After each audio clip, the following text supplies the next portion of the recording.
Dracula's Daughter. 1. The Chapel of Blood. In a few minutes, he would be abreast of the Carfax wall. It was 100 paces long, fewer if he strode toward the residential streets above the cliff, their tidy streetlights and gardens and windows. But it wasn't his job to stride. He should take his time, keep a steady pace, and be on the alert for anything suspicious. Why should he hurry? He enjoyed his job. He wasn't being honest with himself. Constable Albert Smith, being dishonest in the performance of his duty. That would never do. He knew well enough why he wanted to hurry. For years he'd enjoyed these night patrols, strolling comfortably but watchfully, but his pleasure had become soured by apprehension. Now he disliked walking past Carfax. The November wind rushed up the cliffs from Whitby Bay, like an endless flock of invisible creatures of night and sea. Spray sprinkled his face, although the sea was a mile away. Black clouds raced across the moon and fled into the night before they had time to do more than threaten to take shape. Beyond the Carfax wall, wind thundered vaguely in the trees, whose branches creaked and squealed. This was the kind of wild night he loved. On such nights he'd used to look forward to walking past Carfax, deafened by the tumult of the trees. He'd especially liked the glimpse of the old house itself beyond the ruined gates.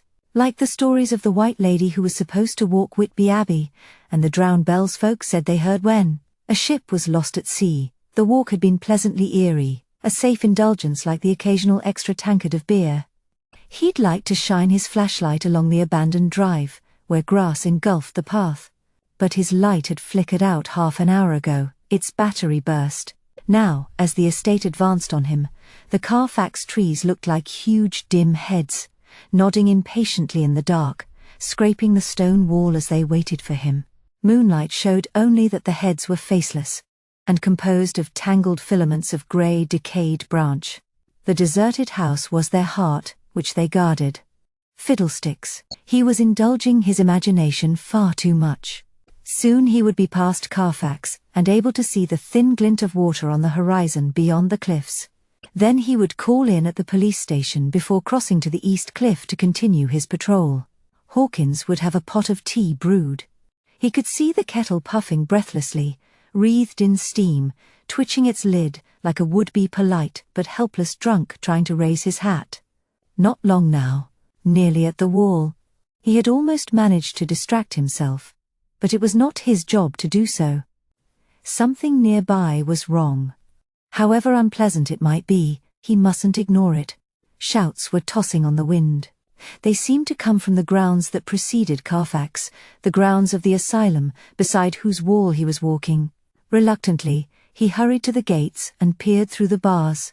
A threshing of trees confused his view of the asylum. The lighted windows appeared to writhe restlessly. The place seemed too brightly lit. Almost every window blazed, as though the doctors were determined to leave no corner dark.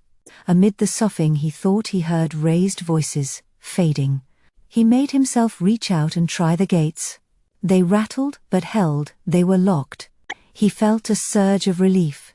He couldn't get in, he'd seen and heard nothing that would justify climbing the wall. Nobody had called him. He glanced once more at the swarming of branches and windows, then he strode toward the estate. All at once even Carfax seemed preferable. So that was what had been making him uneasy, the lunatics. For years the asylum hadn't worried him. It was expensive and private. The patients came of good families. It was secure.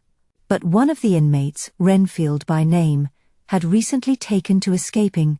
Smith had been secretly glad not to have been on duty on those nights. He knew what to do with drunken sailors, but the idea of Renfield pouncing from the trees, teeth sharp and chattering around a scream of laughter, eyes strained wider than human eyes should ever be, had profoundly disturbed him. Renfield wasn't a man, in Smith's view, but a creature. Why, Constable Price, who had exaggerated his own part in the man's recapture as a fisherman might stretch an invisible fish, had said that the man ate flies. Here was the Carfax wall. The vague skeletal bulbs of trees leaned creaking toward Smith, as though he'd wakened them from drowsing. He felt the presence of the house, dank and overgrown, among the trees. He wished he could be sure that the house was deserted. 1. 2, 3. No need to pace so slowly for drat's sake. Why, 5 minutes would see him in sight of the terraces. He liked patrolling them best of all. The houses were cozy and sound partly because of him. People could look out to see him, familiar and reassuring in his uniform. His sense of keeping them from harm made him feel comfortably secure. Somehow that sense made his own rooms safe.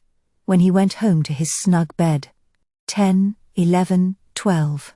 Weren't the trees craning over the wall toward him? The restless, unkempt globes of wood and air looked unnaturally solid in the dimness, as though they had united with the night to take on a kind of flesh. Infrequent gasps of moonlight showed the tips of branches squeaking together, as if the great vague heads were masses of exposed nerves. That was him, not the trees, a bundle of nerves. That was why his imagination was having its way with him, but he couldn't shrug off a sense of Carfax squatting amid its choked grounds, reaching out through the soil to make the trees its nerves, like a spider in a wooden web. Was the house deserted or not? Drat it, his imagination wasn't used to being alone. That was all.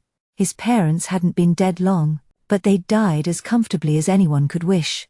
He would grow used to living alone. Now he had rooms that were right for one. He hadn't wanted to keep on the cottage. He still had his walks, along the cliff beach to picnic in Mulgrave Woods. When it was fine, he loved the sea in all its moods and seasons. It was a bit late for walking out with women. Besides, by himself, he could take life at his own pace. 23, 24. His footsteps dragged, to allow him to count the longer numbers. He began to hurry.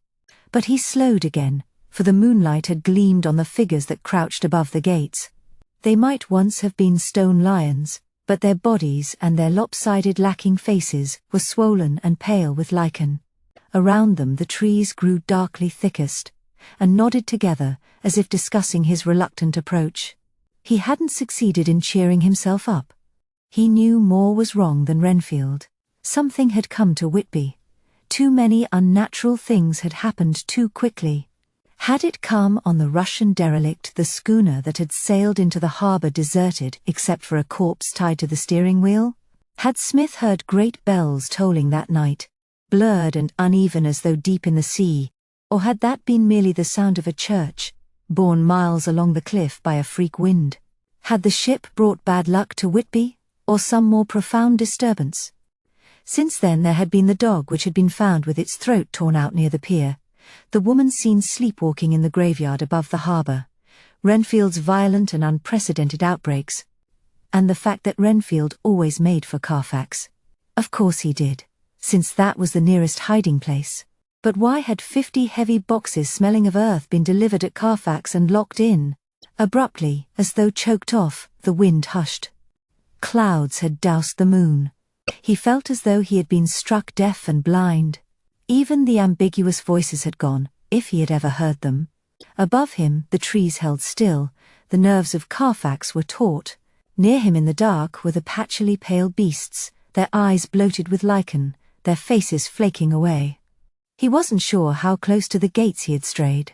If he moved now, he might turn inadvertently toward Carfax, and go walking between the fragments of gate, along the overgrown drive, toward the perhaps deserted house, the 50 boxes in the dark. Nothing could have made him move. He waited, praying for light. He felt imprisoned by the thudding of his heart. Despite the swarming of sweat on his forehead and hands, like the bites of insects, he had almost persuaded himself that nothing was wrong but his imagination when the cry came reverberating out of the dark. Perhaps it came from beneath the earth. It was thick and deep, and made the ground, which had ceased to feel solid beneath his feet, seem to shudder. If a cave could have a voice, it might have uttered such a cry, cold, ancient, cavernous, inhuman. Yet there was something human about it. Perhaps its expression of appalled, incredulous rage, as though the utterer had been seized by death in the dark. It was prolonged as a nightmare. When at last it ceased, it was only to abandon him to his blindness, to his sense of the incomplete faces close to him, choked by their masks of lichen. His uniform was no comfort to him now. The darkness was far larger than he was, and forced him to cry out, "Oh God," for he'd heard slow footsteps coming toward him. He clutched his mouth. Now the seeker in the dark knew he was there. But a demanding voice rose falsetto, like a line in a music hall joke. "Is that you, Albert?" Despite its unaccustomed lack of control, there was no mistaking the voice. It was Inspector Hawkins. A flashlight shone at Smith, and dimly outlined a figure that held it. Once Smith's father had brought a light into his room to chase away a nightmare, his relief now was as innocently wholehearted. He could almost have hugged the man, not that Hawkins would have had any of that. The moon sailed into open sky, displaying him. He was frowning fiercely, daring Smith to think he had been unnerved. His finger and thumb pinched the ends of his handlebar moustache inward, to make sure they hadn't bristled fearfully. His face looked ashen, but his expression swore that his pallor was all moonshine. "Was that you who cried out?" he demanded. It sounded like an accusation, and was absurd, but perhaps he meant to insist that the cry, however terrible, must have been human. "No," Smith said nervously. "Did you note where it came from?" Smith wished he were less sure. He pointed beyond the collapsed gates, over which tendrils lolled, dangling tattered leaves. "From the house." "From Carfax?" Hawkins frowned at him, but knew Albert was dependable.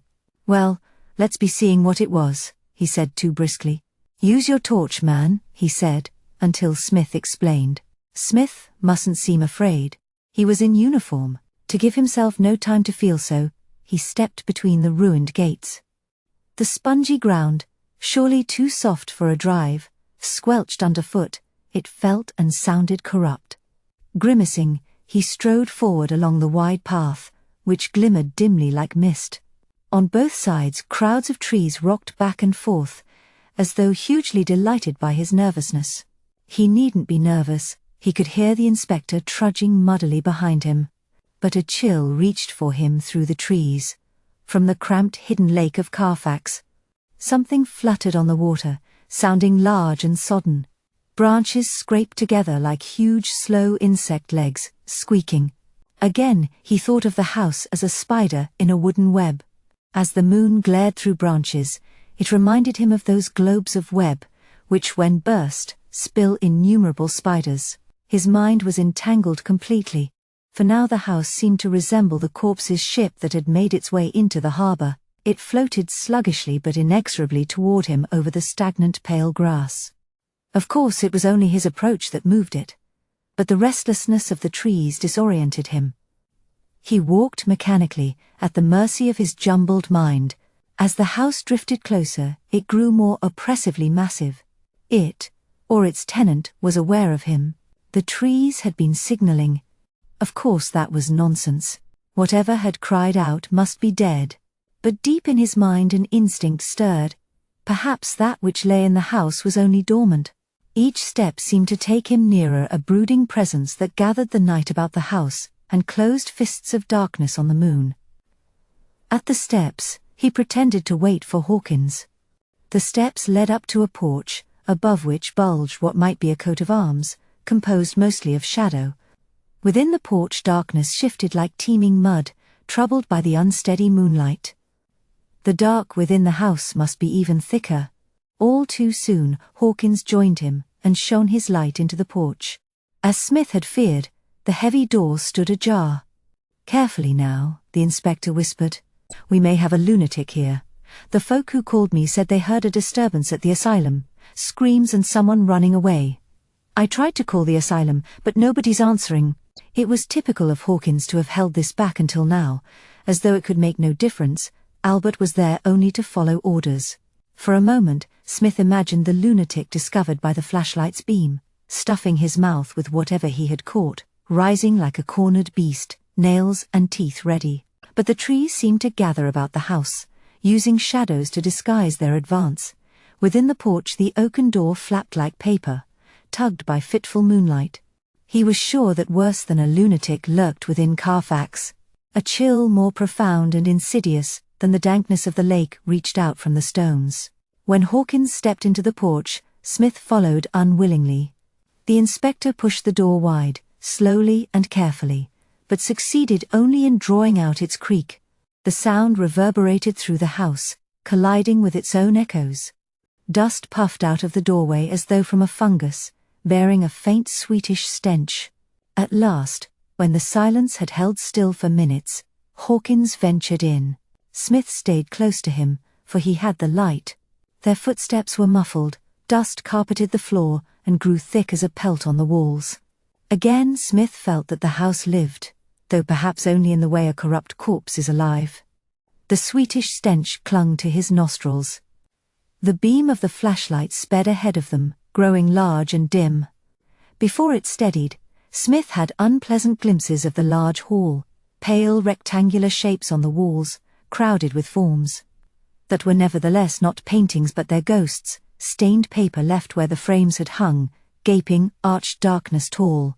Enough to walk through, that was not a doorway but a hearth coated with soot, a broad staircase vague with dust, and at the top a spread of something pale and insubstantial, stretched across the whole of the landing, a web, trembling as though plucked by claws. "There's nothing up there," Hawkins said, snatching the light away, and of course Smith's imagination must have been conspiring against him with the dark. "Here's our man." Hawkins was pointing with his light. Footprints led through the dust toward a dim passage. Had more than one man walked here, or were these the elaborately baffling marks of a madman's dance? It was impossible to tell, for the wind was bumbling about the passages and blurring the tracks with dust. "Quickly now," Hawkins said, perhaps to encourage himself.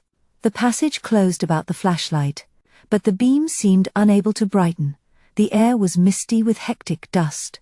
The dimness oppressed Smith and made him feel trapped. He kept to the middle of the passage, anxious not to touch the furry walls. In places the jumble of footprints had cleared the boards of dust. There Smith's steps rang out, unnervingly loud. The dimness was full of echoes, which made him feel that someone behind him, someone other than Hawkins, was almost fitting the sounds of their steps into his, to disguise them. The passage danced clumsily with the flashlight, doors swayed by, or were they panels, thickly outlined by dust? How could he be sure which section of the wall might burst open to release the avid figure with the mad eyes? Indeed, the walls trembled constantly with shadows of dust. Then, as though his apprehension had conjured it forth, he saw that a door stood open at the end of the passage, a low arched door of thick wood and crumbling iron. If that door had imprisoned anything, he thought irrationally, it was free now. Carefully, Hawkins was repeating softly, almost like a prayer. The light, more daring than they, groped forward. At first it only hinted of a room, that could have been no more vague if it had been drowned, walls of large stone blocks that looked swollen, long flat ambiguous shapes, perhaps of wood. The light advanced, the room swam clearer through the dust. The wooden shapes were benches. On the left was a large squared stone, a pedestal. No, an altar. Why, the place was a chapel! He could see the altar cloth, spread palely over the stone. The realization gave him the courage to step forward. The wind fell short of the chapel. The stench which the wind had held back, welled up to meet him. It was faint, as though fading, but by no means entirely cleaned away. It would linger. He recognized it now. He'd smelled something like it in a slaughterhouse, but that had been by no means so corrupt and insidious as this. Only the presence of the flashlight, as Hawkins halted beside him, prevented him from bolting. And the glimpse which the beam allowed him, before swinging away to search, merely aggravated his horror. Had he really seen that the altar cloth wasn't cloth at all, but an enormous tangle of web? Had there been a stirring as of many legs atop the altar, where the tabernacle ought to be? "All right now," Hawkins said. "There's nobody in here. That's where he's gone to ground." He jerked the flashlight beam toward an open door at the far side of the chapel, to which the footprints led. Smith was certain that his briskness was defensive. Hawkins strode forward, taking the light with him. Darkness rushed toward Smith, and forced him to cross the chapel, though he had to deafen his mind with prayers in order to do so. Evil, thicker than the airborne dust, choked him. What power could so corrupt a chapel? Suppose he came face to face with that power, amid the dark and the smell of blood? Perhaps he was about to, for Hawkins, halted in the doorway, had gasped. His flashlight had revealed a large vault, whose ceiling was high as the chapel's but whose floor lay 30 feet below. A few perspiring arches were rooted in the floor. Stone steps led down the wall from the chapel. Their outer edge had no railing but fell sheer. On the flags below, near the steps, a man was huddled. The flashlight gazed at him. His posture had a drunkard's carelessness. Was he a tramp who had taken refuge there, awakened now, and staring up at the policeman over his shoulder? Surely no normal man could turn his head back so far. Hawkins hurried down. As the light swayed, the pale, inverted face seemed to nod over the contorted shoulder. When Smith joined him at the foot of the steps, the inspector was rising hastily from examining the figure. A corpse! Smith saw the dead eyes like veined glass too large for the sockets, the gleam of stained teeth between the lips, a small blot crawling over the mouth. God, it was a fly. But the light had swung to survey the vault. It's Renfield, the lunatic, Hawkins was explaining. The fall must have broken his neck. He seemed reassured now. The lunatic was dead. All was well. But what about the dreadful chapel, the miasma of blood, the movements in the dark? Smith could see nailed boxes near the walls, and besides the other stench, there was a smell of earth, not a rich smell, but old, stale, decaying yet not fertile. Never mind, they could leave now, quickly. The movements that troubled him were only shadows, troubled by the wandering light. No, there was something more. He could hear it beyond the arches, trudging toward him. The light darted from arch to arch, seeking the intruder, sweeping shadows from hiding. He appeared, in his own time, a stocky man, whose face was clear and strong as a rock. His white hair was cropped close, exposing his high temples. His eyes glinted through thin round metal frames. He was well past middle age, but seemed to have the strength of severe self-discipline. Could he be responsible for the oppressive corruption of Carfax? What's this? Hawkins said sharply. What's been going on here? That was always how he began. It was his ritual. The white-haired man frowned sadly, as though the questions were a burden he must inevitably bear.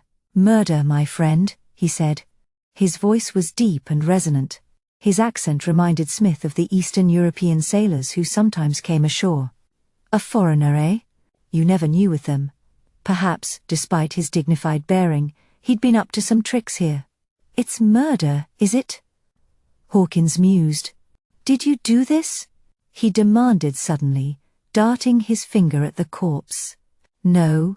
The man's eyes narrowed, almost wistfully, as though he were about to heap more burdens on himself. The body of the one who killed him lies over there. Another one, is it? Hawkins might have been angry, or gleeful, or both. Just you keep an eye on this fella, Albert, he said, and hurried between the pillars. I shan't run away. The man sounded calm enough to mean it. Indeed, as the light flung swollen shadows of the pillars toward him, he began to stroll in pursuit of it, as though he preferred not to stay in the dark. Smith was glad of that, and paced the man, watching him warily. What he saw beyond the pillars made him forget his charge. A man's body lay in a coffin. Hawkins's torch was peering closely at the face, which looked collapsed. The eyes were closed, as though they had sagged shut. The lips lay in a slack grimace that looked like a secret sneer. Within them, abnormally developed canine teeth were outlined.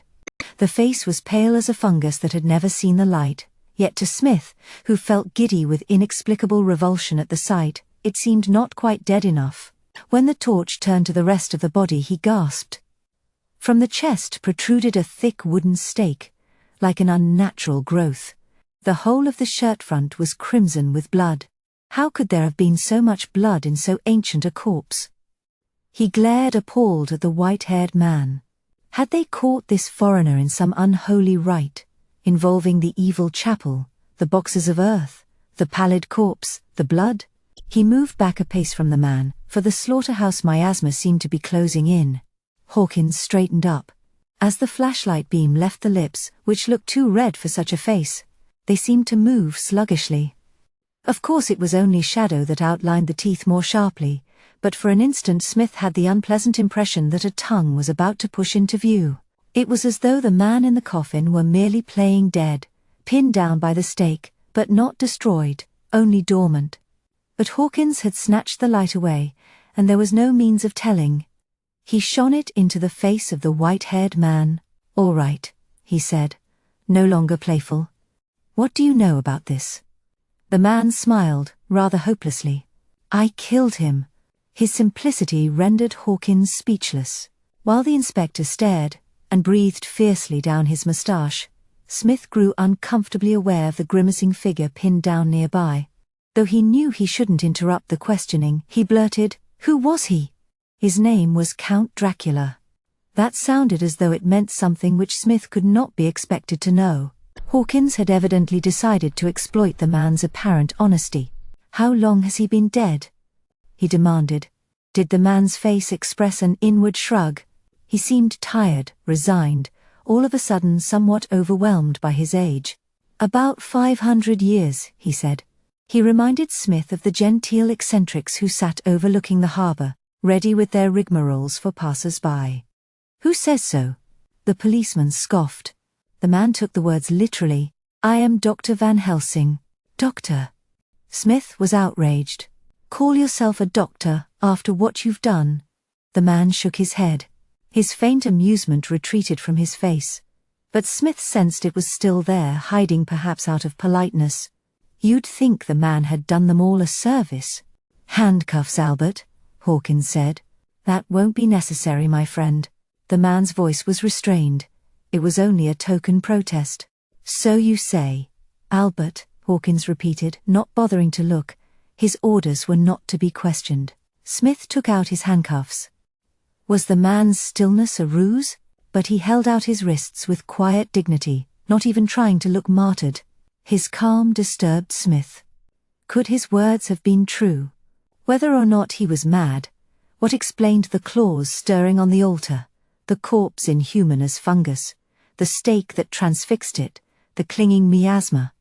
All at once, Smith felt drowned by the chill of the vault.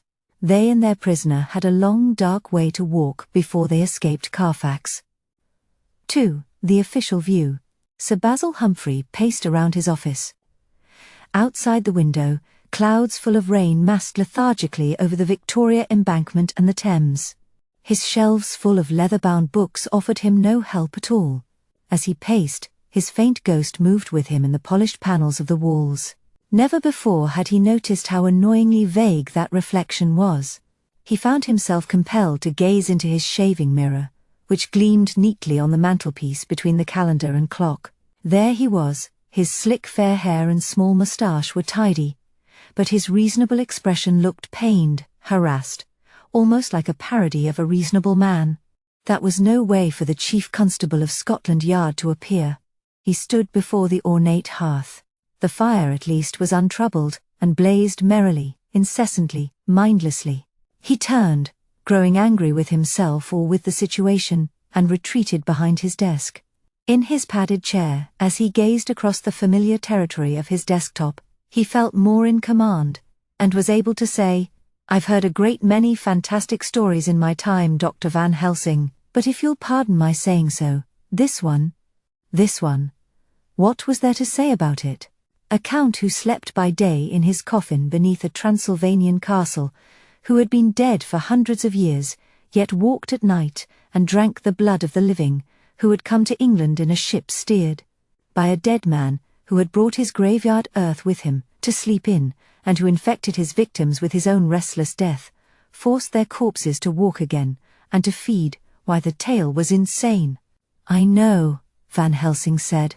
The man's calm only worsened things.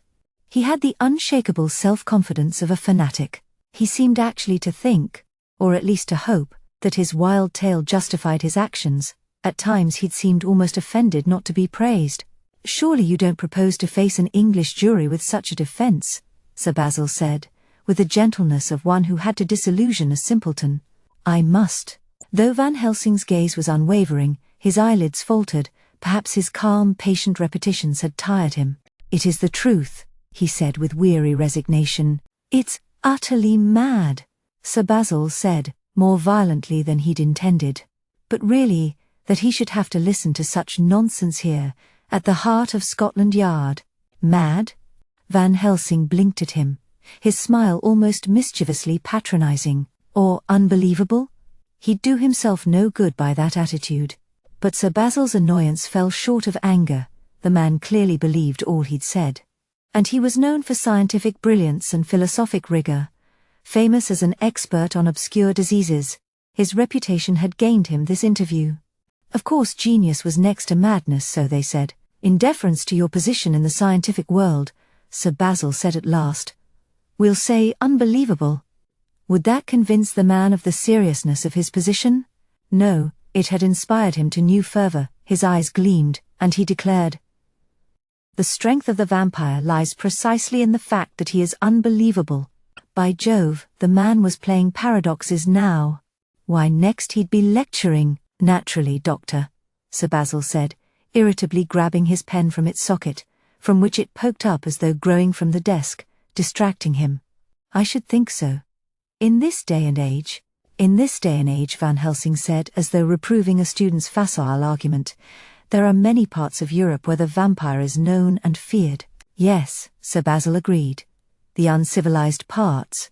In those places, where mysticism and superstition were still common, Van Helsing's actions might be acceptable, even praiseworthy. But this was England. The man's alienage was beginning to frustrate Sir Basil. It was a barrier he seemed unable to breach. Still, that was not the issue. Scotland Yard was founded on science and had no room for this mystical tommy-rot. It was time to get down to business. Whom have you decided to retain for your defense? He asked briskly. At last, having re-examined his decision, Van Helsing said, There's only one man who might understand. My friend Geoffrey Garth. Garth. In a sense, Sir Basil was impressed. He knew Geoffrey quite well. He'd examined a case of homicidal mania for Scotland Yard. But he isn't an advocate. He's a psychiatrist. Was Van Helsing so ignorant of English law? I think he is not so narrow. Was that meant to reprove Sir Basil? Never mind. Van Helsing clearly needed help with the English legal system, however hopeless his case was. You may of course use your own judgment, Doctor, Sir Basil said earnestly, but I advise you to consider most carefully. You've admitted killing a man in a particularly horrible manner. Rain surged against the windows. The fire seemed all the more companionable. But for a chill moment, Sir Basil could see only this calm, white-haired old gentleman placing a pointed stake on a man's chest and driving it through skin and flesh with deliberate hammer-strokes. Had he first drugged his victim? Was his calm that of a madman? Perhaps, for he was saying patiently, "That's the only way a vampire can be destroyed." Was he still convinced that England would condone such atrocities? "Good heavens, man," Sir Basil said testily. "Don't you realize your position? As things stand, either you'll be convicted of murder and sent to the gallows, or committed to an institution for the criminally insane." The man's alien calm infuriated him. Sir Basil was seized by the aspect of the case that frustrated him most deeply. "You've said that several people saw this person Dracula alive. Alive, undead, whatever you like to call it," he said, interrupting Van Helsing's silent protest. "According to you, they saw him feeding in this fashion you describe. Then why in the name of heaven won't you give me any of their names?" "I cannot. They have suffered enough. And there is something else." His eyes seemed to glaze, almost as though death had touched them. He had ventured deeper into himself than perhaps he wanted to go. "You would not understand. In that vault, something I felt, a presence there, or approaching. Perhaps the power of Dracula is not wholly destroyed. If that is so, these people whom I helped must not be associated with me in any way. The undead can sense who their enemies are, over great distances." Sir Basil's fingers galloped quietly on the desk, beside his equestrian figurine. When the man had finished rambling, Sir Basil gazed at him, encouraging him to talk sense. But he only murmured, "I've said all I can say in my own defense." And it was by no means enough. Sir Basil was about to tell him so when, having been hushed at first by the soughing of rain and the roar of the fire, Knuckles knocked more loudly at the door. "Come!" he shouted. It was Squires, his secretary. "Beg pardon, Sir Basil," the man said, ducking his bald dome deferentially and staring up from beneath it like a timid animal from its lair. That constable's on the wire again, sir. He wants to know what's being done about the bodies. One would think Scotland Yard was concerned exclusively with this case. What constable? What bodies? Sir Basil demanded, though he knew all too well. The constable at Whitby, sir. He means the bodies. He stared at Van Helsing, suddenly realizing who he was, and his polished dome twitched like a hatching egg. Of the murdered men. That's taken care of. It annoyed him that Scotland Yard was being made to look inefficient to a foreigner. Wilkes is going down for them on the 10 o'clock. And you tell that constable for me, Squires, that he needn't call again. Before the door closed, Van Helsing said, "Perhaps you may believe a little of what I've told you, Sir Basil. After the autopsy on Dracula," he sat nodding calmly, secure within the armor of his beliefs, apparently unaware that they had closed upon him like a trap. Sir Basil gazed saddened and bewildered at him. Then he rang for the man to escort Van Helsing back to his cell. "I'll arrange for Garth to visit you," he said. Perhaps Garth would be able to grope deeper into the maze of the man's brain, or at least to make his situation clear to him. After all, he was a psychiatrist, and that might well be what Van Helsing needed. If only the whole of this case could be dealt with as easily as the call from Whitby. At least, Sir Basil mused, there was nothing to be feared from two corpses locked in a police cell. 3. The White Lady. "I wish the Scotland Yard man would get here," Constable Smith said, "so we can go home." His words halted him. Until tonight, he would never have said them. Since his parents' death, he had come to feel that the station was almost as much of a home as his rooms. The old stone walls with their thick, uneven plaster seemed homely. He'd grown fond of the bulletin board with its subdued alerts, missing pets, burgled silver, the face of a confidence trickster whose notice had been warning of his imminence for years. The place was neat, minutely dusted by Mrs. Thwaite. The straight-backed chair behind the counter helped his posture. He even liked the police bucket, hanging on the wall like a charm to ward off fire. But all these affections had become somehow fragile and vulnerable. Of course he knew what was wrong. It was the corpse that lay beyond the door, in the cell. Not the lunatic, he was only a poor broken-necked thing now and harmless, but the other one, the foreigner, Count Dracula. Smith had had to carry that corpse to the van through the swarming darkness of Carfax. It had hardly needed two bearers. It had felt hollow, as though its innards had blown away like dust. Hawkins had pretended to ignore this. He'd stamped angrily over the furred Carfax floors, telling Smith to be quick. Smith had felt as though he were carrying an egg that might still be dismayingly fertile. He'd thought of parasites, of bodies consumed from within, of life that squirmed into the open, having fed. Now that body was here. His sense of its abnormal frailty had infected his surroundings. The stone walls, and all that they contained, seemed thin, shells of themselves, unreal. Of course it was only his sense of them that was enfeebled, but the thought scarcely heartened him. Yes, he'd be glad to go home tonight. Not that he wasn't ordinarily so. He didn't mind either way. 9:45, Hawkins said.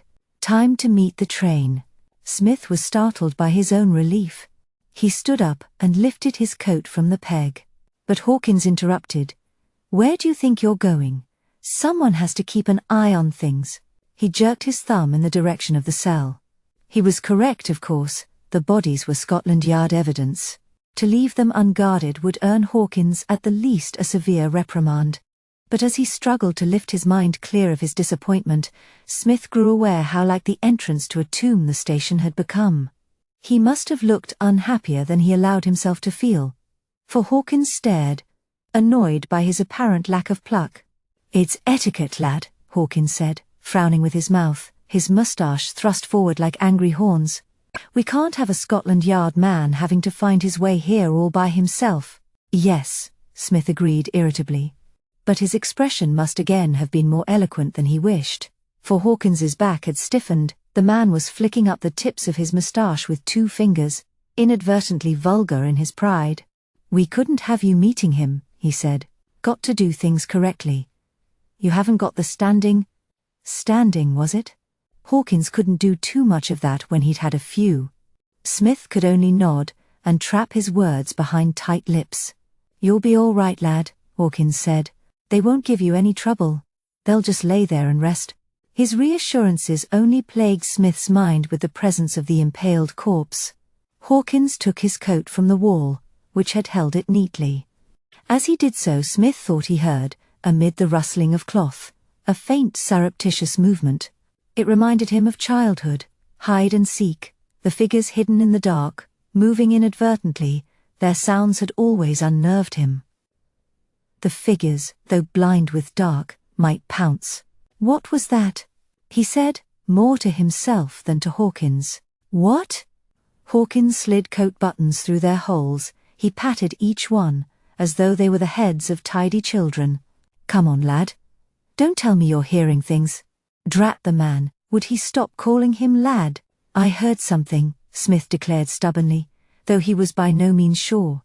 Well, stir your stumps and have a look. Go on, lad, I can't wait all night. I should be on my way already. Then let him go. Smith didn't need his condescending protection, but it might be best for him to be present, in case there were anything genuinely wrong. Smith hurried to the cell door, and opened it on cramped darkness, in which, almost imperceptibly fainter than the wall, night glimmered through bars. He put his hand into the invisible, where he knew the switch was. The light glowed, but only for a moment. It was doused swiftly as lightning, with a faint gasp and rattle within its bulb. In that moment, the bloodless face gleamed up from the table. Of course it hadn't blinked. That was simply the flash of light on the collapsed eyelids. But Smith thought uneasily of another childhood game, playing dead. He stepped back quickly. Lights gone. He was about to complain to Hawkins, like a petulant child. But Hawkins gazed at him with ostentatious patience, and he strode to fetch his flashlight from its niche. He'd left the cell door open. As he returned to it, the darkness looked more threatening, thick and imminently violent as a storm cloud. When he poked at it with the flashlight's beam, it seemed merely to intensify around the light. No doubt it was just that the cell looked unfamiliar. He'd never entered it with a flashlight before. The face lay upturned on the table, the only available sheet that was long enough to cover a face they'd given to the broken-necked corpse. Dracula's collapsed white face disturbed him, but Smith was growing used to the antics of his imagination. It must be shadow that made the lips appear to gape. It was the movement of the flashlight that caused the shadow to appear, a blotch that emerged.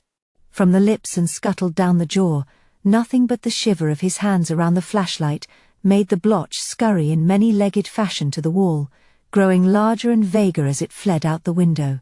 Nevertheless, the shock and memories of Carfax made him cry out with revulsion, "What's all the uproar? Oh, give it here." Hawkins pulled the flashlight from his hand. For a moment repressed fury held Smith trembling. Then he stalked out. Let Hawkins have a taste of the tomb cell all by himself. Almost at once, Hawkins emerged. Was his face paler? Did his moustache glisten a little, as though with the sweat of a secret anxiety? Certainly he was frowning, perhaps at the waste of his time. Just you keep that cell door shut, Albert, he said heavily. You'll come to no harm. I'll not be long. Handing Smith the flashlight he left with a slam that made the bucket jangle. Smith heard him fading into the night. Of course he was hurrying. He was late for the Scotland Yard man. Smith glanced toward the small barred window. He had never noticed how like a cell's it was. He knew perfectly well, when he reminded himself, that the blackness beyond it contained a familiar street. But not even the light above the station entrance could be glimpsed from within. He turned his chair to face the cell door. Why had Hawkins looked so shaken? He stared at the door. Just keep it shut. Let nothing out. Nothing that could take hold of his imagination. No shadows. Nothing that crawled from a hollow white face. But as he stared, the door became lurid. It seemed to flicker, to stir impatiently. An unpleasant glare like that of lightning seeped into the walls. Of course his eyes were tired. He hadn't been sleeping so well since his parents had died. The sense of a storm troubled him. He felt oppressed by imminence, by the threat of a slow, inexorable approach. Whenever he glanced at it, the cell door quivered, unstable as a dream. But there was nowhere else to look that was comforting. The walls and the furniture had become so thin that his blinking shook them. The night beyond the bars shifted thickly. He'd find himself something to read. There must be material in the duplicated pages that came down from Scotland Yard that he ought to know about. But as he let go of his chair, he grew dizzy. He was almost deafened by his breathing and the clumsy, irregular flight of his heart. He felt enclosed with them, as though something were closing in. He glared about. He could see nothing definite, nor hear it. The walls flickered uneasily. A parchment of silence was stretched taut over his ears. But the sense of a presence was overpowering as a nightmare of a storm. He thought of the power which had seemed to insinuate itself into the whole of Carfax. Just keep it shut. But the power was not so easily imprisoned, it surrounded him. Although the walls blazed, twitching with light, the lamp seemed dim as though stuffed with dust. He had to act, to stop himself from fleeing. He forced himself toward the cell, hands rigid at his sides. He mustn't be tempted to open the door. He pressed his ear against a panel.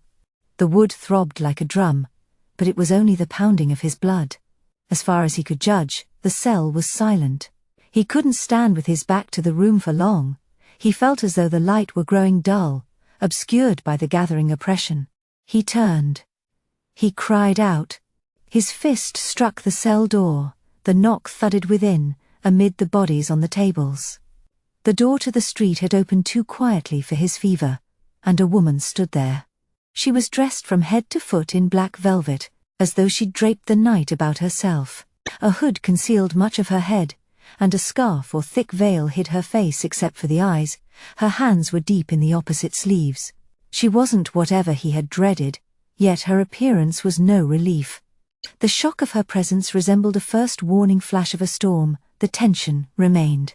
The strip of her face that contained the eyes gleamed palely, framed by the night and her own blackness. The pupils of those eyes were huge and black. He thought of the tales of the White Lady. He had never considered how lifelessly cold, how dead to all emotion, the White Lady might be. The woman stepped forward. Her hands, long, slim, and very white, slid from her sleeves and unveiled her face.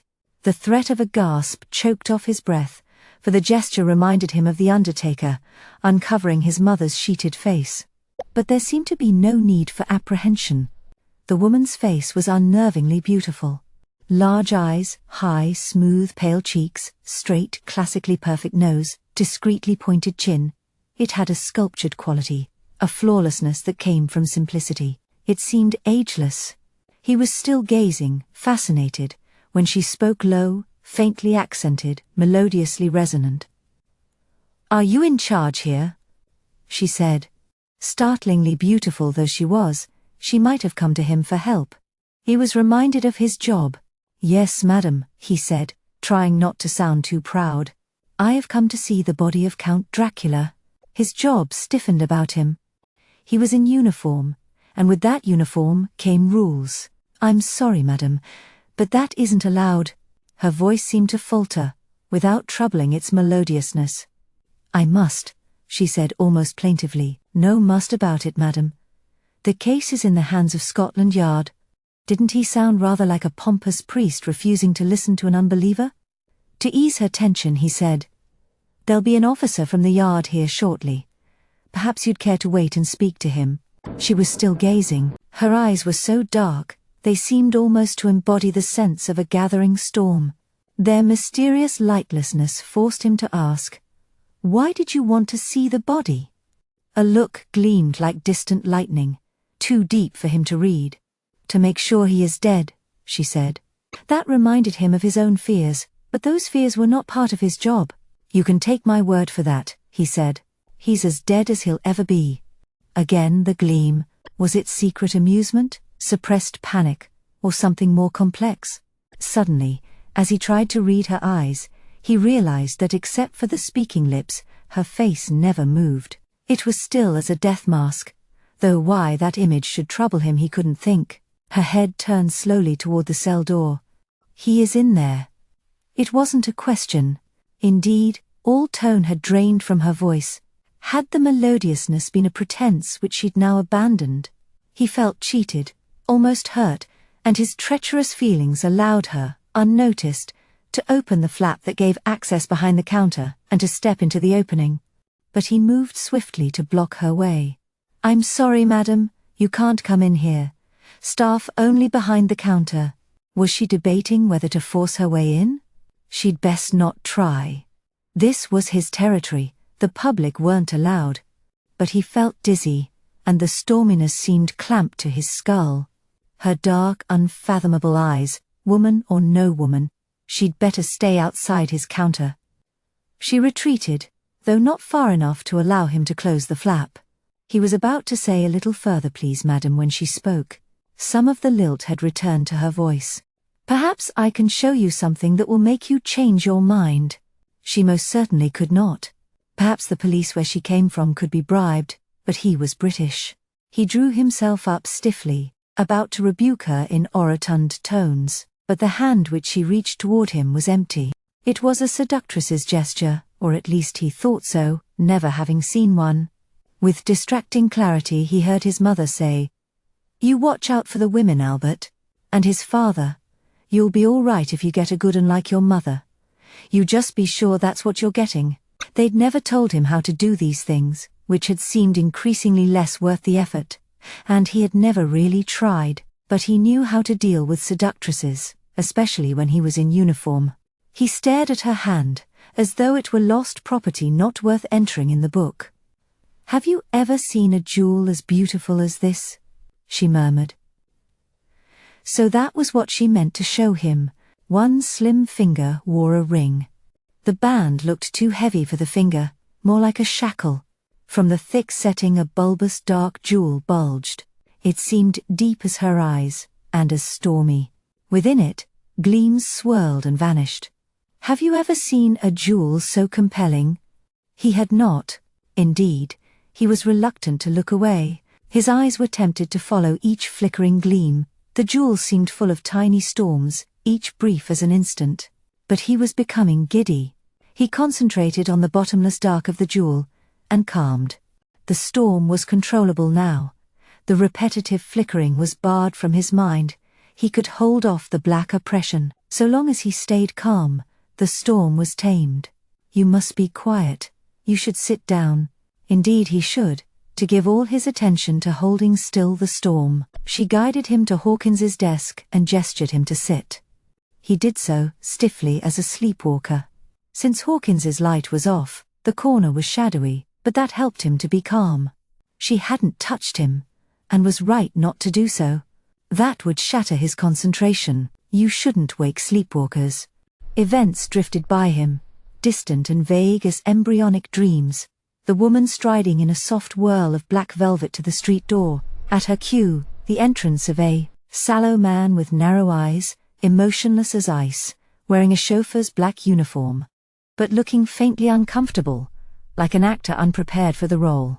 He emerged from the cell face to face with Dracula's corpse, carrying it as though in a macabre dance, its feet dangling just above the floor, its sagging lips almost touching his eyes, as though the head might nod forward to kiss him.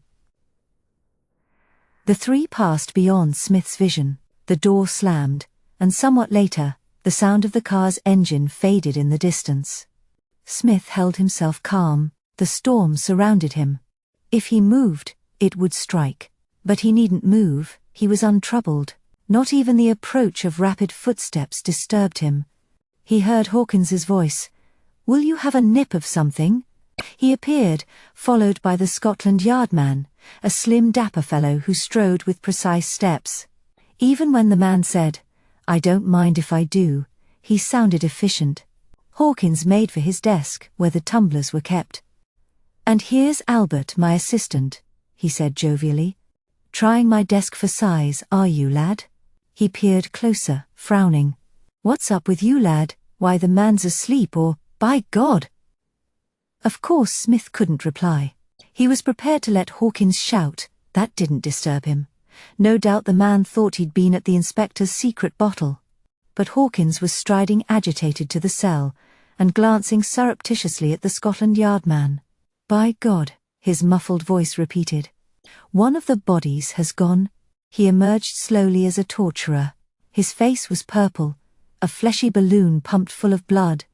But the violence of his fury seemed irrelevant to Smith. It was outside his calm. "What have you been up to, Albert lad?" Hawkins said, softly as a playful executioner. "And I always thought I could trust you. By God, you won't dare show your face in Whitby when I've finished with you." His hands reached out, red as raw beef. He was going to shake him. "No, don't," Smith cried, somewhere deep in himself, paralyzed by his calm. Nobody must touch him. His stillness was fragile. His heart felt dangerous as a bomb. He was holding himself together only by total concentration. He was more vulnerable than a sleepwalker. But the raw hands grabbed him, and he yelled his despair.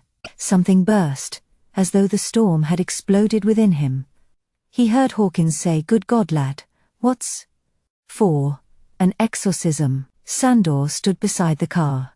It was the only familiar object in the entire wide night. Little else was visible, even to his night-sensitive eyes. She had told him to switch off the headlights. The sky was a vague swollen mass, sluggish and lackluster. Wind rattled constantly nearby in dead grass, with a sound like the restlessness of claws. She had seemed to know where she was going. She'd led him through the Whitby streets, from patch to patch of darkness. The face of the almost weightless husk had bobbed above his, touching his forehead with its crimson lips, which felt both cold and inexplicably wet as the mouth of a fish. On reaching the car, Sandor had seen that the eyes had opened. In the dimness he couldn't be sure that they were wholly glazed. She'd directed his driving wordlessly, her hands commanding him. Behind him he'd heard the rustling of the corpse, had sensed its face lolling toward him whenever the car slowed, but there had been no sign of it in the mirror. She'd gestured him to drive faster, miles beyond any light. At last, when the night had been deep as a marsh around them, she had halted him. Nearby were rocks, or were they ruins? One blurred thin curve that might have been part of an arch reached toward the sky. Certainly there were trees, for she'd allowed him to use the flashlight to search among them for dry wood. He'd piled the wood in the hollow, among stones that might have been fallen bricks. He'd laid the corpse with its secret, loose smile on the pyre. She had gestured him away with a flick of her hand that made him nobody worth noticing. He stood patiently, guarding the car. Around him the night was blank as amnesia. He had no desire to know where he was, or where he had come from. He remembered little of himself, except his name. She had drained his memories. But in time, memories could grow to be a burden. He was glad to be rid of them. She needed him. That was enough to give point to his life. Without him she would never have been able to voyage to England, sleeping in the daytime. She would have had no car, nor anybody to drive one. Now she needed him to guard her right. Below him, in the hollow, she was lighting the pyre.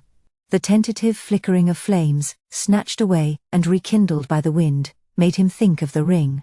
Oddly, perhaps because the ring had stolen them, the thought disturbed ghosts of his memories.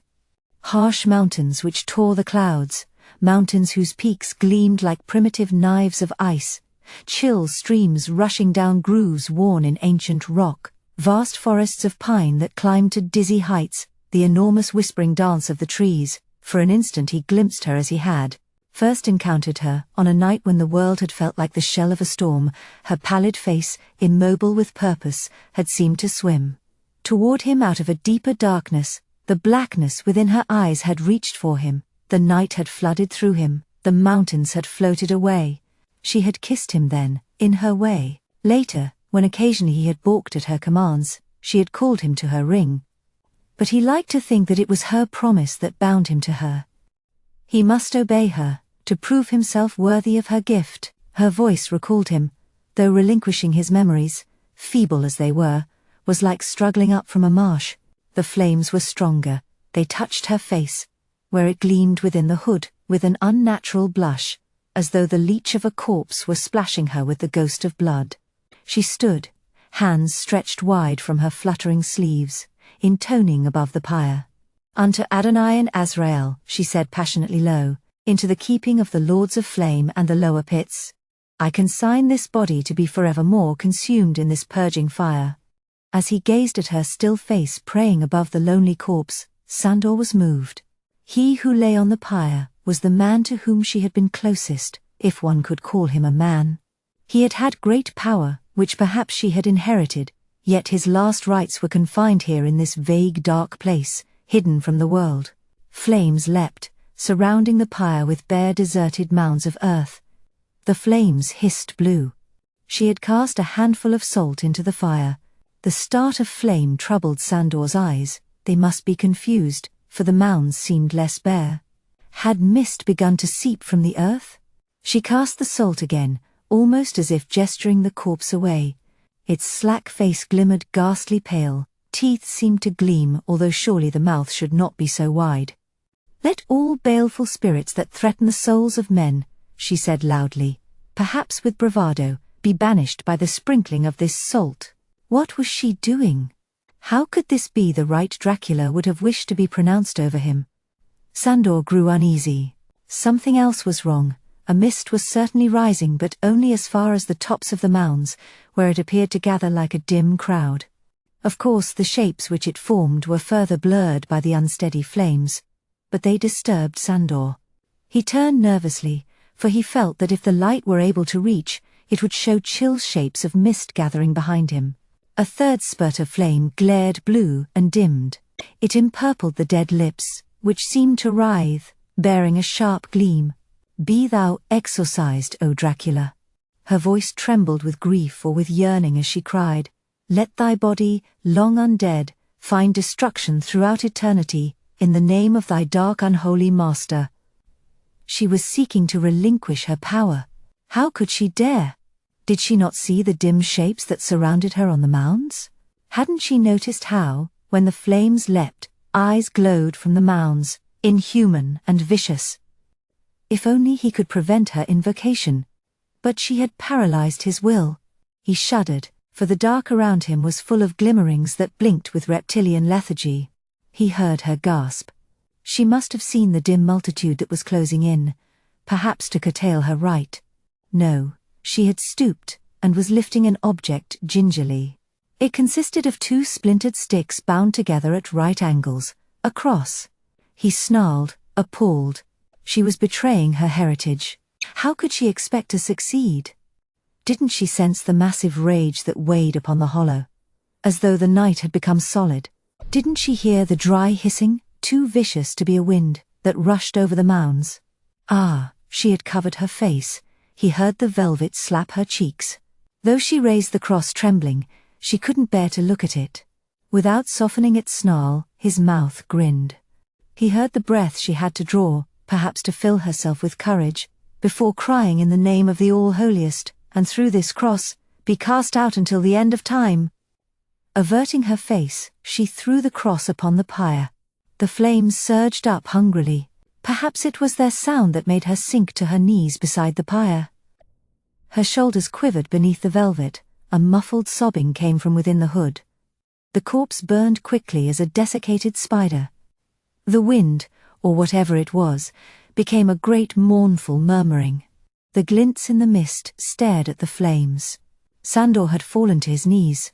Not until she came up from the hollow did he rise. Behind her, ash glowed red as a wound in the earth, flakes fluttered away, dry and white as bone. The cross lay in the heart of the glow, black and apparently untouched. The shapes on the mounds writhed impatiently, dimming. She stepped close to him. A sadness in her eyes responded to his grimace of dismay. Then her gaze brightened, and she gripped his arm, as though expecting him to share her joy. "I am free, Sandor. Do you understand what that means?" He did, too well. It meant she would turn him away, without memory or will. But her voice was not yet entirely sure of itself. "Free to live the life of a woman," she murmured. "Free to walk among the living, instead of sleeping with the dead." She had forgotten her promise, and was hardly aware of him. Perhaps he could claim the gift now. But without her, how lonely it would be. She was glancing at the horizon, which was still dim but sharper. The night was fading. Quickly. She slid into the car amid a whirl of velvet. "We must find cover before dawn," he smiled in the dark.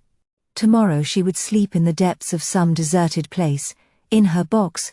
She could not throw away her heritage so easily. He glanced at the ashes. The cross had not been spared, after all. It had smouldered, and now was disintegrating. The dimness which closed about the pyre seemed vicious with glittering eyes. As he eased the car toward the road, she muttered, "It will take time, but I've made a beginning." She thought she'd destroyed the power of her past by destroying the husk of a body.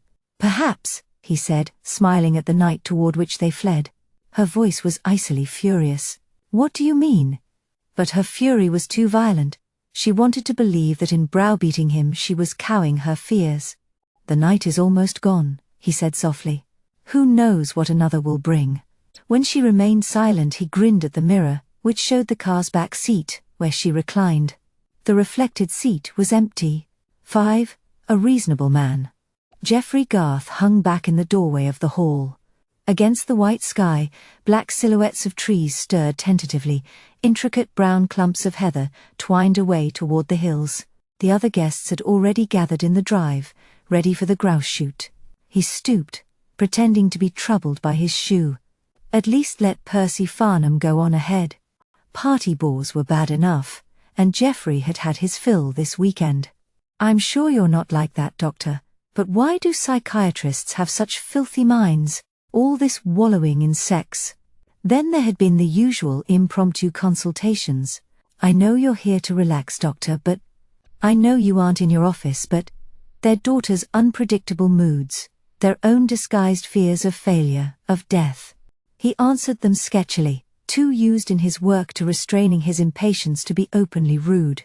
In payment, they offered him weekends at their homes, God forbid. But at least they were easy to forget. Not so Percy Farnham. He was an ex-patient. Geoffrey had untied some of his neuroses, and a tangled lot they were. "By God, you've made a new man of me, Garth."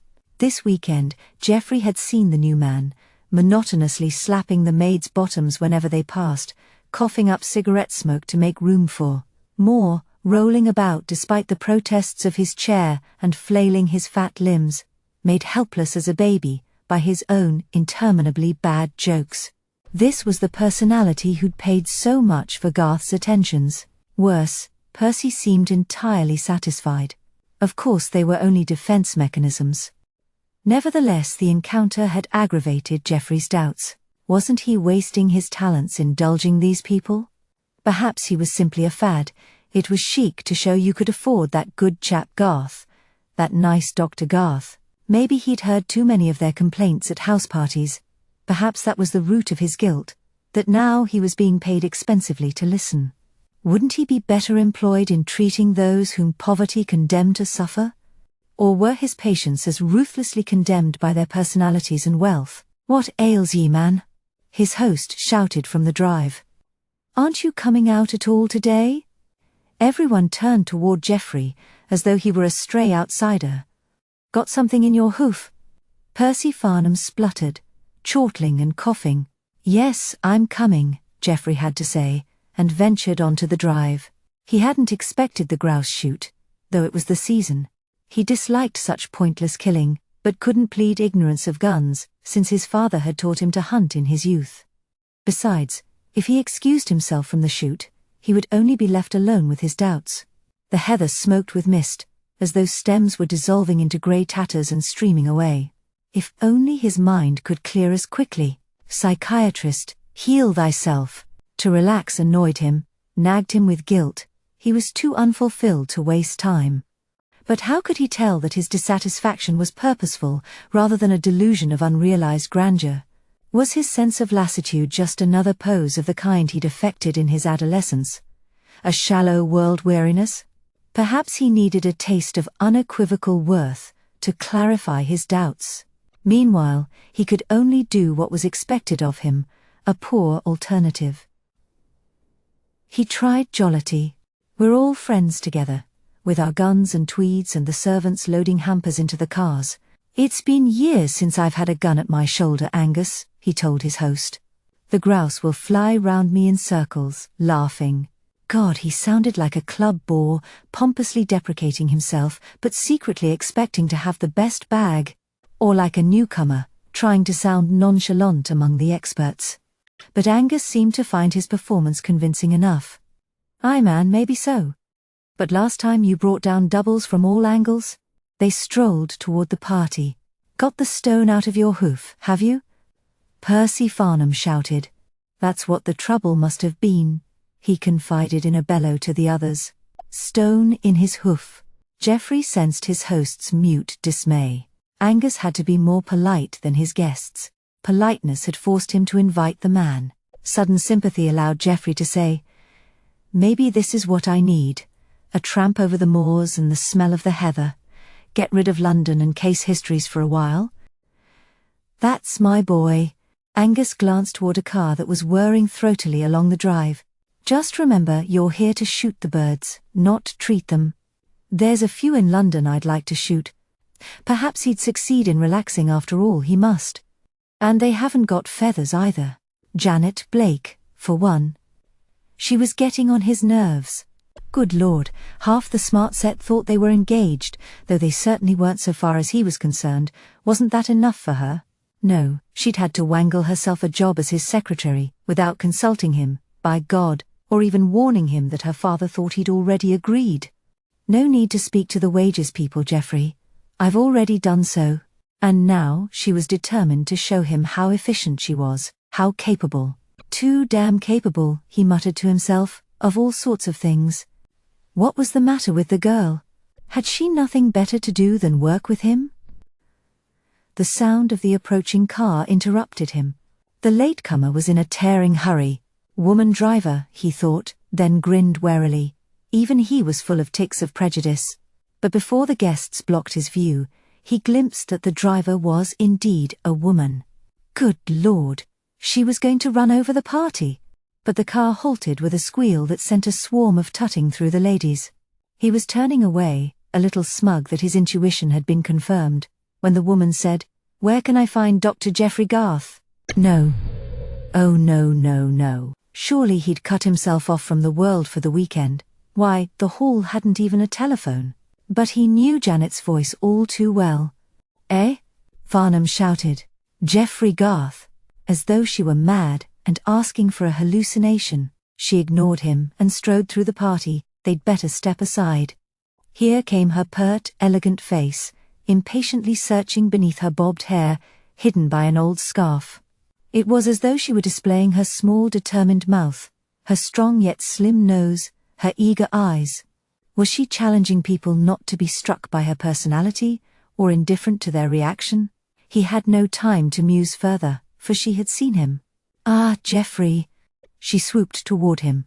For all its affection, her smile looked possessive and imperious. Damn it, he wished there weren't so many people. If he exploded as he would have liked to, the rumors would be burgeoning in London tomorrow. "I thought I told you to forget where I'd gone," he hissed. "What do you want?" "You." The twinkle in her eyes was infuriating. "Get in the car. You're going back to London." "The devil I am." The shoot began to seem actually appealing. "I've got an appointment with several grouse," he said smugly. But his attempt to exclude her was feeble. She'd hunted too in her time. "You've got an appointment, all right." She was too damn clever for her own good, but he wouldn't ask the question for which her pause left room.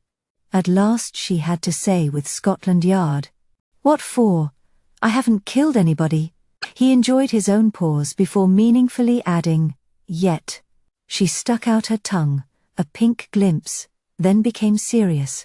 "No, but a friend of yours has, a man by the name of Van Helsing." "What, Dr. Van Helsing?" His heart's inadvertent leap annoyed him. "You've got it wrong," he said irritably. "He's in Budapest." Abraham Van Helsing, they said.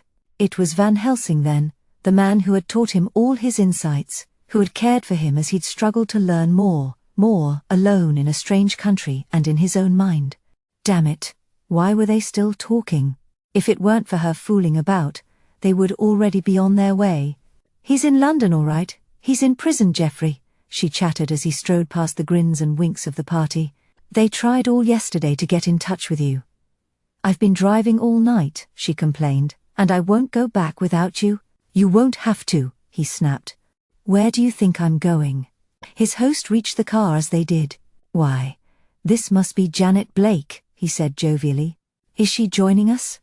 "We've barely time to reach the positions." Geoffrey's fingers sounded his impatience on the car's roof. You'll have to forget about me, Angus. Trouble in London.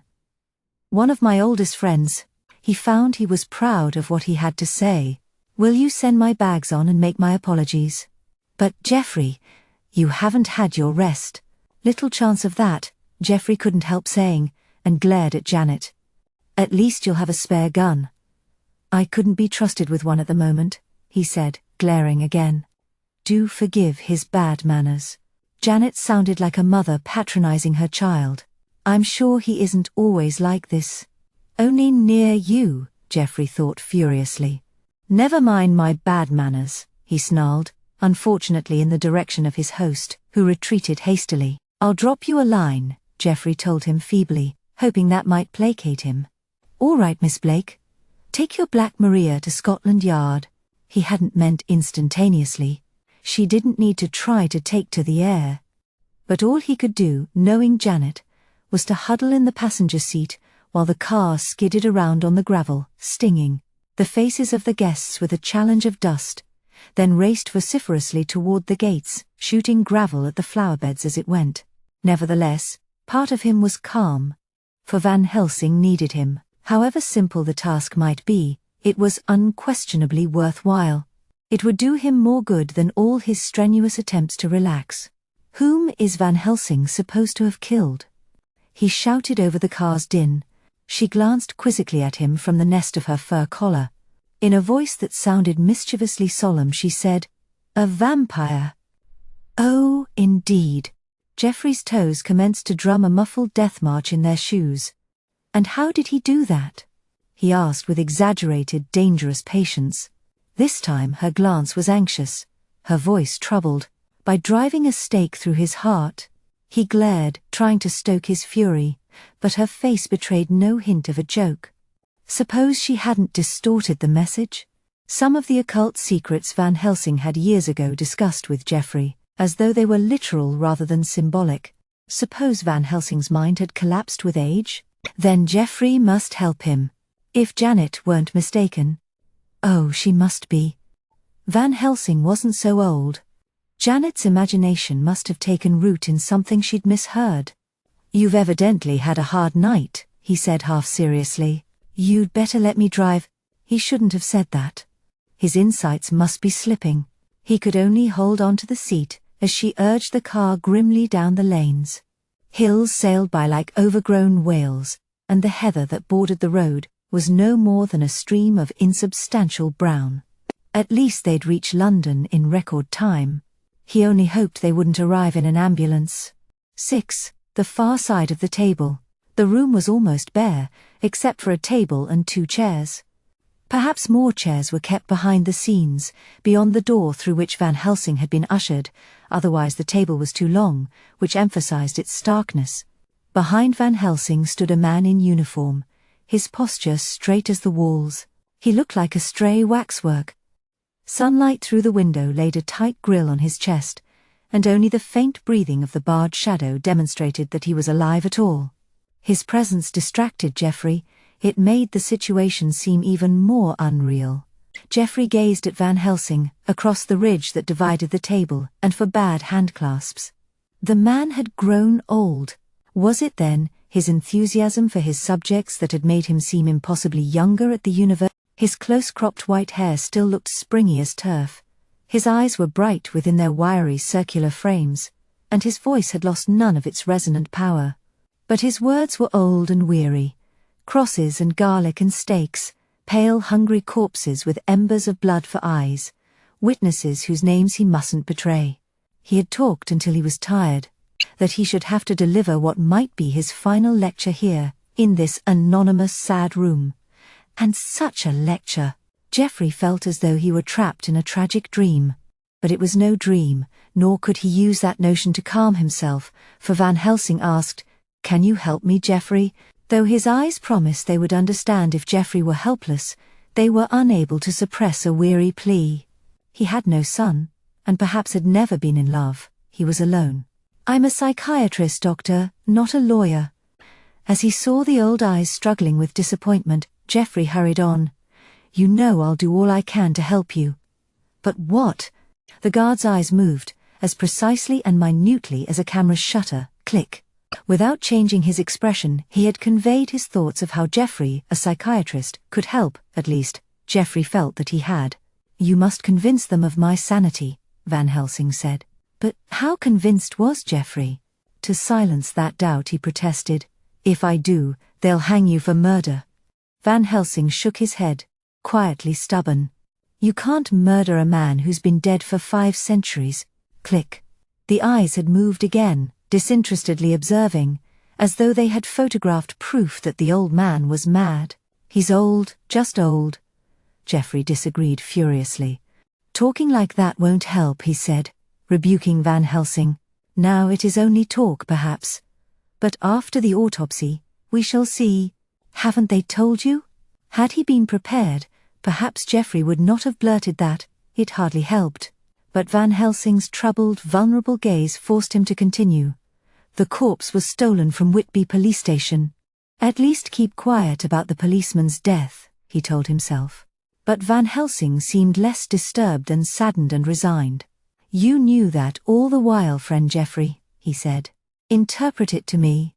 That echo of his teaching made Geoffrey feel for a moment ignorant, in need of guidance. But no, that was not their relationship now. "It sounds to me as if this man Dracula was mixed up in black magic," he said. "I think his followers must have stolen the corpse. No doubt they had their reasons." Click. A plausible explanation. The eyes agreed. "Oh, my friend," Van Helsing said mournfully. "When you were a student, you had a far more open mind." "No doubt, but students didn't need to make a living. And besides, Geoffrey had been inexperienced then. My mind is as open as it ever was. But it's a scientific mind. There's no place in it for superstition." "So that is the scientific mind?" He might have been rebuking snobbery or prejudice. "But what is superstition? Who is to draw the line? My friend, how long has hypnosis been the property of science rather than of magic? Why, your beliefs about the subconscious mind would have been condemned a century ago, as worse than superstition." Click. The guard had rejected the argument as sophistry, empty words, just another criminal's self-justifications. Himself about to shrug off the reasoning, Geoffrey hesitated irritably. Common sense could be limited and misleading, and in any case, he shouldn't be as narrow-minded as the guard. "How much do you dismiss as superstition?" Van Helsing's accent grew thicker, his voice more hoarse. "Can a scientist dismiss the principles underlying voodoo, thought transference, Tibetan magic?" The guard shifted. Perhaps he was bored, or perhaps their time was short. "Wait a moment, Doctor," Geoffrey interrupted hastily. "We could argue these issues all night. We used to. But we aren't at the university now, so none of this will help you. There isn't a jury in England that will believe you, and the most brilliant lawyer in the world couldn't make them." Tersely, as though it were a secret sign to Geoffrey, the guard nodded agreement. Van Helsing slumped until his chest rested against the edge of the table, cushioned by his folded hands. He retreated behind his closed eyelids, a tired old man. Unable to watch, Geoffrey turned to the window, but apart from the glare of the sky, there was nothing beyond the bars but grey walls. He could think of nothing else to say. Surely Van Helsing would be found guilty but insane, and then perhaps Geoffrey could at least arrange him a comfortable confinement. "All right then, my friend," the old voice said, forgiving him. "I must stand alone." Was he declaring his courage? It sounded more like a sad admission. The guard stepped forward briskly, clearing his throat. The chance was over. It was time to lock the old man away. Geoffrey heard the efficient footsteps. He had a faint, nightmarish glimpse of how Van Helsing, the finest mind he had ever known, immeasurably finer than his, must feel, faced with hanging or a lunatic asylum. The man might be horribly misguided, but he was not mad. Geoffrey whirled. "No, Doctor," he said, his words rapid as a babble but absolutely precise. "I'll help you somehow. I'll go to Whitby and find out what there is to know. By God, if there's a way to save you, I swear I'll do it." Before Van Helsing could confuse his resolution, for he'd begun to frown at the mention of Whitby, Geoffrey strode away. A backward glance showed him the old man, gripping the edge of the table, shaking his head. The thought of Van Helsing trapped in the unreal room, and the prison beyond, locked away from the world, spurred him fast down the colorless passage. Thoughts grew. All that he'd said to Van Helsing had avoided the question of his own beliefs. Could even black magic explain a death such as that suffered by Smith, the young English policeman? He was beginning to reach out, to question his convictions. Although it hinted at hope for his friend, he found the experience thoroughly unpleasant. He hurried out, but the day was as grey as the walls. 7. The Reach of the Night. Sandor gazed down from the window and into the narrow street. Below him the bookshop was closed, although the mustiness of books still touched his nostrils. As night approached, his senses ceased drowsing. Further along the street, homecomers paused at a lit stall that proclaimed Papers of the World. A lamplighter advanced ritualistically, mounting his ladder to wake a lamp, then slowly descending and moving on. Fog crept out of the alleys. Beyond the roofs, spires had already dissolved into the grey. The last light was draining from the sky. Opposite him across the street, the roofs were hardly distinguishable from the night. Behind Sandor, a piano played delicately, obsessively. He grinned. No doubt this district had a name, but he knew only that it was part of London, near the Thames. She had seen the rooms advertised in a shop window. They had been used as a studio but could be lived in. She'd paid the rent with the English money she had somehow obtained and hoarded. The mention of a studio she had embraced as an omen. She could paint again, and cling to her humanity. Later she'd sent him into the dark places of London to trade her gold with furtive men, a pudgy man whose restless head turned in, his greasy collar, like a grub's head writhing from a hole, a thin, dismal man, whose hands grabbed the gold rapidly as spiders pouncing. These meetings were at night, but she wouldn't go herself. He sensed that she had begun to dread the dark.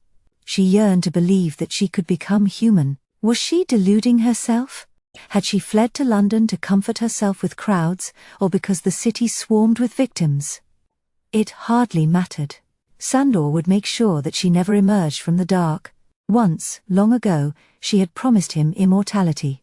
The promise might have been a caprice, or a ruse to gain his obedience without sapping his will further with the ring. It was her kind of immortality, of course, the eternal life of the night.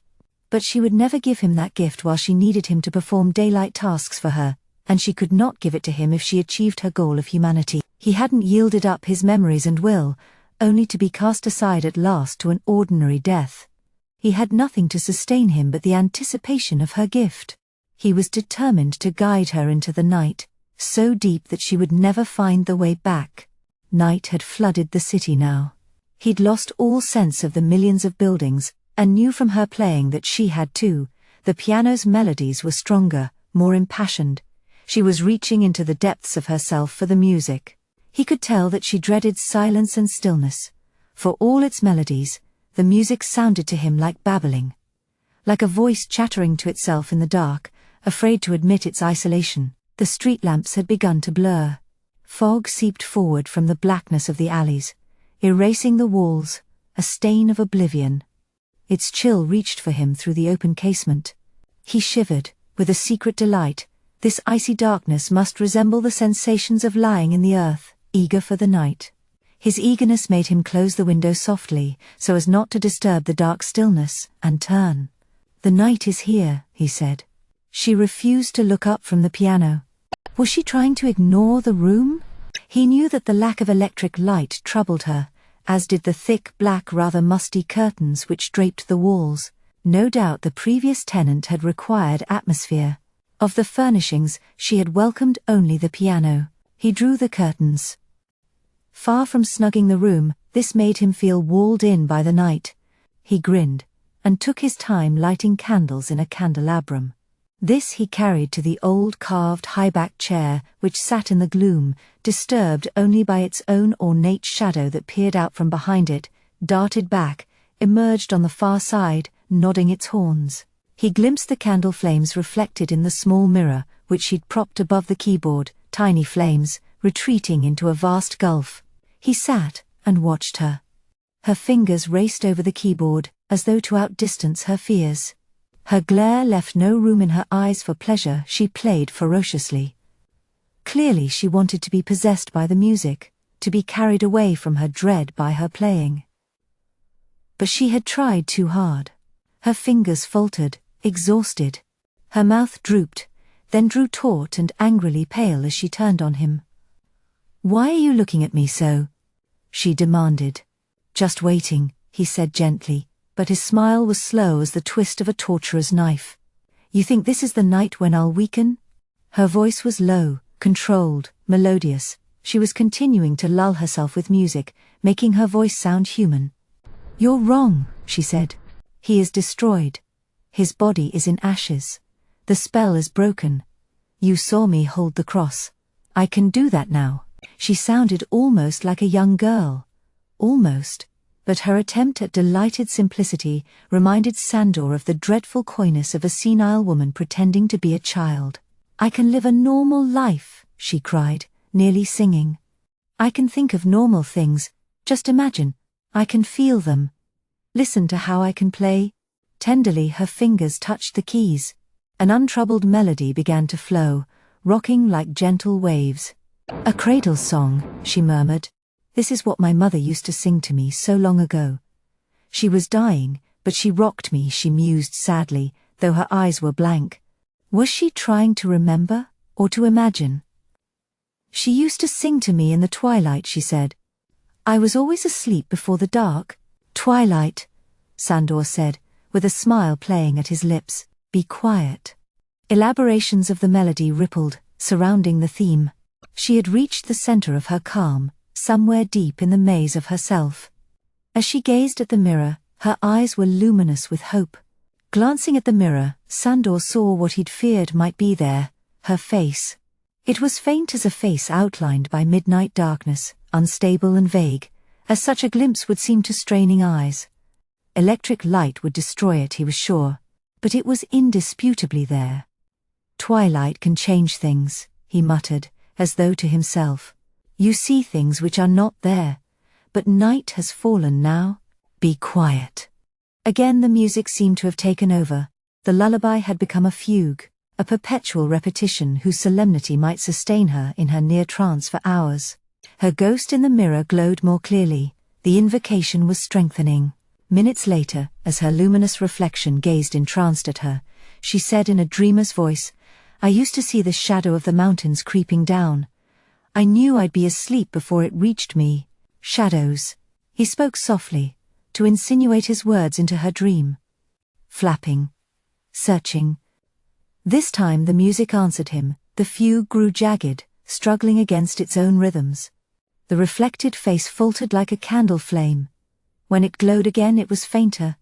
Her fingers hastily found the cradle song, grabbing it back from the fugue. Fluttering, birds, they were flying home to the trees, she said, her voice muffled by her trance. "The wings of bats," he said at once, grinning at his skillful counterpoint. Her reflection flickered dimly now, a flame unequal to the night. She was playing the cradle song over and over again, afraid to let go. A dog began barking in a hollow alley. At once she said loudly enough to threaten her dream, "Yes, the dogs. I used to hear them barking. That meant their master was coming home." He grinned at the gift of her words. "The dogs," he said, relishing the memory. "Yes, they used to bark at night. Because of the master, as you say. They knew when he was abroad." A discord sprang through her trance, and the face in the mirror went out. She turned on him, eyes bright as razors, while her fingers still moved about the keyboard in search of her memory. "Silence," she cried. "I forbid you." "Then I must obey." As he bowed his head he added slyly, "But you seem so afraid." "I'm not.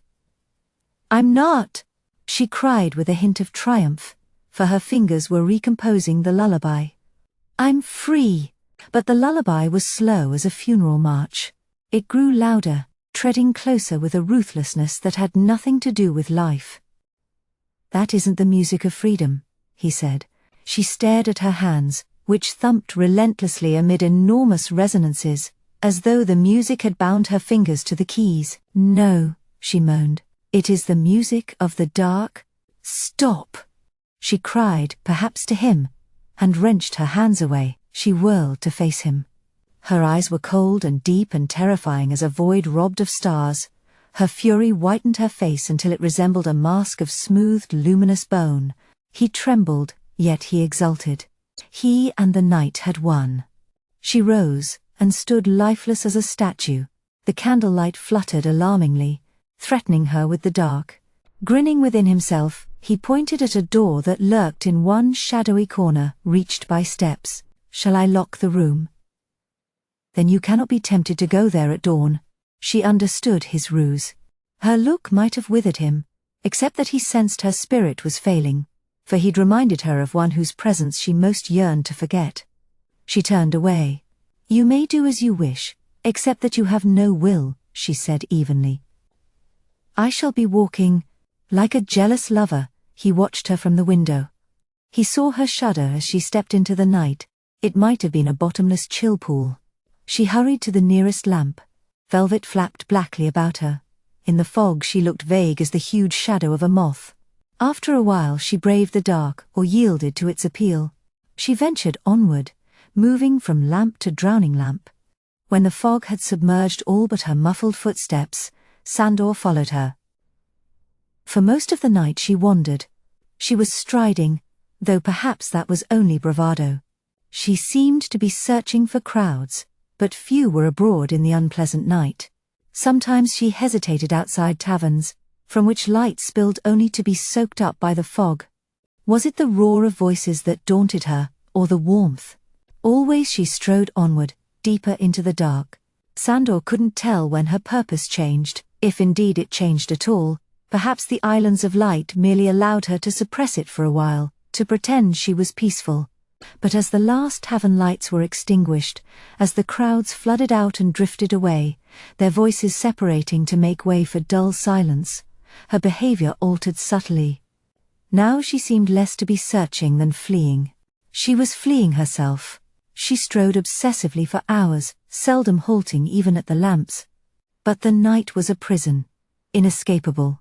A few figures skulked beyond the walls of fog, hushing their footsteps. None of them was as expertly furtive as Sandor. He could tell that the desertion and the vagueness troubled her. But why? Because she was left alone with herself, or because she was denied victims? At last she halted, in an archway near a lamp. As shadows of fog passed over its stones, the arch seemed to breathe unevenly. Was she resting? Somewhere close by, the river lapped. The sound might have reminded her of the rocking of the lullaby, though it seemed sluggish, thick as blood. A lone, dismal foghorn sounded. Suddenly her eyelids flickered, quick as a snake. She had heard some. In a moment, Sandor heard it too. A woman's footsteps, stealthily approaching. He drew back into the thickened shadows to watch his mistress. A shameful secret yearning stirred in her eyes. Like grubs, she licked her lips, sickened or eager. But the footsteps halted and retreated, only to turn again and return to their limit. In the fog, with stealthy patience, the woman marked out her lonely patrol. Sandor's mistress grabbed the sides of the archway. Was she trying to hold herself back? Her nails scraped the arch, as though she were clambering forth from a coffin. Her hands recoiled abruptly from the stone. The footsteps approached slowly, tantalizingly, and she surged forward from the arch, eyes raw as wounds, tongue lubricating her sharpest teeth. But she fell back, for the footsteps had been joined by others. A caprice of the fog displayed the tableau. The woman, a buxom redhead, aged beyond her years, had taken the arm of a thin, chalk-faced man, who moved with the sly unctuousness of a mantis.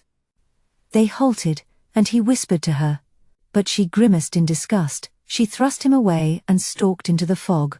He'd demanded some outrageously unusual sensation. Occasionally Sandor wondered whether something of the kind bound him to his mistress. Once, soon after she'd made him the slave of her kiss and her ring, he'd caught her gazing speculatively at him. She might have been considering whether he could become her lover, to preserve the secret hoard of her humanity. But she'd glared at his passive eyes, and had turned away, furious with herself. The man glanced down the narrow street, through the tattered gap in the fog, and caught sight of the velveted woman in the archway, her smooth face unreadable. Sandor grew tense. Silently and almost incoherently he invoked the dark. Yes, the man was venturing toward her. The fog merged again, concealing from the man the hunger in her eyes, swelling up like gouts of black blood. She withdrew into the shadows of the archway, enticing him. Sandor's last glimpse was of her trembling tongue, nervously parting her lips. The man followed her into the dark. For a while, there was breathless stillness. Was there the faintest whispering, less substantial than the sound of velvet, most reminiscent of the unfurling of a web? Now there was a definite sound, however tiny, an appalled squeal, almost strangled by the throat that uttered the cry. And now the man's hand scuttled into sight, clawing at the edge of the archway, struggling to drag him out of the dark. Its struggles turned into a fluttering, the agony of an impaled insect. As Sandor watched, his memory stirred, the white face that had fastened on his own neck, and he felt a sick, uneasy longing. Part of him envied the man. But the hand drooped like a drained balloon, while in the archway a dreadful sound went on and on. A sound loud and unashamed as the feeding of someone made idiotic by senility. At last she emerged. She had masked her mouth with velvet, as though it were disfigured. In the depths of the archway he glimpsed something very pale, contorted as a spider's leavings. She roamed the streets, but each light seemed too small and enfeebled for her. Choked, muffled sounds, perhaps of sobbing, struggled from beneath the velvet, but she was only pretending to wander. At the first hint of dawn, a touch of greyness overhead, hardly distinguishable from the mixture of night and fog, she fled back toward the studio. Boldly, he met her outside the street door. Perhaps she had known he was following her, for her only reaction was to turn hastily away. As she climbed the stairs, he heard her behind him, trudging wearily as an old woman. He lit candles in the studio. Fog had seeped into the room, and in the mirror the flames now glowed with unnatural softness. She entered, and stood as the door slammed. She seemed incapable of further movement, as though her velvet had become a burden, an embodiment of night. "It's almost daylight." He sounded gentle as a lover, but he was only calm, assured of her gift. Eventually she stirred and removed her cloak. Her lethargy made it swirling sluggish. As she handed it to him she said, hopelessly, "There's blood on it again." She trudged up the steps to the inner room. Her poise retained some dignity, but her spirit was dim. She left the door open, and he dared to peer in as he heard wood sliding. The flames of the candles he held leapt high. Yes, this was her room, her rightful place. Bare plaster, naked floorboards, faded curtains at the cramped window, and all the furniture she needed, her coffin. He watched as her hand scrabbled out of sight beneath the closing lid, as a spider might withdraw into its lair. The thud of the lid, and the stillness that ensured, made him smile contentedly. She was safe in her box, until it was time for her to rise again. 8. The soul of an artist. "Oh my dear," Lady Esme cried, her necklaces glittering and tinkling like a chandelier. "You can't imagine what it's like to feel you have a great artist for a protégé." Janet was hardly listening. She was still fuming about Geoffrey's behavior. He'd delayed telling her of this reception until the last possible moment, and then only because he couldn't conceal from her that he was dressing formally. Was he tired of her? She was sure he hadn't wanted her to come, though Lady Esme's invitations to her home had always included Janet. "Just think, if I hadn't noticed that postcard in the shop window, the world might never have known about her," Lady Esme mused, shaking her head. As she did so, the scent of perfume emanated from her silver hair. "But that's how you can tell a true artist, my dear. They live for their art and care nothing for fame. They're detached." She frowned, uncertain of the word, and hurried on. "Do you know, I was the only patron there." The nerve of him, treating her as though she were just his secretary. But no doubt, Janet conceded, a little annoyed by her softening. He was still disappointed about Whitby. Their search had been no help to his friend. They'd discovered only that the constable ought not to have died of a heart attack, since his heart was supposed to be sound, but nothing else, except for the dreadful old house at Carfax which she'd refused to enter. The atmosphere of the place had seemed sticky. threatening to draw her toward its center. But soon he'd emerged, shrugging with frustration, and she'd thought he was uneasy, though he would never have admitted it to her. Yes, he must be on edge with his failure to help Van Helsing. If only he'd let himself show through his aggressive banter, she would be more alert to his feelings. Of course she teased him just as much, but couldn't they ever stop? They couldn't talk seriously or simply. Their jokes held them off from each other. She glanced at him, between the other guests posed like statuary around the pale, spacious rooms, moving only to sip or to stroll, politely lethargic, to another group. Sometimes his lean face looked appealingly young, but tonight it was pinched and lined, as though he weren't bothering to animate it. His chatter and laughter seemed a little forced, mechanical, resentful. She tried to move close to him, to reassure him silently. But Lady Esme clung to her arm. "You must let me tell you the rest, my dear, before our artist arrives. Do you know, her exhibition was in Stepney, in her studio." "Stepney, my dear, so original." Janet's head was throbbing faintly with the threat of a headache, as though a storm were imminent, and the discomfort hindered her thoughts. She found herself reminded of the man's body that had been discovered in an obscure Stepney street, drained of blood and practically decapitated, brought there from the scene of the crime, the police deduced, since there was no blood in the archway. What had that to do with anything? She had wondered. "Where in Stepney?" she asked, to disentangle herself from her thoughts. "My dear, je ne sais pas. My man drove me there, he found the way. Besides, it was at night. So daring of her, don't you agree? To exhibit at night in Stepney, absolutely thrilling." She'd begun to lead Janet toward Geoffrey, but only because he stood near the paintings. Perhaps that was why Janet's head was throbbing, in anticipation of the trial ahead, the task of enthusing about Lady Esme's discovery, while the woman waited impatiently for her to say more. Janet could scarcely help disliking the paintings prematurely.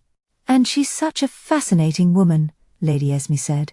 "So deep, and oh, so classically beautiful. These days there are so few people who are either," she sighed. "And as for her paintings, but you must see for yourself. Shall I tell you what particularly fascinated me? Some of them reminded me very much of the dreams I used to have before Geoffrey cured me. I told her so, and she was most interested. In fact, she insisted that I invite him tonight." Janet gazed at the painting. She could well believe that the artist might need Geoffrey. It showed an unidentifiable bleak place, above which hung a fat full moon clawed by a single tree. Beside the tree stood a woman clad in velvet. Her white shoulders were bare, her slender fingers intertwined, perhaps in prayer, but she had no face, only a luminous blank, smoother than the moon. Had she been transfigured by an inner light, or simply robbed of her face? The painting might be beautiful, but it made Janet think of something which had lived its life far underground, eyeless because it had never seen the light. Certainly the picture was uncomfortably intense, it aggravated her faint headache, yet she couldn't look away. "Whoever painted this," Geoffrey said, "is either a genius or quite mad." She welcomed his voice, not least because it allowed her to glance away from the painting. "In other words, either a knighthood or a straitjacket," she responded.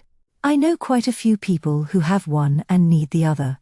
Lady Esme looked gratifyingly shocked. But the painting troubled Janet. "What does it mean?" she demanded almost angrily. "It doesn't have to mean anything." "It's art," Lady Esme said feebly, taken off her guard. Then she rallied. "It's a kind of symbolist surrealism, impressionistic in other words," she added, in case Janet was confused. "Well, I don't know much about art," Janet said in a tone that suggested she was hardly alone in that. "But I know what I don't like." She wished there were more room for her to move around the group. The glowing, faceless head seemed uncomfortably close. "Janet." Geoffrey sounded like an ostentatious saint. "Why don't you go and play with the pretty cocktails?" There was her excuse to move. Perversely, she now felt determined not to retreat. Sometimes she enjoyed their crosstalk. He was the only man who hadn't seemed wary of her, who answered back unself-consciously. But she was trapped in her resentment. He should have told her of the invitation. "You can't get rid of me that easily." She managed to sound careless. "I can't get rid of you at all," he said, with detectable glumness. Surely he was joking, despite his tone. Or had he had enough of her? Had he decided she was too aggressive, insufficiently feminine, as she sometimes feared she was? Before Janet could decide, Lady Esme said, "My dears, you do sound in love. She'd make things worse." "Keep your mind on the paintings, Esme," Janet suggested sharply. Too late, the comment had irritated Geoffrey. "That's the worst of having a secretary whose father's a baronet. She's on my neck 24 hours a day, knows everyone I know, goes everywhere I go. We might just as well be married. It couldn't be any worse." Did he so much dislike working with her? She'd wangled the job to make sure no other woman came so close to him, and she'd been excited by his anger when he'd found she had done so. But there had been more to it. Her sense that he'd found a purpose in life had affected her. She'd wanted to share that purpose, for she often felt she had none of her own. Now her head was throbbing with questions, which she couldn't ask him. In any case, she would have had no time to ask him. Attracted by what seemed a witty group whose conversation his own quips would outshine, Sir Aubrey Vale had strolled over. "I say, Geoffrey," he drawled. "Just because Janet's your assistant, you needn't think you can withdraw her from circulation, you know." "Oh dear heaven," Geoffrey moaned, raising his gaze in that general direction. "Tell her, not me." Sir Aubrey laid his hand on Janet's arm. It felt as though he'd dropped a lump of melting lard there. "Why," she said, with a shudder that made her discreet necklace chatter, "Geoffrey's mad about me." She was joking about the truth. Or was she? That was the trouble. She and Geoffrey pretended to be so honest with each other precisely because they weren't at ease. Was their banter a disguise for their feelings, or a substitute? She was no longer sure. Perhaps they weren't suited after all. "I say, your glass is empty." Sir Aubrey's protest was loud enough to bring butlers hurrying, but he nevertheless led Janet toward them, exclaiming reproachfully to Geoffrey, "Don't you think she should have a little stimulation?" "You're all the stimulation I need," she said loudly. To see her encouraging this deplorable man must surely make Geoffrey jealous. But he had turned back to the painting. Sir Aubrey's pasty face, which narrowed to the chin and petered out there, stared in admiration at the contents of her low-neck dress. How on earth was she to get rid of him now? A butler helped her. He opened the doors from the hall, and announced Countess Maria Zaleska. Geoffrey's interest quickened visibly. Lady Esme must have told him that the Countess wanted to meet him, something else which he hadn't mentioned to Janet. Perhaps that was the reason for his secrecy. Well, she wouldn't give him up so easily. Her doubts were the fault of her headache and its burden of growing lethargy. She turned, ready for a challenge. She disliked the Countess on sight. Of course the woman was beautiful. But that wasn't the only reason. She bore her face into the gathering for admiration, like a work of art framed in her tightly shingled hair. Her flesh was almost as pale as her white silk evening gown. In an inhuman way it resembled marble. It seemed too perfect. Perhaps the paleness was makeup, for Janet felt the woman was significantly older than she looked. No doubt that was cattiness, aggravated by her thundery headache. Lady Esme bore down on her guest. A lesser victim might have been daunted, but the Countess only glanced at her with the faintest of smiles. "My dear," Lady Esme cried. "I'm so glad you managed to come. We were all beginning to worry about you." Speak for yourself, Janet thought. But Geoffrey was evidently pleased that the Countess had arrived. He'd been worried, had he? Janet stalked him and hissed, "Don't you know it's very rude to stare at strangers?" Gratifyingly he started, but didn't look away from the Countess. "I thought I'd got rid of you for a while," he muttered, "not with a dangerous brunette in your vicinity." His smile was wry. Was he secretly flattered by her jealousy? He lifted her face gently to examine it. "Now what can be this odd little creature's interest in protecting me from brunettes?" "Your professional dignity, Doctor." Slowly her expression brightened his, though he seemed reluctant to share her pleasure in their working relationship. But Lady Esme intervened. "Countess Zaleska, I want you to meet Dr. Geoffrey Garth, one of my most intimate friends." The pale face glided forward, as though servants were carrying a statue wrapped in silk. Close up, The Countess looked even more artificial. She emanated a sense of tight control, as though her brittle perfection were threatening to crack. Janet's head throbbed as though the storm were overhead. But Geoffrey seemed convinced and captivated. "How do you do?" he said in his most richly masculine voice, and bowed over the Countess's hand. He'd never treated Janet so. She opened her mouth to destroy the spell, but was interrupted. "Oh, and this is Geoffrey's secretary, Janet Blake." Lady Esme's saccharinity showed that she had abandoned Janet as the object of her matchmaking. "I'm afraid your paintings seem a little beyond her." "I wouldn't say that. I just didn't like them very much." Janet smiled, timing her punchline. "Neither of us did we, Geoffrey?" Geoffrey's lips snapped like the mouth of a fish. He looked as though he'd been fed poison. "Well now," he said, his voice stiff with anger. Janet watched innocently. Let him try to extricate himself and sound convincing. But abruptly, her pleasure was doused, for the Countess had turned toward her. The woman's eyes were colder than any statue's eyes, dark, profound, and absolutely unreadable. They made Janet feel gauche and abashed. Worse, they fascinated her, addressing something that stirred deep in her mind. In a moment it would flash into clarity, shattering the oppression that throbbed within her skull. But with a minute indifferent shake of her head, the Countess turned away. A butler approached, carrying a lone glass on a silver tray, as though it was sacred. "Will you have a glass of sherry, Maria?" her hostess said. "Thank you, no," with a strange uneasy emphasis, as if reminded of a grim memory, the Countess said, "I never drink wine." The party was coasting onward, but the cold scrutiny had drained Janet of self-confidence. Nervous with anger, she strolled toward a mirror. She had been made to feel untidy, dowdy. But her reflection looked all right. She didn't want to be perfect, only to be liked, and thus she struggled to look brightly pert again. Wasn't the Countess behind her?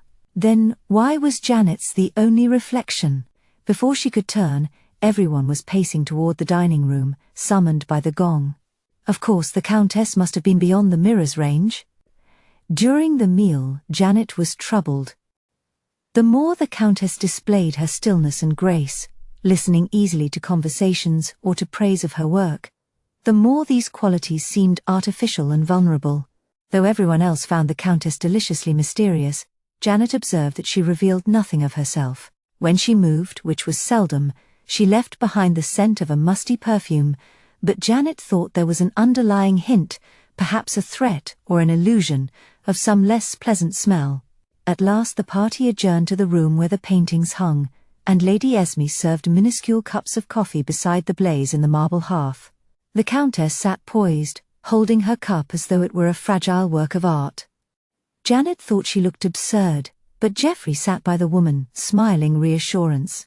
Guests wandered, pulling books from shelves, striking chords on the piano.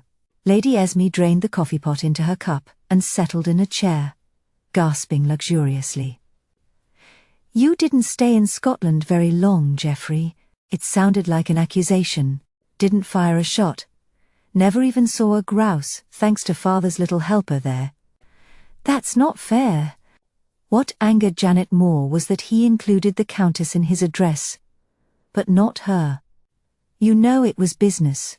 He had the grace to start and look apologetic. Van Helsing, yes, that was business all right. No more, it was loyalty. "Sorry, Snooks." She accepted that, but stayed tight-lipped. Sir Aubrey drifted to the seat next to hers. "Van Helsing, did you say?" he drawled. "The vampire chappie?" "Yes."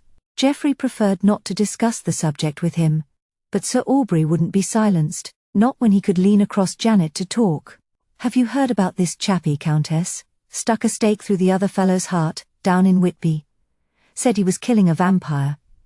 Jolly sort of chap to have for the weekend, eh?" "It all happened at an asylum," Lady Esme said. "That's right, a house full of loonies, like the ones our doctor here has to look after. Don't know how you stand it, old fellow. It'd drive me dotty in no time." He glanced uncertainly at his hostess, and continued hastily. "Anyway, the old chap must have had a screw loose, poking stakes in people. I expect they'll lock him up somewhere cozy, Not if I have anything to do with it. Friend of yours, old boy? Not much you can do though, eh? We'll see about that. The man's insensitivity had reawakened his resolve, but Janet could see that he still had no idea what to do. The prosecution will have one difficulty at least, he said. No body of the victim. The corpse of Dracula, as the victim apparently was called, was stolen from the Whitby police. We know what that means, eh, Countess? Some of these vampire wallers got together and flew him away. His laughter gurgled like a bat's death rattle. Her gaze had choked his gaiety. She looked as if she should know about vampires, Janet thought, and recalled the Stepney murder. That was just cattiness. It wouldn't help Geoffrey's friend. Now that the jollity was frozen, Geoffrey risked saying, Van Helsing is the finest mind I have ever known. And he takes the idea of vampirism very seriously. I believe he should, the Countess said. And do you, Dr. Garth? Her dark eyes were eager. So she had feelings after all. Was she eager to interest Geoffrey? The vampire appears in the folk tales of all races, he said. Greece, Japan, China, France. I imagine in your country too, Countess. But she didn't answer with its name. Perhaps modern science ought to explain it, he mused, rather than explain it away. Was he being polite, or had he begun to believe? In either case, he was drifting away from Janet. I'm sorry I didn't bring your blackboard, she said. Janet, behave yourself, Lady Esme said, agitated, and turned away, leaving Janet trapped behind her burning face. I'm sure we'd all like to hear the views of modern science, Lady Esme said. Named as the incarnation of science, Geoffrey frowned intensely and philosophically. At last he said, I believe Van Helsing takes the vampire myth too literally, but yes, perhaps vampires do exist in the sense that there are people who behave that way. I can understand that. There are stranger obsessions, and they can be cured. Why shouldn't vampirism be curable too? All that's needed to effect release is to discover the primal source of the obsession. Release. It might have been the first word of a prayer whose text the Countess had forgotten. A purpose was kindled in Geoffrey's eyes. Whatever the woman's trouble was, whose nature she must be disguising by her interest in his theme, her need of him seemed real. He wouldn't fail her. I believe, he said gently, that there's no obsession which will not respond to sympathetic treatment. The woman was only a potential patient, but Janet feared she was more. Janet made a last attempt to drag him back. Well, I'm obsessed with a game of bridge. How about stepping out of your clinic, Geoffrey, while I find us partners? But he glanced at the Countess for a decision. The woman's heavy eyelids faltered, and her eyes threatened to grow dull. Dr. Garth, she murmured, indicating two lonely chairs on the far side of the room. Please, if you would be so kind. Of course. He dismissed Janet briskly. Maybe later, he told her. She could only withdraw and smile, sweet as toothache, at her rival. You'll be sorry you got him started, Countess. He goes on for hours. But it sounded shamefully feeble, even to her. She hurried away, avoiding Sir Aubrey, and heard the Countess say, I was very interested in what you said, Dr. Garth. I wonder if we might discuss it further one evening soon. She heard his agreement, and moved away faster. Had she lost him to that cold, inhuman creature? Perhaps that was what he wanted. Dimly she felt that he was being enticed into danger. She suppressed the thought furiously, miserably. Such thoughts were only jealousy, and would help no one. 9. Room without mirrors. Geoffrey emerged frowning from his car. Unlikely as it seemed, this was the place. Beneath a sign that declared Papers of the World shone cheap magazines, though the stall appeared deserted. Alleys gaped among extinguished shops, cats screamed, and a smell of stale fish drifted from a locked-up slab. He closed the door softly, disliking to advertise the presence of his car, to whoever might be skulking in the alleys. There was the bookshop. Indeed, beyond the grubby pane, there seemed to be nothing but a mass of books, protruding like uneven teeth from shelves, piled in staggering towers toward the roof. He felt sure that the right sort of wink to the bookseller would unlock a hidden store of unusual and interesting material. But the shop was deserted. Above it, a curtained window glowed like a rectangle of moon, the Countess's flat. In the dimness, The door beside the shop had no color. He grasped the knocker, which felt flaky and wet. The wetness was sly, for he couldn't decide whether it was real. The thumps of the knocker tumbled into the dark like wooden blocks, and were eventually answered by slow, muffled sounds that might be footsteps. Standing in the fishy street, he felt rather absurd.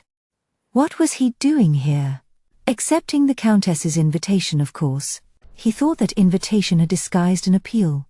The fact that she would see him only at night, and only at her studio, interested him. It might be a key to her problems. But he was also here to distract himself from his failure to help Van Helsing. Why he'd been reduced to asking his contacts in the police force to inform him of any incidents that might bear out his friend's story. No use brooding on that business. Nothing would occur to him that way. Keep his mind on the job at hand. At least he was away from Janet for a while. That girl! She'd taken a dislike to the Countess for some reason. In fact, she'd almost lumbered him with a double appointment for this evening, until he'd examined the diary.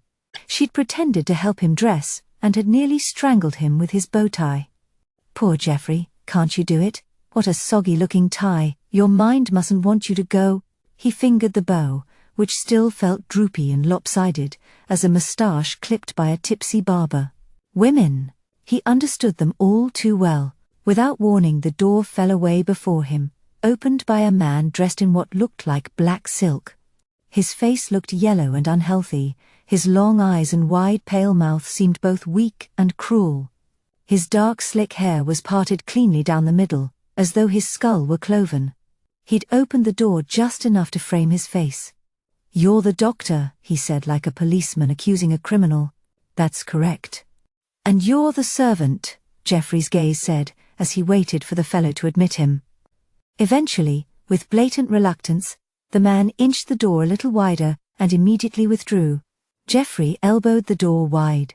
Within was nothing but darkness, a sense of close cold walls, a smell of senile wallpaper, footsteps ascending rapidly. Why, the man hadn't even brought him a light. It was intolerable. The man must be used to the place, and was using that familiarity to further his impatience. By heaven! In a moment, Geoffrey would wield the knocker, until the Countess herself came down. But a door opened, spilling light down the bare staircase and brown musty walls. He slammed the street door, and climbed to the flat. The Countess waited just within, holding back a little like a timid girl. She waited for him to approach, and her stiffness reminded him of the pride of a very old woman. She looked fragile, but determined to preserve at least some dignity and courage. The servant was nowhere to be seen. Debating whether to complain, Geoffrey fingered his throat, harshly choked with resentment. "What's wrong, Dr. Garth?" the Countess said. He wasn't here to disturb her unnecessarily. "I've been having tie trouble," he said. "Why, it looks quite good to me." "Thank you." He let go of the tie. He was acting like a compulsive or a child. He glanced about the flat. Except for a few black candles held by stone cupids on the mantelpiece, everything was pale. The walls, the curtains which draped the windows and hid what he assumed to be a couple of doors, even the graceful curves of carved furniture. The large room was full of lamps, standard lamps and smaller. Perhaps too many?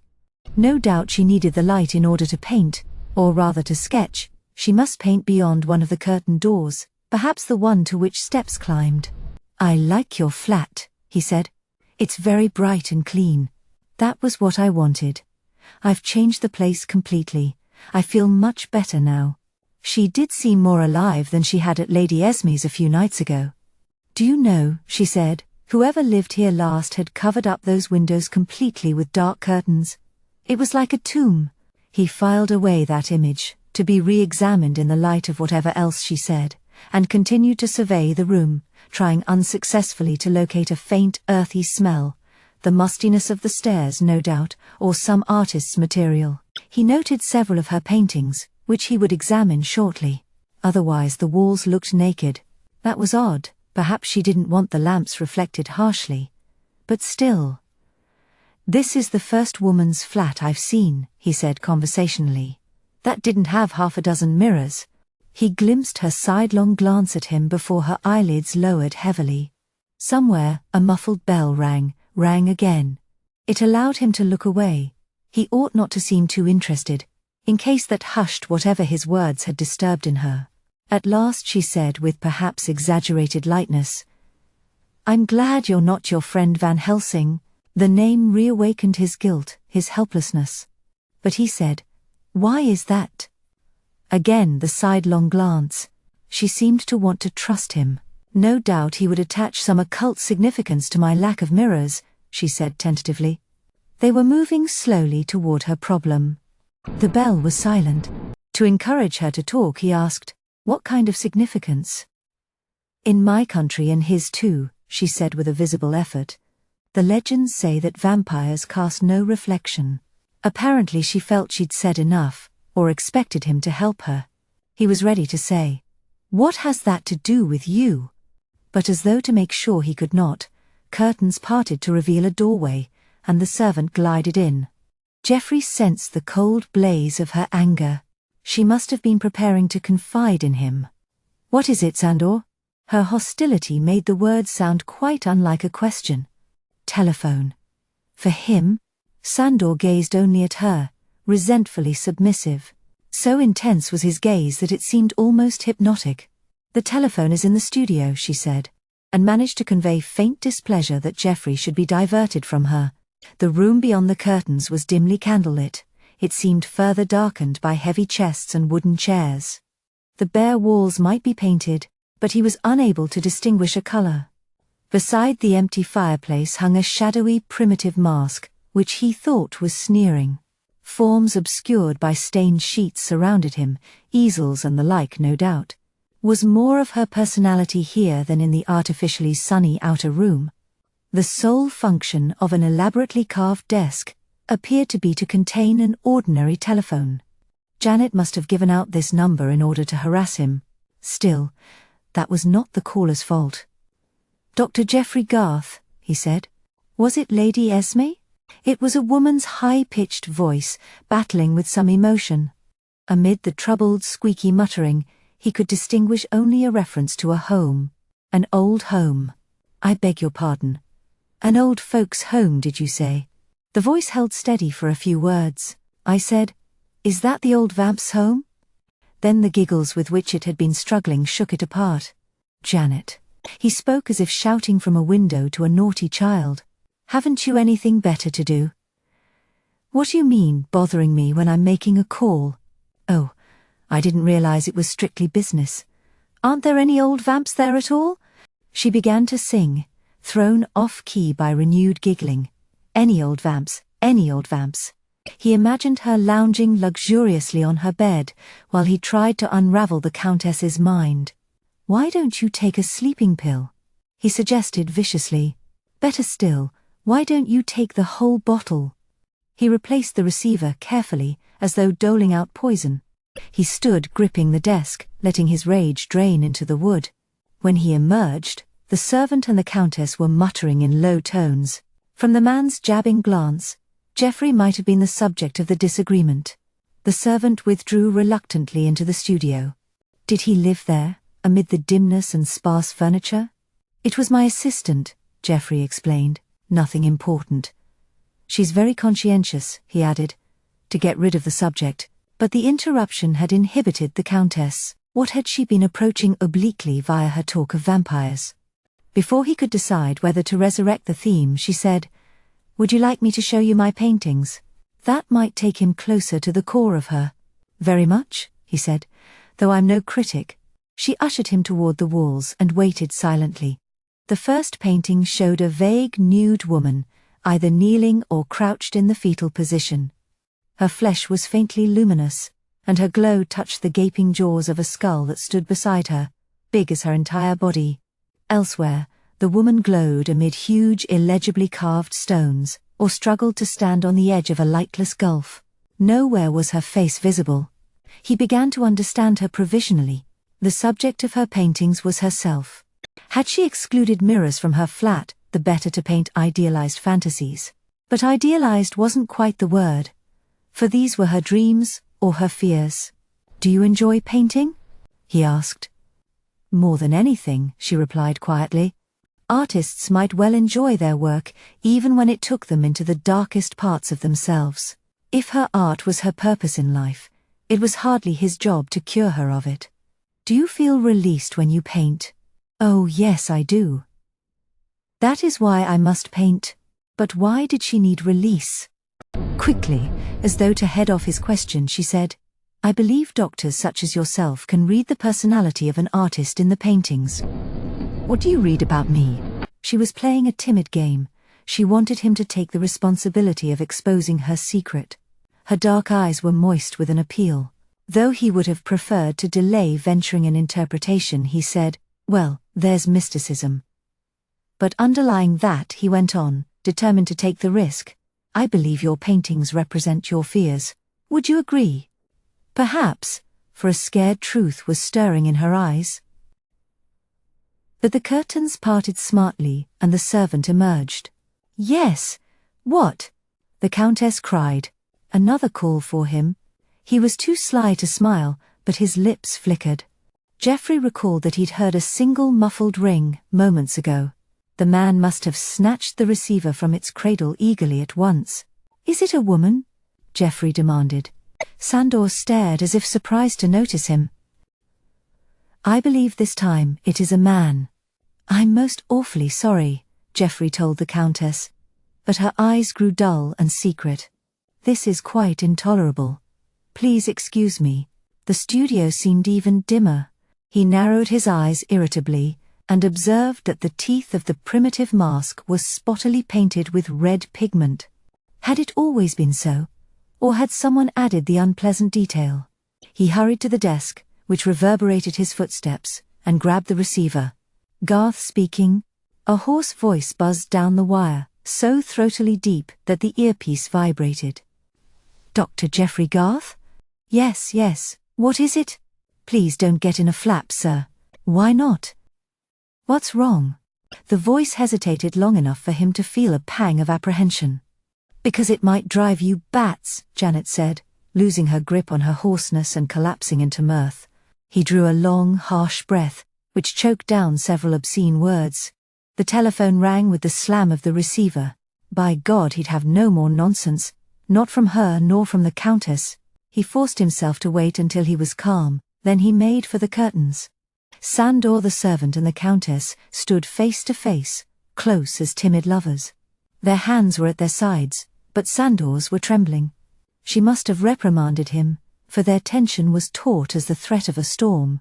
Geoffrey's intrusion separated them from their contest of wills or whatever it was. Leave us, she told the servant, in a tone that made at once redundant.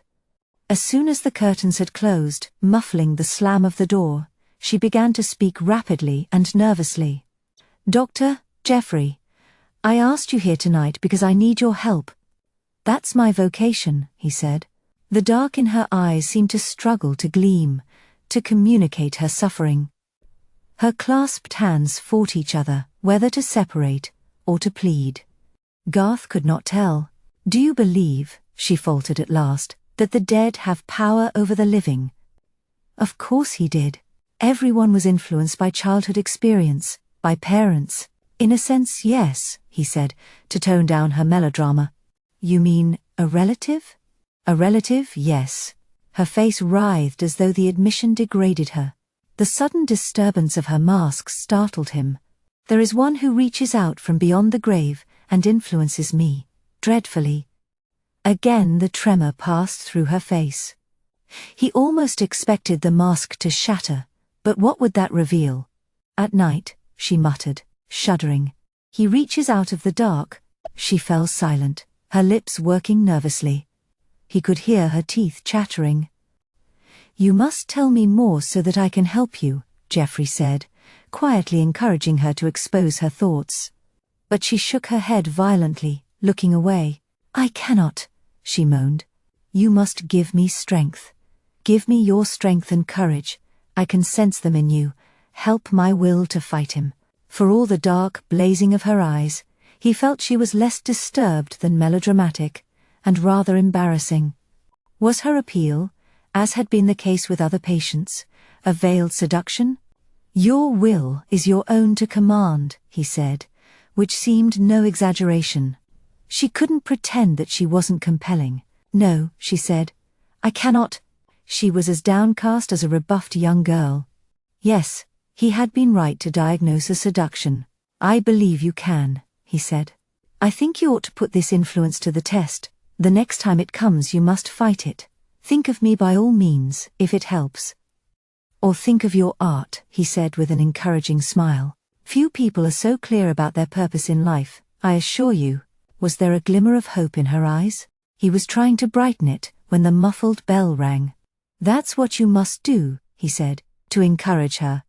This time he welcomed the timing of the bell. "Another man for him," Sandor said, emerging. "Another voice," he meant.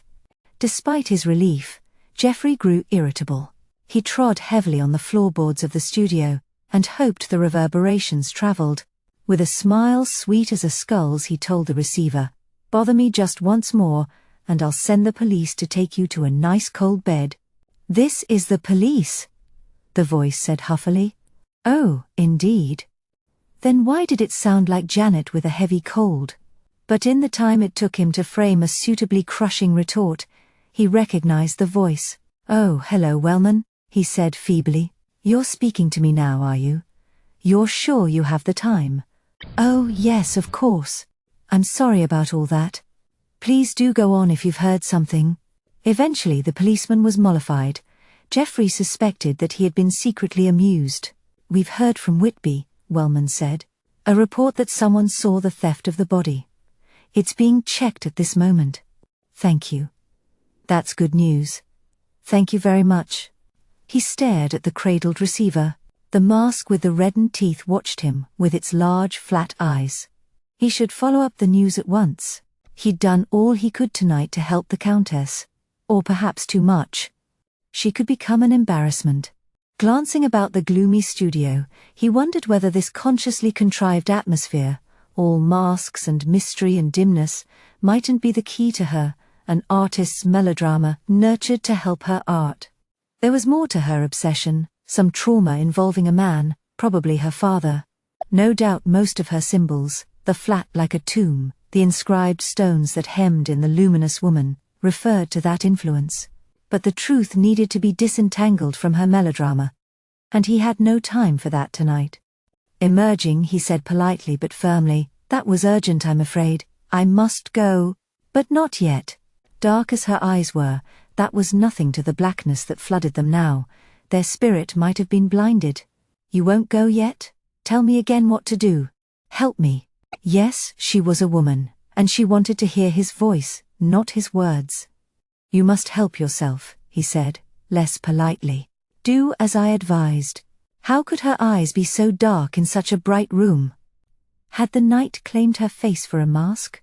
As she stared at him, looking theatrical and desperate, she began to turn a ring on one finger. The jewel which had been hidden in her palm crawled into view, bulbous as a spider, black and flickering. Then she shook her head, and continued turning until the jewel had returned to its lair. Perhaps she glimpsed the beginnings of contempt on his face. She seemed to gather her spirit together, until it glowed darkly in her eyes. "Yes," she said. "Tonight I will paint." Well, that was a start, and it would help her to paint, though it could hardly be the test of strength he'd recommended. Still, her tone implied that she hadn't painted for a while. "I will need a model," she told Sandor. As soon as Geoffrey had said he was leaving, the servant had begun to extinguish the lamps. Already the corners of the flat were dark. Now he glanced slyly at his mistress, and a secret meaning, amusement or eagerness, tugged at his lips. Had he once been involved with a model? Any response the Countess made to his glance was sealed beneath her face. At least she meant to paint someone other than herself. That was promising, Geoffrey thought as he picked his way downstairs, toward the fog. He exited onto the fuzzy street, and looked up. As he did so, the pale window was doused. All the lights were out now. The servant had gathered mantles of darkness about his mistress. Geoffrey disliked the man. She'd be better off with an English servant. More trustworthy. But perhaps there was more to the relationship. He'd seen no beds, and there was only one room he hadn't entered so far as he knew. If she consulted him again, he'd try to learn about the man, and to persuade her to get rid of him. His influence seemed unhealthy. He strode into the fog, shaking his head free of speculations. Never mind cluttering his mind with her, not now. She had nothing to do with Van Helsing. 10. An older woman. Lily gazed down at the dark river. A stony chill seeped through her clothes. Beneath her elbows the parapet was hard, unyielding. The thick pillars which supported it reminded her of men's forearms, thrusting up in ranks on both sides of her, their cruel fists buried in the coping. Her own arms, propping her chin, felt numb as stone. Soon they would feel nothing. The river oozed by, slow and inexorable as life. Feeble gleams struggled to appear but were swallowed at once. Lily wondered what the depths of the river might be carrying. Were there others like her? Surely there must be. They would float, gentle as only the dead could be, on their eternal journey through the softly flowing deeps, never troubling one another. Perhaps at last they would sink to the absolute calm of the deepest sea, where men would never dare venture to disturb them. She shivered a little, for the river must be cold. But it could be no colder than the rest of the world. She'd lost the baby. She had borne everything else since her mother had died, and had left her unprotected. Her father's brutality, his drunkenness, his indifference to her except as an unpaid skivvy. Teddy had loved her, or at least he'd said he had. They'd met in secret when they could, and had talked of what they would do once her father died. Somehow, one clumsy, disappointing night, they'd made a baby. They had still been planning their elopement. Teddy had kept mumbling yes, just a few more days. But when her condition had become evident to her father, he'd beaten the baby out of her. The wheels, and the desperate horror of her loss, still throbbed. Teddy had promised that if ever her father found out, he would protect her. But all of a sudden he had left the district. She had never seen him again. Her hands gripped the parapet. No longer could she endure these memories. In a moment, the river would drown them and wash them away. There was nobody to see. Ahead of her was only water and the misty further bank, where a constellation of windows glittered. Each light was a life, too distant to warm her. In any case, none of them would care about her. Even if they had been aware of her existence. Why should they? No doubt they had their own grim burdens. She placed one foot on the lower rim of stone that supported the balusters. From there she could hoist herself up and over in one quick movement. Her fall would do the rest. Beneath her toes she sensed the dark gulf. Now nothing held her back except fear. Even that was less keen than the apprehension she'd felt as Teddy had taken her. This new fear was bearable, for she knew that soon it would be ended. Nonetheless she faltered, and pretended to be gazing at the windowed night. A man was passing by on the far side of the road. Was he a policeman? He seemed stealthy enough, and he was looking at her. She held herself still, refusing to turn toward him. She felt threatened again, and nervous. At last she believed she was alone. She hadn't heard him move on, but she had not heard his approach either. Across the road, she could see only lamps standing on patches of light, separated by darkness. Now was her chance. The interruption had distracted her from her fears. She must act now. She clambered onto the coping. Either it was higher than she'd thought, or her movement was clumsier than she'd wanted. She had to kneel atop the parapet, gripping the stone with both hands to steady herself. No need for steadiness. Jump! Fall! Her brain was a whirlpool. The water had reached for her. The slopping gulf rushed impatiently upward. But she had only begun to topple when hands grabbed her shoulders cruelly. She was dragged backward to the pavement, almost falling. She turned on her assailant with a child's enraged frustration. It was the man who she'd thought had passed her by. She could hardly distinguish his face, for he carried his own concealing shadow with him, beneath the wide black brim of his hat. But the pale oval face which she could make out was unpleasant enough. "Get off!" she cried, almost sobbing, like a child struggling between anger and fear. "Leave me alone, I'm doing no harm." He let go, and stood still while she retreated, but his hands remained outstretched, though their empty grip had softened, and seemed to express reassurance or a plea. "You are harming yourself," he said. "The river is cold and dark. It would be such a waste. His soft voice was mysteriously foreign. She found herself attracted, however reluctantly. But that made her furious. He was only another man. He wasn't going to distract her. She began to hurry beside the parapet. As soon as she'd put enough distance between them, she would be over the coping before he could reach her. Wait. Somehow, his quiet voice managed to halt her. You mustn't think nobody wants you, he said. But she did think so, because it was the truth. Oh, perhaps he wanted her as men did, but she'd had her fill of that. Let him keep his distance, or she'd leap into the river at once. She tried to force herself to walk faster toward the chill dark. I can take you where there's warmth, and food, and money. Oh yes, she was sure he could. And she knew all too well what she'd be paid for. But her treacherous feet hesitated. I'm not going with you, she said furiously. I am not speaking for myself, I am only a servant. He sounded humble enough. I make the offer on behalf of my mistress, he said. So that was why he was touting. She felt confused and disappointed. What kind of girl do you think I am? She demanded, turning to glare at him. His smile discomfited her. Lamplight showed his face, pale and foreign, its eyes long as the eyes in magazines that glinted down at heroines as mysterious, passionate villains carried them away. But his smile was simply amused by her misapprehension. My mistress is not that kind, he said. She is a lady, a countess. Lily believed him. She could hardly have said why. Perhaps she wanted to believe. Perhaps she was convinced by his accent, his uncommon clothes, his poise. He was no ordinary man. He stepped forward amid his black cloak's rustling. Come, he said gently. My mistress is a painter, but she has no use for professional models. The idea that someone should want to paint her dazzled Lily. Someone cared about her after all.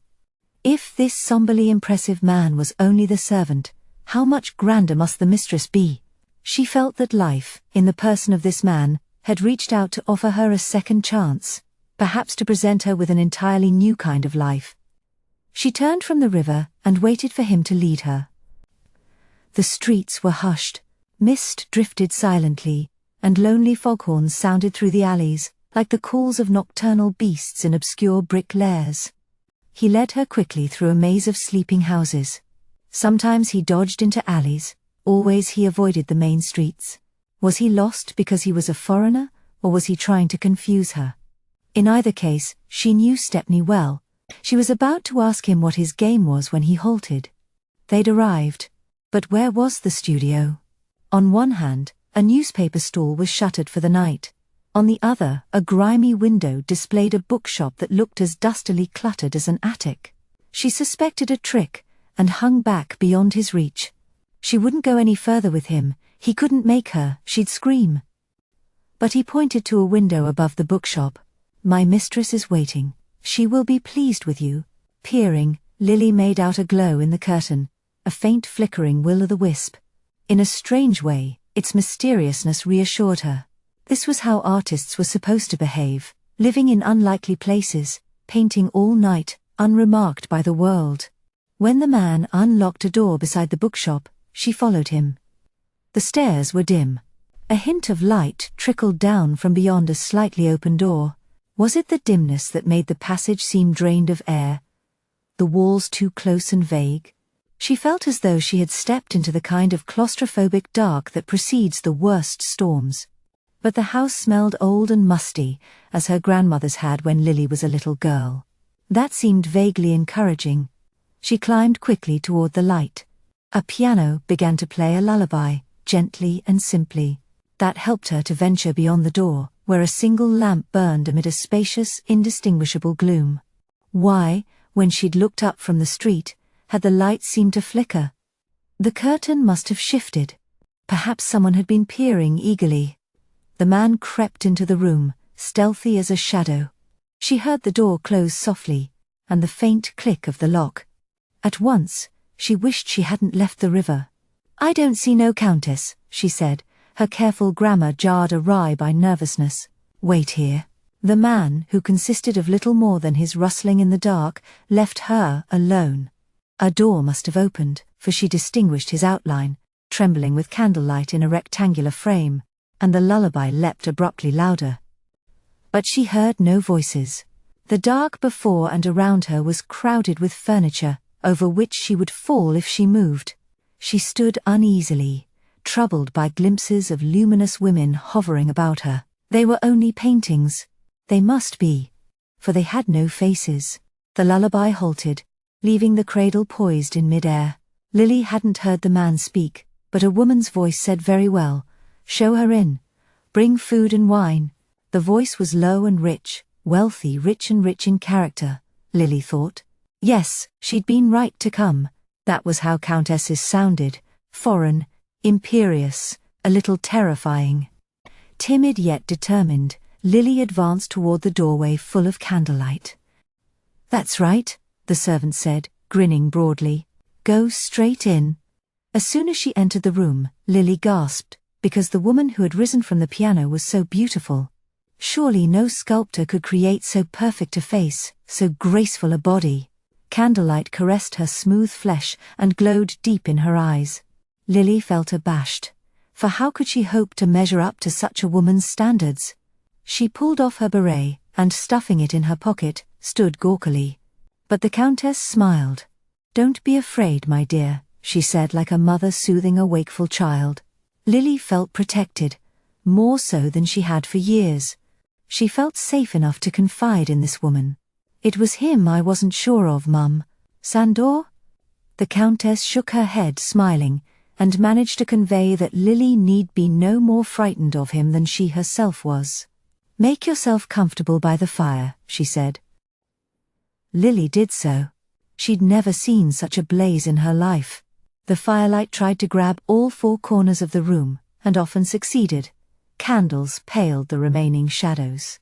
Sitting perched on the carved straight chair, in the bright pool of greatest warmth, Lily felt content. Perhaps she had never known that feeling before. Even the dance of the shadows, chairs and easel and piano, lolloping over the walls, seemed staged to amuse her, like the silhouetted animals her grandmother had used to make with her hands. Only a faint oppression, like the stormy breathlessness she'd felt on the stairs, troubled her slightly. No doubt it was the fire, but she associated the feeling with the shadows, as though they were threatening to solidify and cramp the studio. It must be the heat. In fact, as the countess moved to sit near her, amid a soft rustling of velvet and a musky scent, the oppression grew velvety and rather pleasurable. The countess leaned forward. Firelight made her face look warmer, more friendly. "What is your name, my child?" "Lily." She wished she had a better one to offer. "Silly Lily," the boys had used to call her, but the countess smiled appreciatively. "A pretty name," she said, and her tone implied that she thought it appropriate. Lily blushed and gazed at her hands. As she held them out to the fire, they began to blush too. The cold had pinched all color from them. What pudgy little fingers, she thought. Not at all like the countess's long, slim ones. Who'd want to paint fat hands like these? Perhaps her thoughts had leaked into her face, for the countess said, "You have beautiful hands." Lily smiled at her, grateful even if it was simple politeness. Was that pity which had gleamed in the countess's eyes? Why had it seemed mixed with eagerness? "There's so little blood in them," the countess murmured sadly. "They're just cold, Mum." Lily flexed her fingers to coax back the blood. As they reddened gradually, the countess must have determined to change the subject, for she demanded, "Did you come here willingly?" Why was she so fascinated with Lily's blushing hands? "Not at first, Mum," Lily admitted, confused. "And now?" She seemed anxious that Lily should put it into words. Dimly the girl began to suspect why. Did the countess want her to be more than a model? A companion, The woman was strong as a man. Her commanding of her servant showed that, but she was far more gentle. Lily had had enough of men. "I'll stay as long as you want me," she blurted. Everything intensified at once. The velvety closeness, the musky, mysterious scent, the secret darkness in the countess's eyes. The woman rose, and advanced toward Lily. The girl felt as vulnerable and apprehensive as she had with Teddy, but some part of her was calm. Or was it paralyzed? Was her stillness that of victim, shrunken and palsied with terror, as a great pale face swooped down? The candle flames flapped, shadows flopped about, and the Countess froze. The servant had entered, bearing a tray on which rested wine and sandwiches. For all the haughtiness of her glance, did the Countess welcome the interruption? Lily welcomed it, for it rid her of the momentary nightmare. To think such a thing of so kind a woman, who had taken a poor girl like her into her rooms. She must have been confused by all the strangeness. Leave us? The Countess sank onto her chair, as though she were abruptly burdened with her age. But she couldn't be very old, Lily thought. Perhaps painting so late had tired her. Help yourself, Lily. The sandwiches were of unfamiliar meats, delicately spiced and Moorish. Lily, who had fasted all day in preparation for the river, managed nevertheless not to gobble. She drank little of the wine. She had no experience of it, and was afraid of seeming childish. But her sips made her feel relaxed and comfortably warm.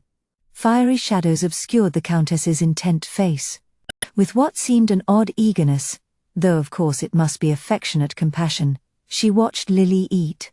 Abruptly she rose and began to pace. Amid the prancing of the shadows, her stateliness looked like a grotesque pretense. Had she grown impatient? But she gestured Lily to continue eating, and seemed glad of the delay. When the girl had finished, the Countess, who had meanwhile prepared her materials, emerged from the shadows. "You've never modelled before, have you?" Her voice had turned emotionless and sharp, determined to be businesslike. What had Lily done to deserve so abrupt a rebuff? "No, Mum," she said unhappily. "I want to do a study of your head and shoulders." Perhaps it was simply an artist's purposefulness that held her tone so rigid. "You won't object to removing your blouse, will you?" She sounded efficient and disinterested, but hadn't there been a faint gleam in her eyes? A reflected flame, perhaps. "So long as he keeps out of the way," Lily said in a coy attempt at implied intimacy. "Just two women together." Of course, the Countess might have glanced at her and smiled, but in the wavering light it was impossible to tell. "Behind that screen you'll find hooks for your clothes," she said. The screen was carved of dark wood and smelled musty. Its surface was covered with small, curious figures. In the dimness their activities were vague and strange as dreams. She felt boxed in by the thick wood. She was uneasy, but began to strip. She'd eaten the meal and must do what was expected of her. Deformed shadows leapt, trying to peer over the screen. As she removed her blouse her wheels ached. She felt ashamed. Suppose the Countess should see how she'd been beaten. At least she had worn her best clothes, including her good slip, so that she wouldn't be found looking shabby. Still, she became dismayed. She knew what she would have seen, had there been a mirror: her wide, chubby, rather childish face, her short but untrimmed wavy hair, her two round shoulders. How could the Countess want to paint any of that? When Lily ventured out, her fears seemed confirmed.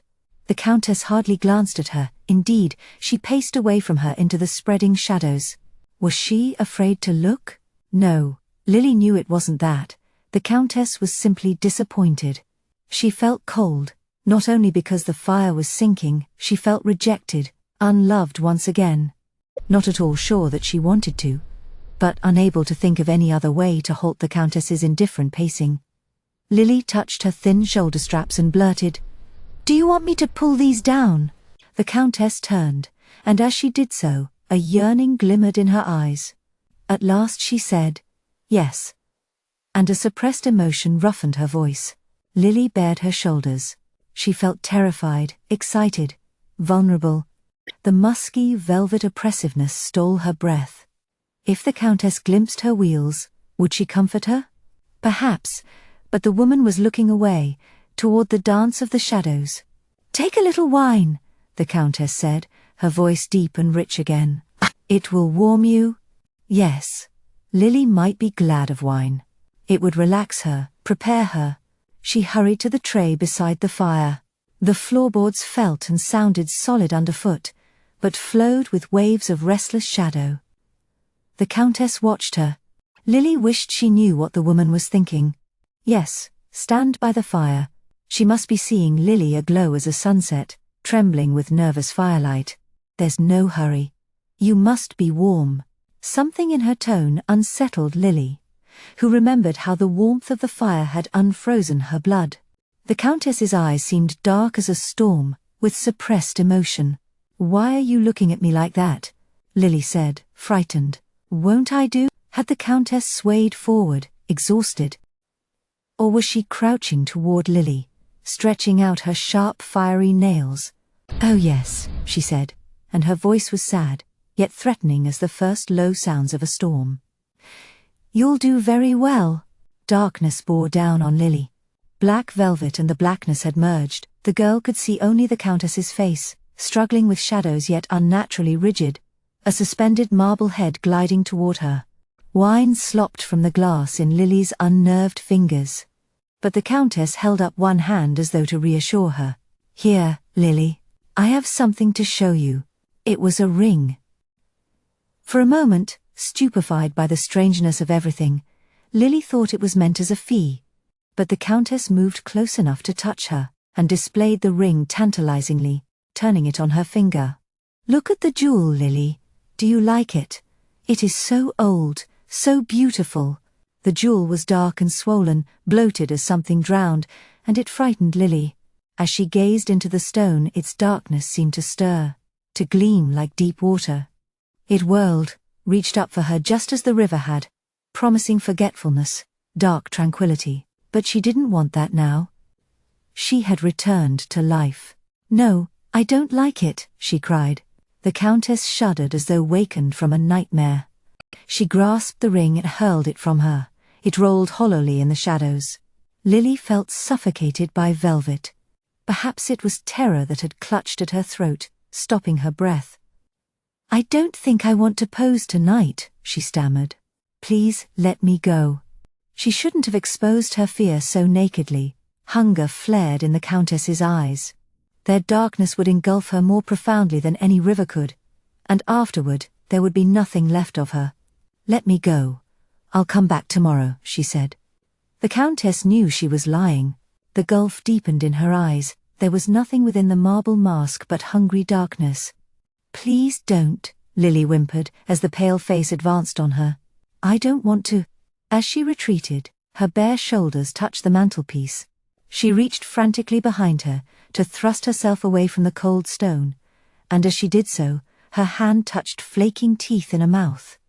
She whirled and recoiled, gasping. But it was only a cruel mask with stained lips.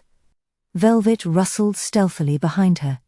The bloodless face was at her shoulder, looking more unnatural than the hanging mask. She couldn't have dreamed that the Countess's eyes could be so huge and inhuman, her mouth so voraciously wide, her teeth so sharp.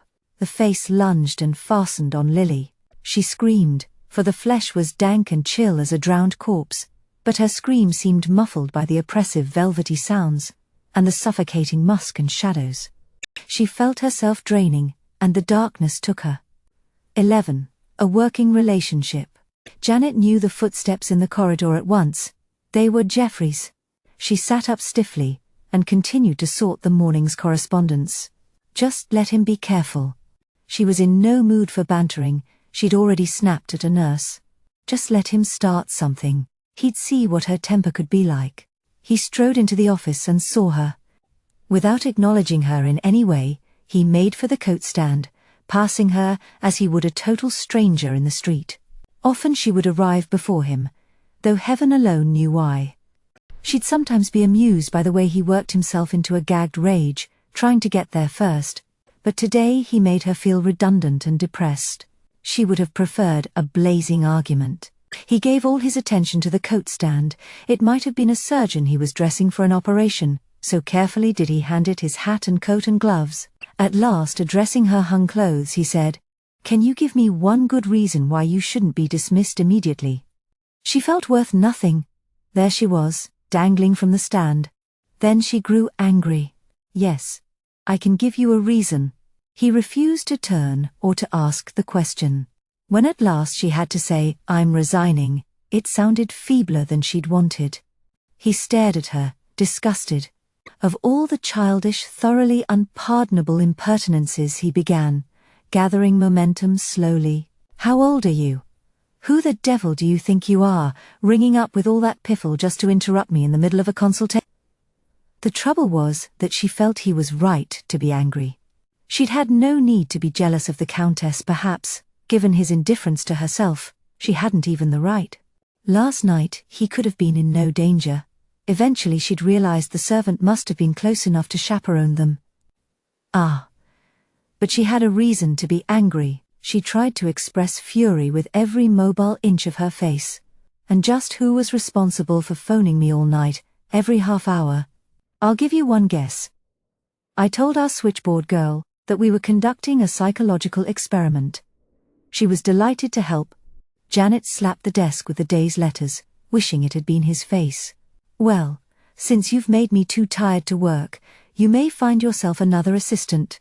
That will give me the most ineffable pleasure. She'd trapped herself. Now she could only stalk away. His smile was satirically encouraging. If only the wastebasket had been a little closer, she would have tipped it over his head. All right, she was going, and he'd have to plead with her to come back. But she wouldn't go without sowing guilt in him. I hope you're proud of the way you've treated me. She poked his hat for hanging too near her coat. Don't thank me for all the work I've done, some of it unpaid, I may say, driving you down from Scotland, running you up to Whitby. She faltered. A frown had pinched his eyes, and he blinked. What's wrong? She said, distracted from her anger. Is it Whitby? He glanced unseeingly at her, not from indifference, but from his intermittent absent-mindedness. I don't know, he muttered, then irritably, yes, it's Whitby. What? Some news? He was annoyed to have to confide in her. Yes, it's a kind of news. No use to us, though. Some old woman says she saw Dracula's corpse walking out of Whitby police station. Off for a stroll with his friends, apparently. A man and woman in black. She was too scared to come forward before. Can you imagine calling her as a witness? They'd think the whole lot of us were mad. He sniggered grimly to disguise his dismay. Isn't there any other hope for Van Helsing? She asked gently. How the devil should I know? She let her coat sag back onto the hook. Should she try to comfort him? She was still arguing with herself when the telephone rang.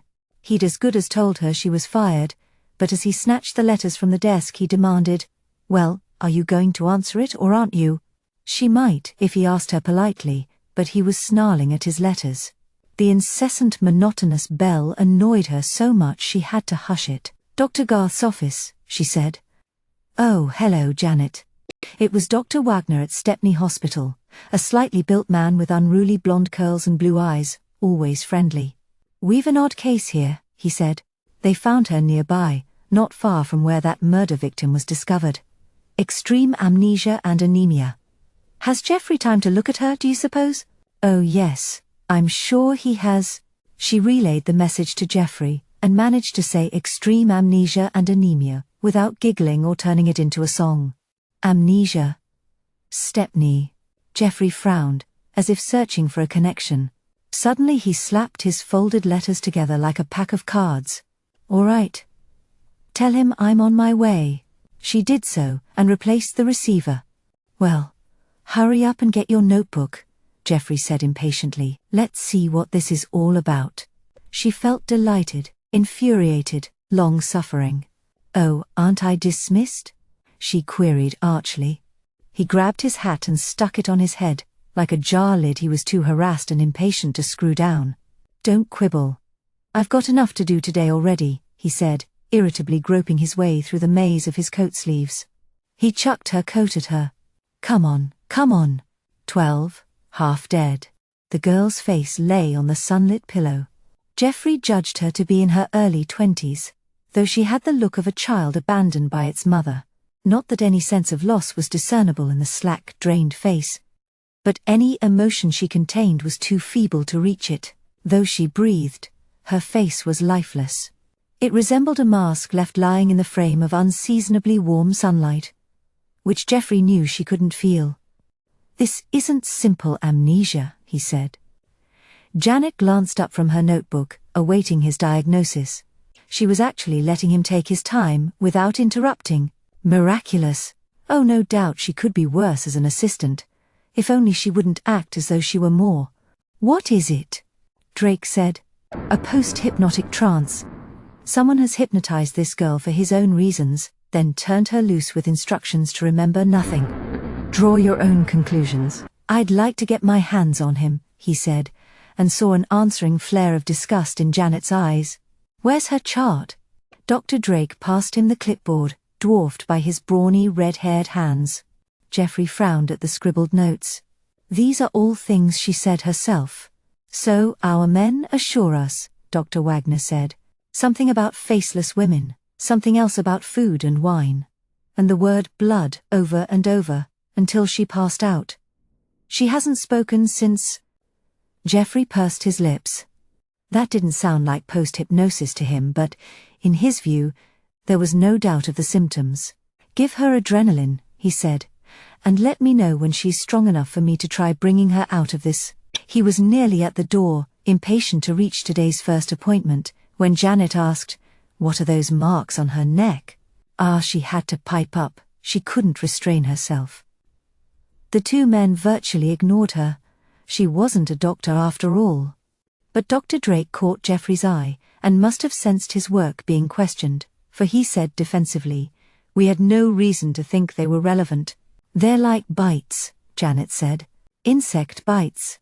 Of course that was what they were, Jeffrey thought, but nevertheless he strode irritably back. There were 2 marks on the girl's throat, surrounded by slight bruising. Until now, the shadow of her hair had obscured them. They reminded him of traces left by blood tests. "Give me more light here," he demanded, angered by the delay, and by himself for delaying. Why was he wasting his time? His speculations were too absurd to scrutinize. But he had to admit, they're very near the jugular. In fact, I'd say they were on it. "Well, what of it?" "Doctor," Wagner protested. "You're not thinking of her anemia, are you? How could she have lost so much blood through those?" He meant that Jeffrey ought to stay in his own medical territory, the interior of the mind. How indeed?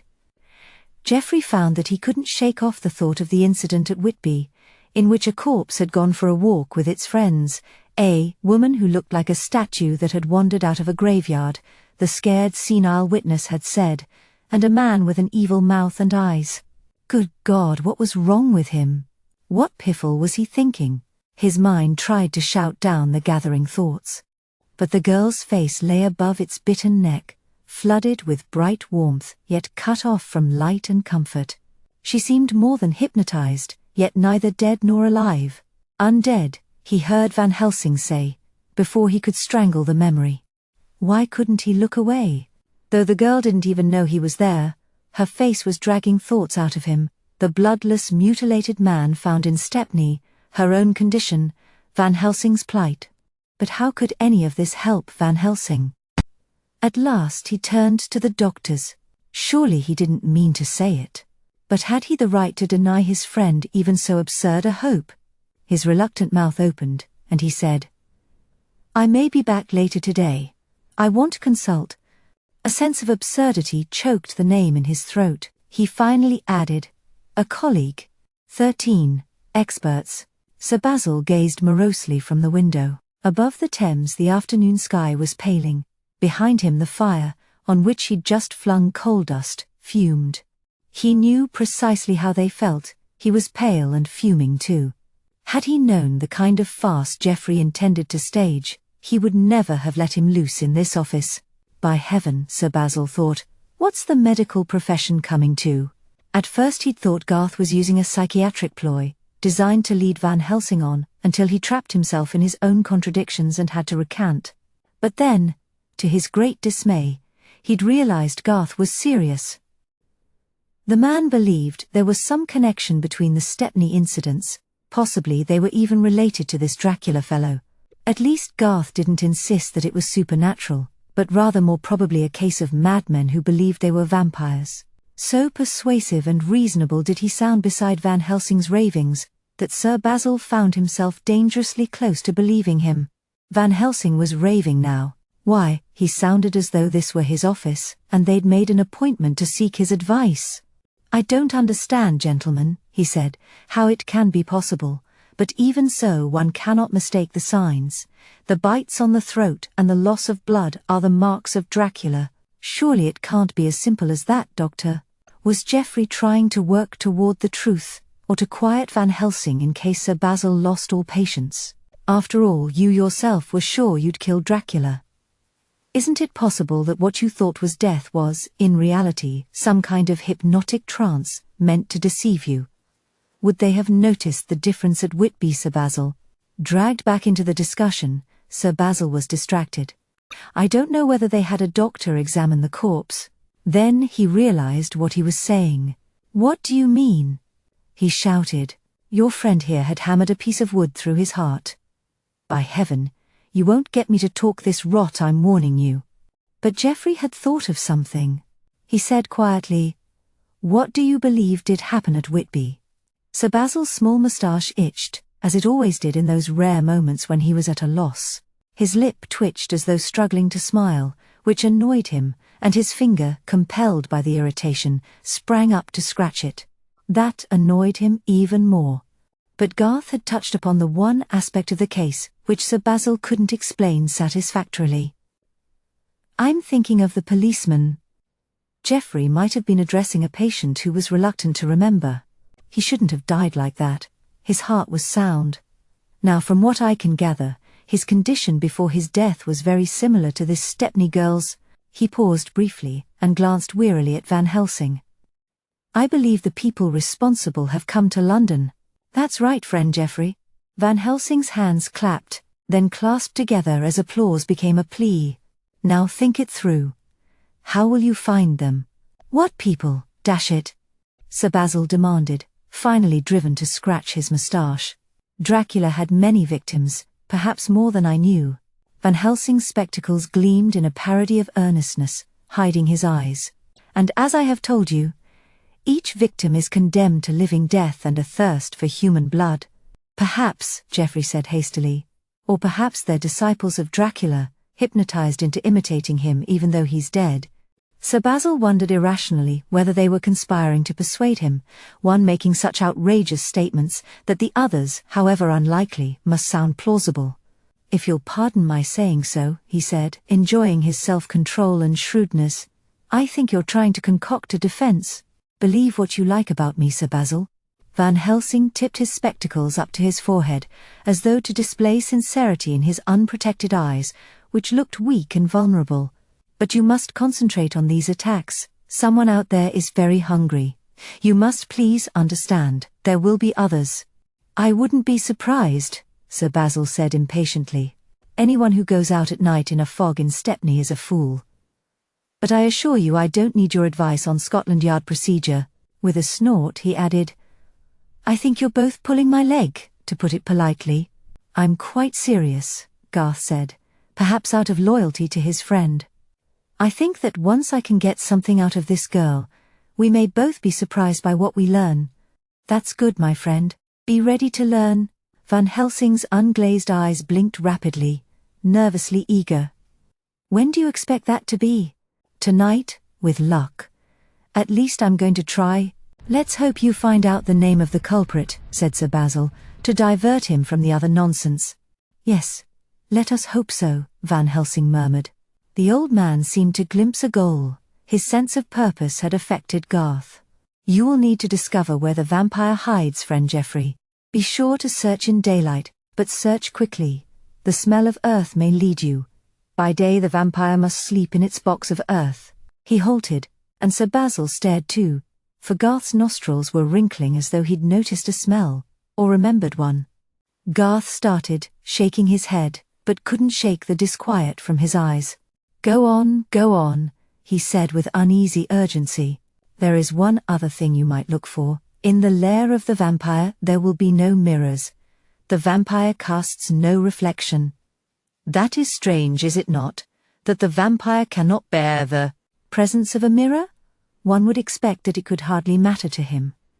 It is an important key to the vampire's psychology, my friend, he said, as though guiding a student to a conclusion. He cannot bear to see that he is nothing but a hunger, and perhaps that is the trap in which he is caught. If he were to try to fight the bloodthirst, there would be nothing to prove to him that he exists and could fight, not even a reflection. Sir Basil had ceased trying to understand, sentences ago. Psychiatrists could be bad enough, but foreigners and mystics were far worse. Had Garth any idea what the man was rambling about? He glanced at Garth, and felt a pang of apprehension. The psychiatrist's face was gripped by a frown that had forced his lips apart, and now squeezed much of the color from his forehead. What on earth was wrong now? "I must be off," Garth blurted. "I'll let you know if anything transpires." He hurried away, but had to return to grab his forgotten coat. His gaze was fixed on something deep within him. When he'd gone for good, Sir Basil and Van Helsing stood staring at each other, united, for once, in bewilderment. 14. The Advance of the Dark. Janet lingered over the last of her sandwich. The day seemed to be quietening down. She watched the stately changes of the sky beyond the window. A few minutes ago, bars of cloud had shone there like molten gold. Now the bars were thinner, and the colors of embers, their undersides glowed red, but above that, they were ashen. The sun lay beneath the roofscape. She felt pleased with herself. During the day, Geoffrey had relied on her more and more. At last she knew he was glad of her. For all that he wouldn't say so, perhaps he could not. That she felt it, deep down, was enough. She watched the colors draining from the sky, dozens of them transforming and merging. Best of all, she loved the transparent jade and the sapphire, as profound as though the sky had become an enormous jewel. They were the colors of calm. When they faded, their peace remained with her. Darkness closed overhead like an inexorable lid, and she watched the death of the light, a little wistfully. Abruptly, seeming violent amid her reverie, the telephone rang. Perhaps it was a call from Stepney. "Dr. Garth's office," she said. The voice came snaking up the line. It sounded thin and cold, but commanding. It was toneless, and made Janet think of a recording that had never had a human source. "Give me Dr. Garth," the Countess said. She most certainly would not. She was keeping him for herself. "Dr. Garth isn't here," she said, as if that were the end of that. "Tell him I must see him. Tonight." The last word sounded like a warning to a lazy servant. "I'm afraid that won't be possible." Furious though she was, Janet could smile sweetly. She had the upper hand. "He'll be very busy. He has an urgent case. But I'll give you an appointment if you like," she said, riffling through the pages of Geoffrey's appointment book, ignoring available spaces in the next few days. "It must be tonight." "It is important. Nothing could be more so," the voice implied. Was its tonelessness in danger of cracking? What would it reveal? "Tell him I will come to his office," the Countess said. "It won't be any use your coming. He'll be in Stepney dealing with his case." "I'm afraid I wouldn't be able to get in touch with him to have him call on you," Janet said triumphantly. "Anyway, I wouldn't go out at night if I were you. The girl he'll be treating tonight was found half dead in Stepney, not far from where you live. They don't know yet what happened to her, but I'm sure it was nasty. You'd be well advised to stay indoors until Dr. Garth finds out who did what to her." When the Countess spoke, she sounded as though she had quickly changed her plans. Or had she had a plan in reserve? "Will you be staying in Dr. Garth's office?" she demanded. "Yes, for a while. But he won't bother to let me know where he is," Janet said to head off any further demands. But her ploy was wasted. She found herself talking to a click and a buzz. Though her behavior had hardly been businesslike, she couldn't have acted otherwise. She didn't mind her stormy relationship with Geoffrey, so long as women like the Countess weren't close enough to threaten it. She thought that the woman was more self-indulgent than disturbed, and suspected that Geoffrey had begun to think so too. Footsteps sounded in the corridor, and suddenly she was abashed. Suppose he became angry? Well, she didn't need to tell him everything. Besides, she felt that his anger would be only a show, and a short-lived one at that. Of course it would.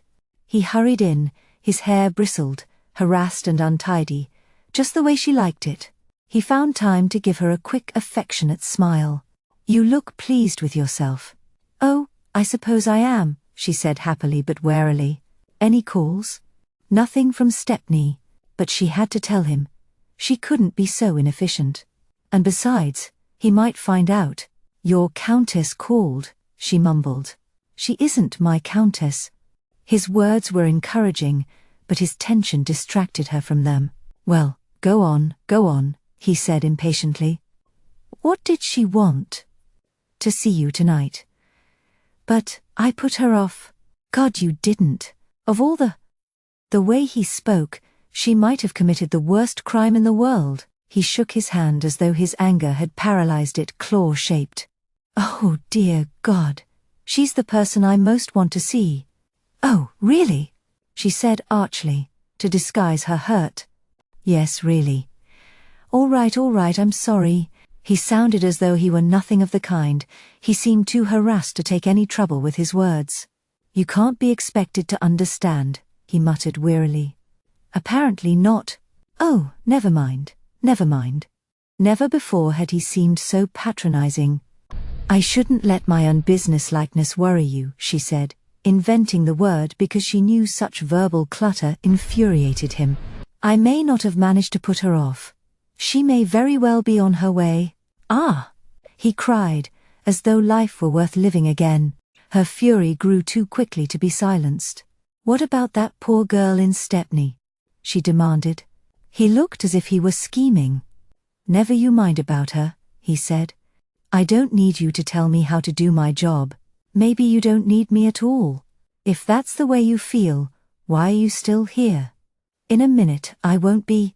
She grabbed her coat, and the convulsion of her fist crumpled it so viciously that it almost tore.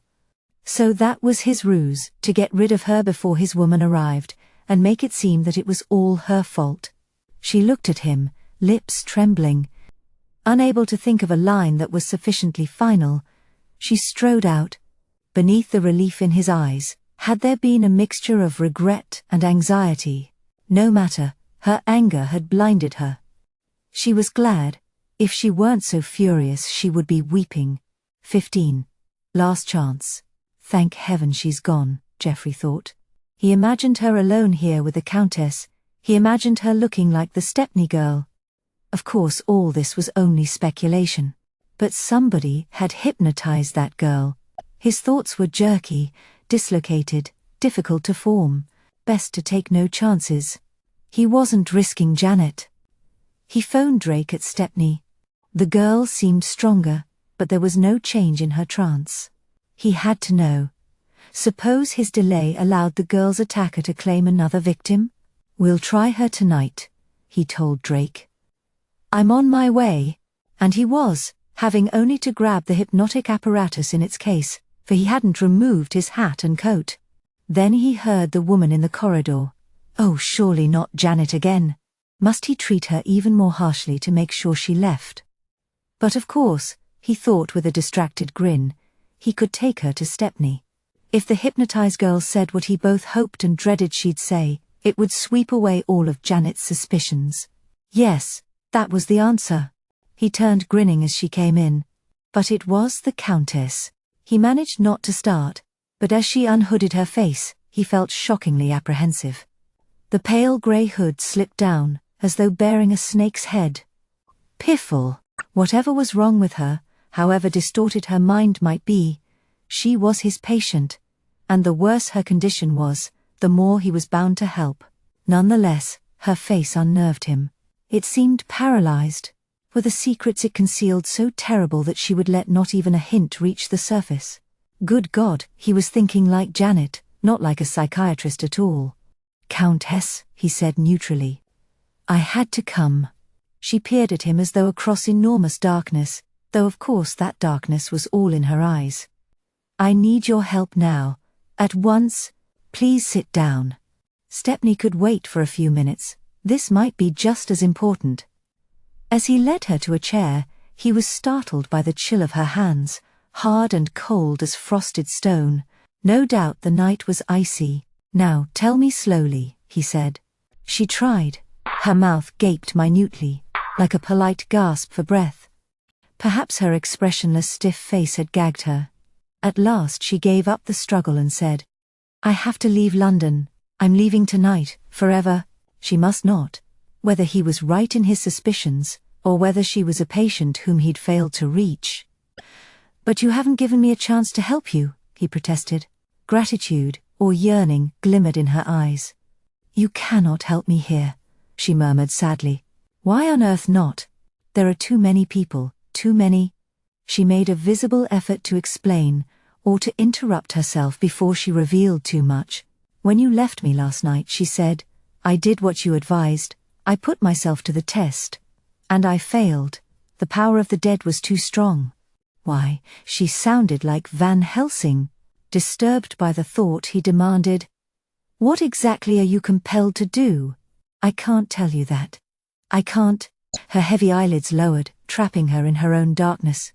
"I have something here that may help you." Her eyelids lifted wearily, but her eyes stayed dark. "What is it?" she said. "A mechanical apparatus. I use it to induce hypnosis." He indicated the locked case. "It's quite simple. A rotating fan makes the light flash regularly." He paused deliberately, then gazed at her as he said, "The light is reflected by a mirror." "No." Her hands shuddered. She tried to clasp them in her lap, but for a moment, they looked like fighting spiders. "I can't bear hypnosis," she said belatedly. "I must not lose control." Her explanation had come too late, and was too glib. Now he was almost sure. "Why did you come to me?" he said, "if you think I can't help you?" "I said you cannot help me here." Her voice had turned imperious. Perhaps she was trying to command her fears. "But you could, if you came with me to my home. Will you?" Though he had no intention of accompanying her, he asked, "Where's that?" "In the Carpathian Mountains." She saw his start. Van Helsing had often mentioned that place. She must have thought he was startled by the remoteness of her home. She raised her clasped brittle hands. "Please come with me. I must go back, to test myself fully, to face his power. You must be with me when I do, to give me strength." Geoffrey suspected whose power she meant, the name she dared not speak. But there was no time for musing. How on earth was he to deal with her? If he refused to go with her, as he must, she would leave. He would be responsible for letting her go. He was speculating wildly as to whether he could take her to Stepney, to be confronted with the girl, when the phone rang. It was Drake. "Sorry I've been delayed," Geoffrey said. "I'm leaving now." When he cradled the receiver gently, he knew what to do. Best to have the girl's testimony. If he could reach beyond her trance, then he could contact Sir Basil. He heard the subdued tramping in the corridors. It was visiting time, and the hospital would be too crowded for the Countess to roam in search of a victim. "Look, I have an urgent case," he said. "It shouldn't take me long to deal with. Will you stay here until I get back?" She gazed narrowly at him. Surely she couldn't suspect. "Is your young woman here?" she said. "Janet?" "No, she's gone home." He managed to keep his relief out of his voice. "Will you stay?" he repeated. "Unless I have to leave." He had to be content with that. He hurried away, anxious to return as soon as possible. But again he thanked heaven that Janet was out of the way. 16. The return. Janet was still waiting for her car outside the hospital when the Countess arrived. The woman stepped from her black limousine in a whirl of musky grey, spoke softly to the driver, then turned as it idled away. The vehicle suited her, Janet thought bitterly. Grossly ostentatious, vulgarly mysterious. Janet withdrew into the shadows so that the woman wouldn't see her. As the Countess strode into the hospital, Janet glimpsed her face within the hood. Before long, Michael brought her car round. Janet was often too tired to drive after a working day. "I want to go home," she told the chauffeur. Though she made it sound like an order, the words were those of a hurt child. The car glided into the avenue. She'd hoped it would be dark, so that she could brood, but headlights probed constantly into her retreat, and windows shone between the trees. So much the better. Geoffrey wasn't worth brooding over. She didn't care if she never saw him again. She hoped he and that woman would be very happy. Why had the woman looked like that? Never mind. It was none of her affair. Geoffrey had as good as said so. She managed not to care until the car had left London behind, and she had the dark she'd wanted. But why had the woman looked so menacingly purposeful? Or was Janet's memory simply indulging itself? Her doubts had interrupted her rage, and enabled her to think more clearly. If Geoffrey was secretly involved with the Countess, wouldn't he have made sure Janet didn't realize? But why else could he have been so relieved to get rid of Janet? And why had he seemed so anxious? Janet's thoughts rushed to answer her questions. Because last night, he'd discovered that the Countess was seriously ill. He'd found out she was dangerous. He'd rushed Janet out of the way to protect her. But now he was alone with that woman. He might be in danger himself. Janet had glimpsed danger in the Countess's eyes. What kind of danger? Suppose that those incidents in Stepney, it wasn't possible. Or was it? She couldn't bear her nervous doubts. She slid the partition aside. "Turn the car round, Michael, please. I must go back." London sped toward her, glowing. Soon its lights surrounded her. The hospital windows were bright and peopled. Wasn't she just being silly and impulsive? How could he need protecting in such a crowded place? But across the inner courtyard, his office window was curtained. There was a light, but no shadows to tell her what might be happening. Suppose she found the Countess and Geoffrey compromised? Then she would never see him again, and this time she meant it. But whatever was happening, she had to know. She hurried upstairs. The corridors were deserted, but the hospital halls hummed with the murmuring of visitors. She wished it would stop, for it distracted her. No, it wasn't the fault of the sound. Her head was throbbing painfully. That must be caused by tension, she thought. The office door was closed. Suppose she interrupted them. What excuse did she have? That she thought she'd left something. Perhaps her handbag, which she hid beneath her cape. The ruse made her feel less wily than childish. Perhaps it was unnecessary. Perhaps there would be nobody within. But she glimpsed a grey movement beyond the frosted glass. She tried to seem casual as she opened the door. The figure in grey turned from the window and let the curtain of her hood fall. Her white face turned to Janet sharply as a challenge. That was what it was. Her expression said that Janet had no right to bother her, to enter this office without knocking. Janet grew mutely furious as she recalled that the window commanded a view of the hospital's windowed outer corridor. The Countess must have been watching her arrival, but the woman smiled at least, her lips parted slightly to reveal a glint of white. "I thought you had gone home," she said tonelessly. Janet glanced quickly about. As she'd hoped, the hypnotic apparatus was gone. Geoffrey was at Stepney. "Well, as you see, I haven't." She tried to sound as cold as the Countess. "And I'm afraid I was unable to make you an appointment. Dr. Garth won't be able to see you tonight." The white glint grew, as though a wound were gaping to display bone. "Dr. Garth and I have matters to discuss in private," the Countess said. Janet suppressed her flare of jealousy.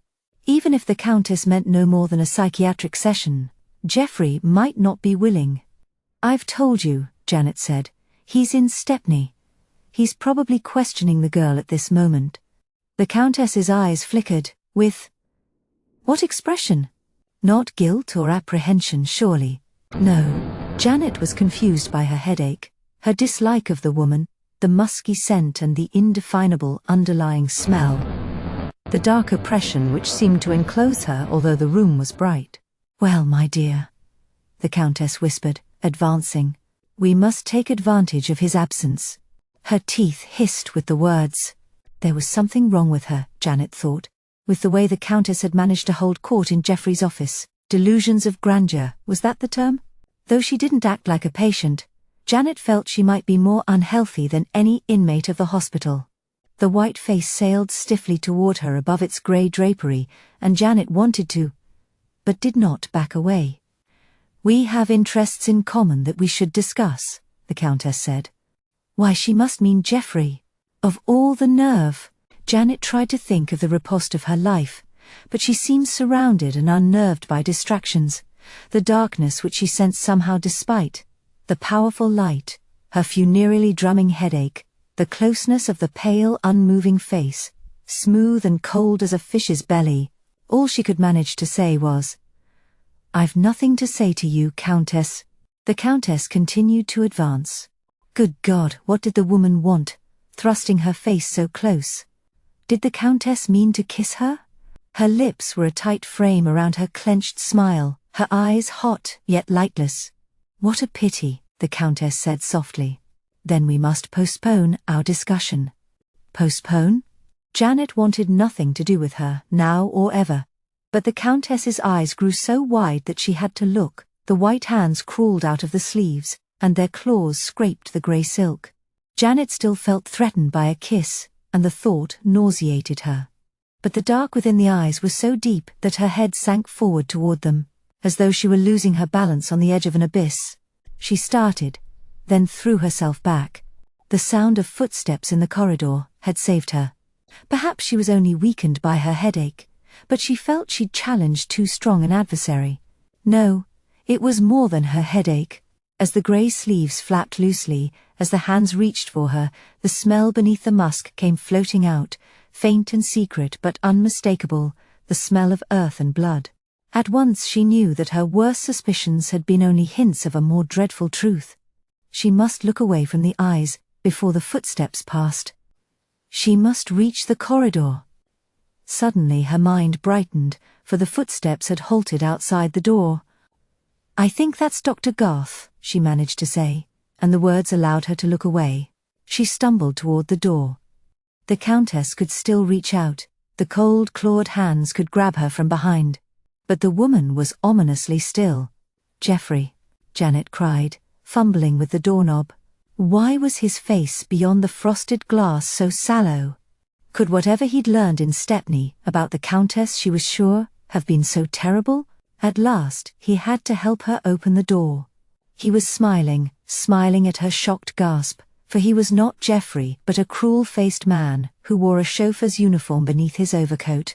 His smile broadened, and his eyes narrowed as he pushed her staggering backward into the office. Her handbag slithered within her cape and struck her foot. She opened her mouth to cry for help, never mind taking a breath, no time for that. But she'd backed into the grasp of the Countess, who grabbed her spider-like with all her limbs and clapped her hand, cold as interred flesh and redolent of blood, over Janet's mouth and nose. In a moment, the hand moved, but only to make way for a pad reeking of chloroform, which the man produced. As Janet struggled helplessly, growing faint and feeble in the implacable grip of the limbs, she heard the Countess say, "Well done, Sandor. She will look exactly like a patient as we take her to the car." 17. The call of the light. The light flicked at the girl's closed eyelids. "Go away," she mumbled loosely. "Leave me alone." She looked like a sleeping, fretful child, tormented by the light. Geoffrey stroked her face, soothing her, but at the same time seeking to make her aware of his presence. "Your name?" he murmured. "Your name, remember your name, tell me your name." Dr. Wagner glanced at Dr. Drake, and both frowned. "Do you think it's wise to continue?" It would be unpardonably stupid not to. Why, every moment gave the Countess another chance to flee his office. Had he said enough to make her wait for him? Might she suspect a trap?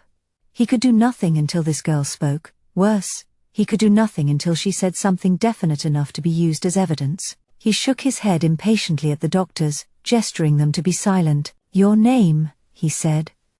"Your name?" "Sleepy," the girl said, with few consonants. "Want to sleep?" She seemed to be addressing him, she was aware of him. "Listen to me," he said more loudly, though still gently. "You can sleep, so long as you stay aware of my voice and answer all my questions. Do you understand? You can sleep if you tell me your name." He repeated the last provisions several times.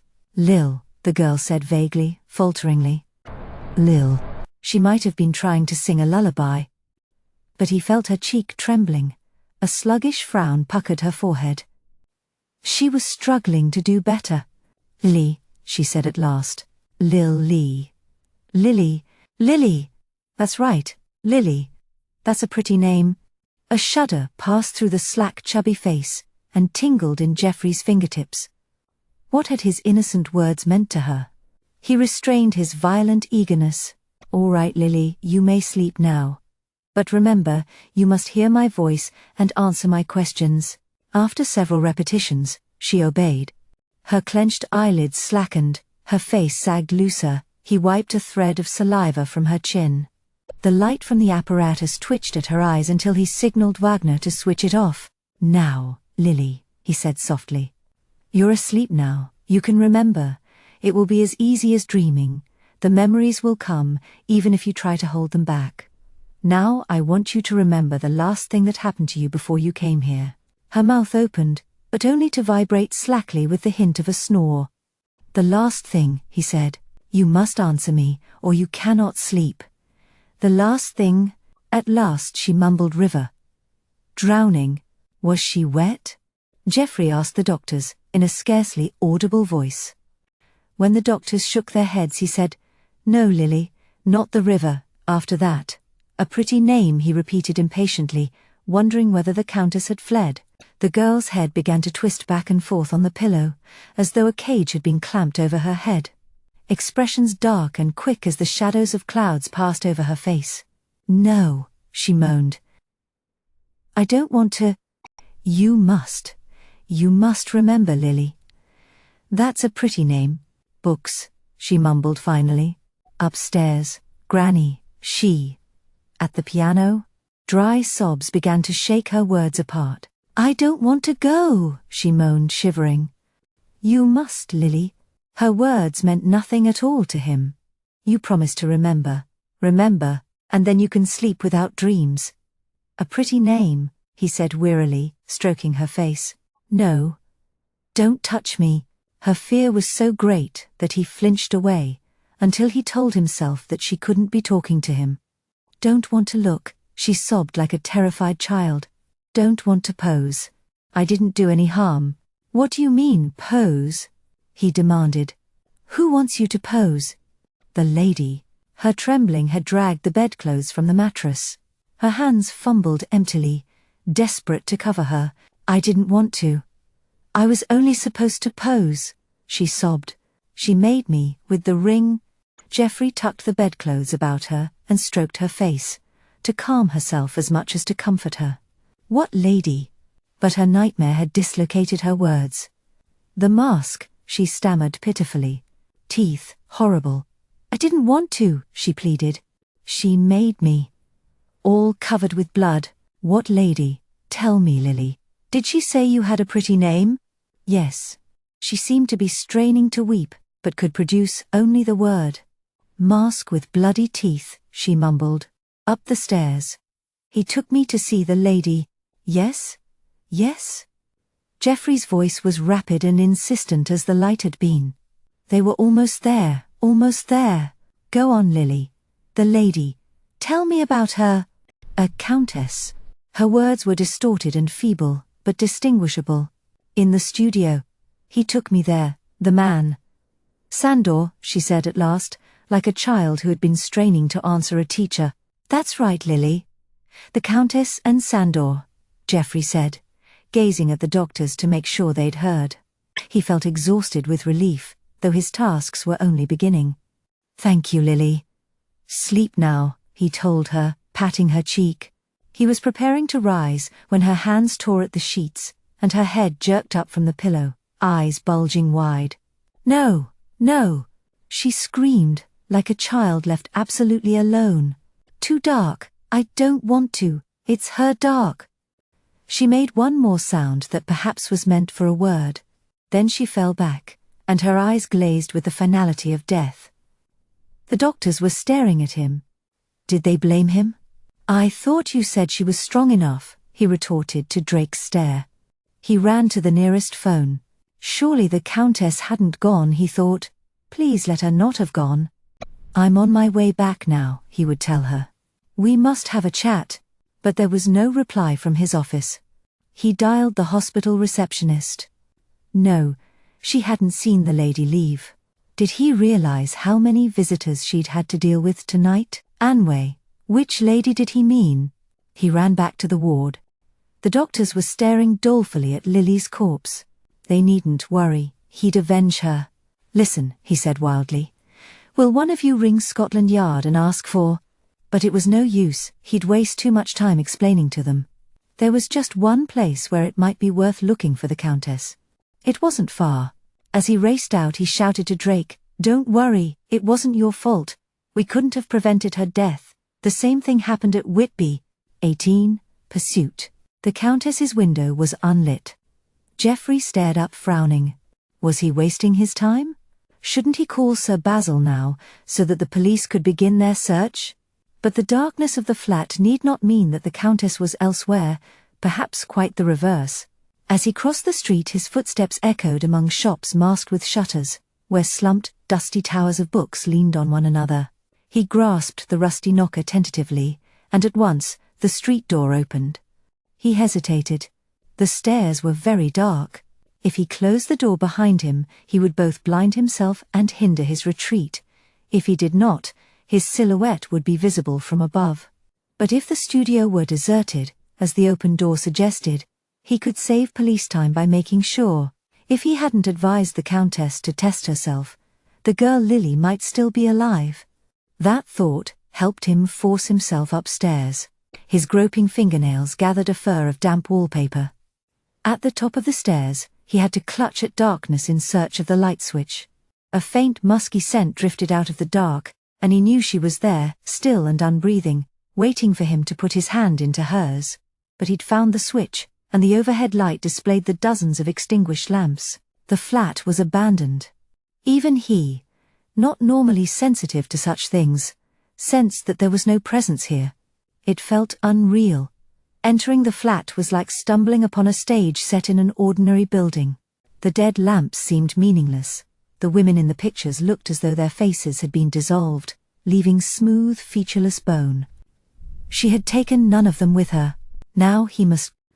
Sir Basil must be alerted, but he could imagine how difficult that was going to be, and his curiosity was tempting him across the flat, toward the one door beyond which he had never been, the bedroom. It stood enticingly ajar at the top of a short flight of steps, its curtain tied back. 60 seconds would let him glance within. Sir Basil could wait 60 seconds. He clattered up the steps, imitated by ominous echoes in the hollow flat. As soon as he'd thrust the door wide, he gasped and grabbed the doorframe. It wasn't the sight of the outline on the floorboards that threw him off balance. On those boards, within the bare bleak room that could never have welcomed life, was something more dreadfully eloquent than the pale form where a coffin had rested. It was Janet's white handbag. No point in jumping to conclusions. It was a white handbag, but as he snatched it, her perfume floated out, sweet and dry. He wrenched open the bag, almost breaking the clasp. There was her little notebook which she used for appointments, or as a diary, or something. As it fell ajar, he saw that nearly all the entries contained his name. He ran from the lifeless room, hugging the bag to him as if by doing so he was saving Janet's life. Please let the studio phone be working, he thought desperately. It was, although his shudder of relief almost let it smash on the floorboards. He must be sure, mustn't tell Sir Basil anything that might prove later to be false, that might give him an excuse to call off the search. Cursing each second's delay, he phoned Janet's home. She rang to say she'd gone to stay with some countess, her father said. Couldn't get very much sense out of her. She sounded asleep on her feet. You aren't overworking her, are you? No, Geoffrey cried, meaning that he'd no more time to waste. He dialed Sir Basil. His fingers felt swollen, unwieldy as a nest of worms, determined to hinder each other. At least his first call had given him time to realize that Sir Basil would probably be at home. Oh yes, sir. Sir Basil is at home. It was Hobbs the butler, who did everything slowly, steadily, painstakingly. Geoffrey's nerves felt rusty with suppressed tension. His skin and his mind prickled. But he's very busy at the moment, the butler said. He's given instructions not to be disturbed. Will you for God's sake tell him it's a matter of life and death? Geoffrey said, nearly shouting into the phone. A matter of life and death, sir. Repeated, the words sounded even more unconvincingly melodramatic. I'll see what I can do, sir. What was the name again? Dr. Garth? Geoffrey shook with nervousness or fury. Oh God, hurry up. He began to thump the carved desk that now contained nothing but the phone, until he realized he was injuring Janet's bag. The mask grinned bloodily at him from beside a fireplace leprous with ash. The telephone wire whispered emptily. At last he heard the extension raised. "Hello?" he demanded, but Sir Basil's voice when it came was distant and indifferent to him. "Just have a look under the bed, Hobbs, and see if you can locate my Bolivian blue."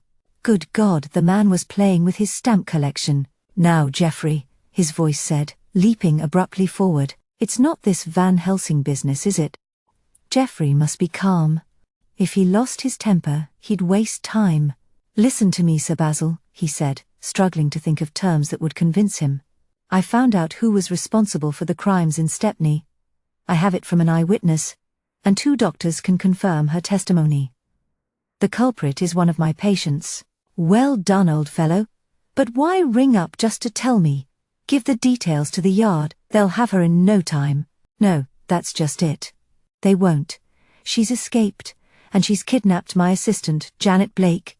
There was a silence, broken only by a muttering, "No, not that one, Hobbs. The blue, the blue." When Sir Basil came back, he sounded wary. "Are you sure you're not exaggerating? You sound very calm about it. Is this meant to help your friend Van Helsing?" Geoffrey's teeth clenched until they ached, but even so his fury hissed through them. "Listen to me," he snarled. "While you sit there playing with your stamps, Janet is at the mercy of a dangerous madwoman. There's no need for that kind of tone." Sir Basil's voice was both offended and pompously plaintive. But Geoffrey had heard a hint of doubt. "I'm in the woman's flat. Meet me here," he said.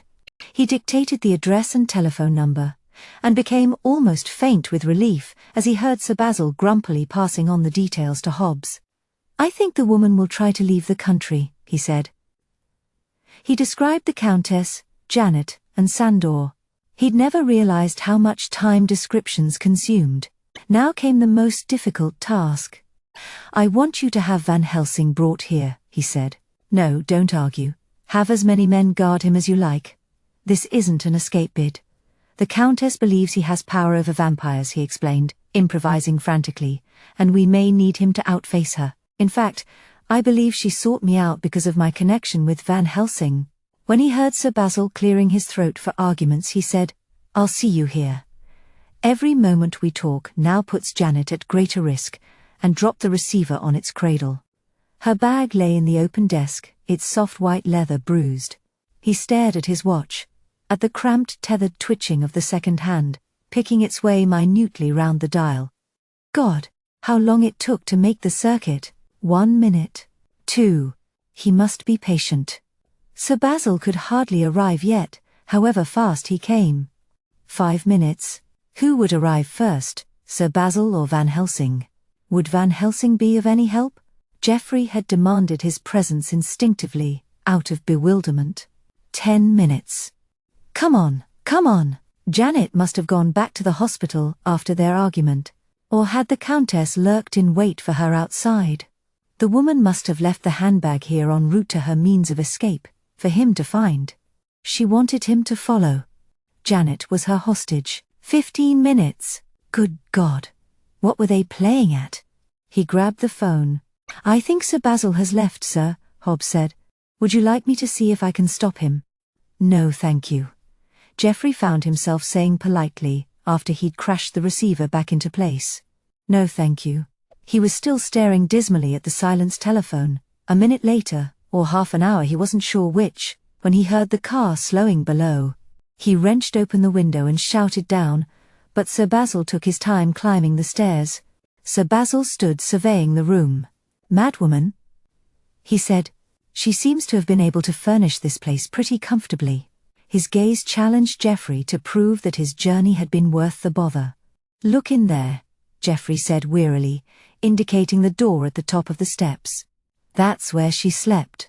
When Sir Basil emerged, he looked puzzled and dismayed. "And that's where she did what she did to the girl." Geoffrey pointed to the studio. "Have a look at the mask on the wall," he said, thinking, "Believe, you idiot. Stop wasting time." believe. Sir Basil was exploring and waiting for a call from Scotland Yard when Van Helsing arrived, closely surrounded by 3 policemen. "I'm sorry this has happened, friend Geoffrey," he said, and the guilt seemed to age him. "If I hadn't asked for you, your young lady would be safe." "Oh, never mind, Doctor." Geoffrey hadn't time to indulge Van Helsing's guilt. "What is the Countess going to do with her? She only wants her as a hostage, doesn't she?" He stammered what had happened. "Yes, it seems so," Van Helsing said. "She wants you to follow her. But do you know where?" "Somewhere in the Carpathians," Geoffrey told him hopelessly. "That's where she said her home was." "My God." Van Helsing closed his eyes, perhaps to clarify his thoughts. If she came from that place, then perhaps... Yes, that would explain why she travelled to England for his body. And yes, that might be why she wanted you to help her. He sounded as though he were musing in his sleep. "What is it?" Geoffrey demanded. "There are legends about Dracula, and about the woman he sired." Van Helsing was still musing. "How can a vampire have a daughter? I thought they were only legends, but now I must begin to doubt. One says that her mother became Dracula's victim while she was carrying the child, so that the child was born neither human nor vampire. There are other different tales.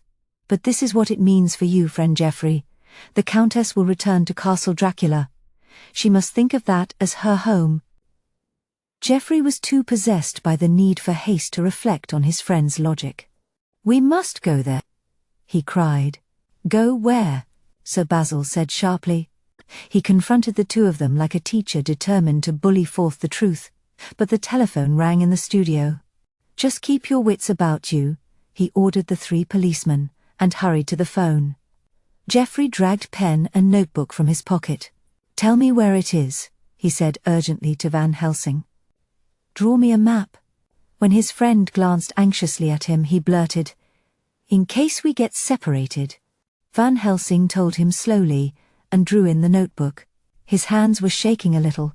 The names on the map were an old man's unsteady words: Carps for Carpathians, Transy for Transylvania, the Borgo Pass. "Thanks," Geoffrey said, almost snatching the map, and stuffed it into his pocket. Sir Basil appeared, looking annoyed. "That's it, I'm afraid. A plane has been stolen, pilot and all, from what they say. 2 women and a man on board. One woman looked drugged, heading for Europe as near as they can tell." "Eastern Europe?" "Yes, quite possibly. The Carpathians." Geoffrey was convinced now. "We must go there, Sir Basil. Janet is in appalling danger." The chief constable shook his head curtly, like a father hardly bothering to refuse a childish request. "Sir Basil," Van Helsing said quietly. The policeman turned frowning, unprepared to argue. "We must all go," the old man said. "I may be able to overcome this woman, where our young hero Geoffrey cannot." Van Helsing shook his head when Sir Basil moved to interrupt. "Hear me out. You are a gentleman. If this journey does not prove my innocence to you, I'll return with you and be no further trouble." Sir Basil was shaking his head leisurely. No, when he caught sight of Geoffrey. "Where are you going?" he demanded. But Geoffrey couldn't bear to wait for the inevitably frustrating argument. He ran for the stairs. Van Helsing knew where he was headed. "Stop him!" he cried. "Please, you must." And by God, policemen came clumping downstairs after Geoffrey. He dragged the street door shut behind him, ran across the road, and slammed himself into his car. But he had to maneuver the vehicle from between Sir Basil's car and the police cars. Figures were shouting and gesticulating from the upper window. The street door burst open, but Geoffrey was away, racing down the deserted street past houses blurred by mist and speed. He knew where the nearest airfield was. He urged the car down the dim, rushing lanes, thrusting the pedal flat against the floor. He wasn't only desperate for speed, but also trying to distract himself from his doubts. How likely was Van Helsing's story? How could Geoffrey charter a plane immediately? The cash in his pocket was ridiculously meager. Had he enough persuasiveness, sufficient force of personality? He made the engine roar to deafen himself to his thoughts, for, if he let himself reflect, he would begin to dread reaching his goal. 19. The power of the dead. Janet was asleep, But she knew where she was. If she woke, the bed would be warm, the nightlight would glow steadily nearby, her parents would be downstairs, perhaps chatting with friends. They were close enough to hear her cry if she were frightened, but she was only dreaming that she was frightened. It wasn't worth bothering to wake. Then why did the idea of wakening terrify her? Weren't her eyes open? How could it be so blindingly dark, and so cold? Why couldn't she move, even to look about at the dark, or to scream? She remembered, and her spirit shrank as though it were seeking to hide in the dark, to extinguish itself. But now she couldn't hide in her dream, for the faintest light seeped into the far reaches of the place, reminding her where she was. Thick pillars glistened dimly, scarcely distinguishable from the dank subterranean gloom.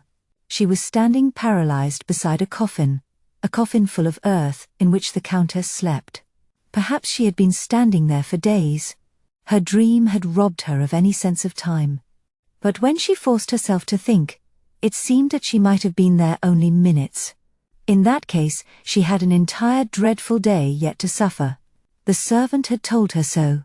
"You can guard the Countess until sunset," he'd said, cruelly playful, caressing Janet's rigid face with his long nails, his fingers cold as snakes.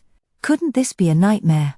How else could entering Geoffrey's bright office have led her here? But she remembered being supported through a mist that contained hospital corridors, a car, a jewel which had been a vortex of darkness that filled her head. Long after the Countess withdrew the ring from her sight, an airfield, and a pilot who had turned to look as the Countess held up her ring. Then there had been a flight over darkness, during which the plane had seemed constantly in danger of losing altitude and plummeting. All of that must have been a nightmare. Otherwise it was unbearable. She wrenched herself back to consciousness. She had to stay aware of her immediate situation, for she could feel her bodily paralysis reaching to engulf her mind. Each memory tempted her deep into herself, into a dark retreat from which she would never emerge. But why should she want to emerge into the horror? Geoffrey could not find her. He had no idea where she was. Neither had she really, except for knowing that she was tethered by her trance in a vault beneath a castle, amid great vicious mountains shunned by houses. Only the thought of what her captors might do to her made her cling to her terror, to keep her mind alive. But might it not be worse to be aware when they did whatever they planned to do? Her speculations intensified her present horror, and forced her to see too much. In the dark, which swarmed on her eyes as though hatching, the shape of the coffin had grown solid, vague but unmistakable. Now she had glimpsed it, she was unable not to do so. From her position at the foot of the coffin, her transfixed eyes made out an indistinct pale oval at the far end of the box. It seemed faceless, unfeatured and pallid as a maggot's head. It was not breathing, dormant. After the Countess had led Janet here, she had sunk into her earthy coffin with a sigh of awful joy. In time, Janet knew, the Countess would rise again. Janet became aware of herself. It was a slow, inexorable journey into utter despair. The cavernous cold of the building seeped into every part of her. Her fur-trimmed cape was no protection, only a burden that weighed on her, reminding her how far from home she was, how alone. The cold was more than a physical sensation. It was a total absence of life. Because she was alive, she was an intruder, and thus she felt rejected, withered. The cold would destroy her life in order to possess her. But meanwhile her paralysis made the dark feel solid as stone, imprisoning her closely as armor until her captors were ready. She could not even shiver. Surely she might dream that, at least it was such a little dream. But why dream anything so grim when she could be home in bed, warm and protected and loved? Her despair weighed her down into her inner dark. Only there, if anywhere, could she be comforted. Suddenly, her present horror lost its grasp on her. Even horror can grow monotonous. It had dulled her. It was merely depressing, intolerably so. She was sinking. In a moment she would be warm, and there would be a dream of light beyond her dream. That was all she asked, to feel peacefully free. The bed was soft, she was in her nest, her dreams would be bright and calm. But there was movement near her, a stealthy creaking. It wasn't her bedroom door. What was the small, dim shape that clambered toward her, sluggishly flexing its several limbs? A pale spider? Her scream gathered, incapable of utterance, and worse than any pain. As the pallid oval rose slowly as a maggot from the coffin, its vague mouth agape and working. Her terror must burst forth somehow, some part of her must move. But nothing did. Perhaps she fainted, for there was a jumble of nightmare impressions, real or imagined, the Countess climbing forth amid a rain of earth, a stale stench of mingled blood and soil. In the depths of the vault, the stirring of obscure forms that moved away into the further dark, the Countess's fingers, leprous with earth, touching Janet's face with a lover's delicacy. That, at least, was abominably real. The dim whitish face moved closer to her throat, loose-mouthed. Was the Countess tormenting her, or reveling in her own hunger? All of a sudden the face jerked away, leaving the fingernails to peck at Janet's cheek. Sandor had entered the vault, interrupting the tableau. "We will take her upstairs, Sandor, to the bed." The Countess spoke Magyar, one of the languages which Janet, in an adolescent yearning for a worthwhile pastime, had learned sketchily. "I believe we are shortly to be visited," the Countess said. Janet wished desperately that she hadn't been able to understand. Who was to visit her? Even her vigil beside the coffin was preferable to her new fears. But the Countess said, "You may walk, my dear," her voice like a macabre parody of a nurse. Janet found herself walking. She had become a doll, her painfully stiff limbs twitched her along. Her captors urged her body forward. The servant vindictively gripped one arm, while the thing that had climbed out of the coffin held Janet's other wrist with fingers that felt like bared bone. Janet had become a shrunken self, bereft of will, borne along by this treacherous, unfamiliar machine. Her body, it, and her captors, bore her from the vault. Massive walls flowed by in the darkness. A mixture of dust and moisture, black as blood, oozed down the stones.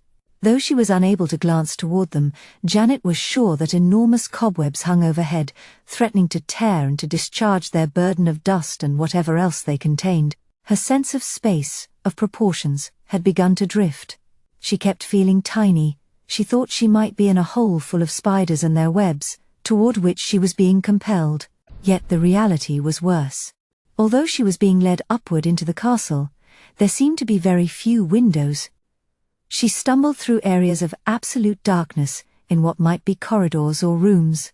Echoes surrounded her, sounding tiny as her footsteps and even more distant.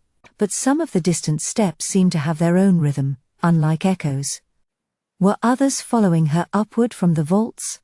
Walls towered toward ceilings which appeared, to her paralyzed eyes, to be taller than the dimness could reach. The floors were cluttered with rubble, fat with dust. The debris looked like flotsam on a walled dark beach. The castle was enormous as a cave but more oppressively lifeless, for its emptiness emphasized its lack of life.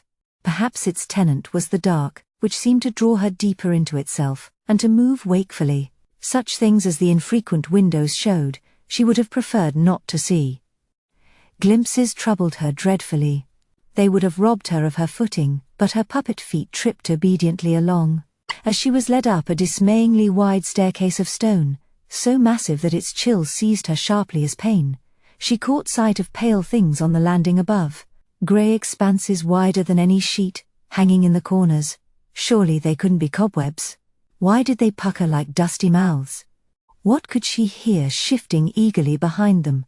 She was borne onto the landing before she could tell, but she felt their nearness to her. Oblivion was tempting her with dreams again. She had to jerk her mind awake, as though from profound exhaustion, but this was worse, for she had to do so without the help of her body. She was sinking into her own dark, as though into a marsh.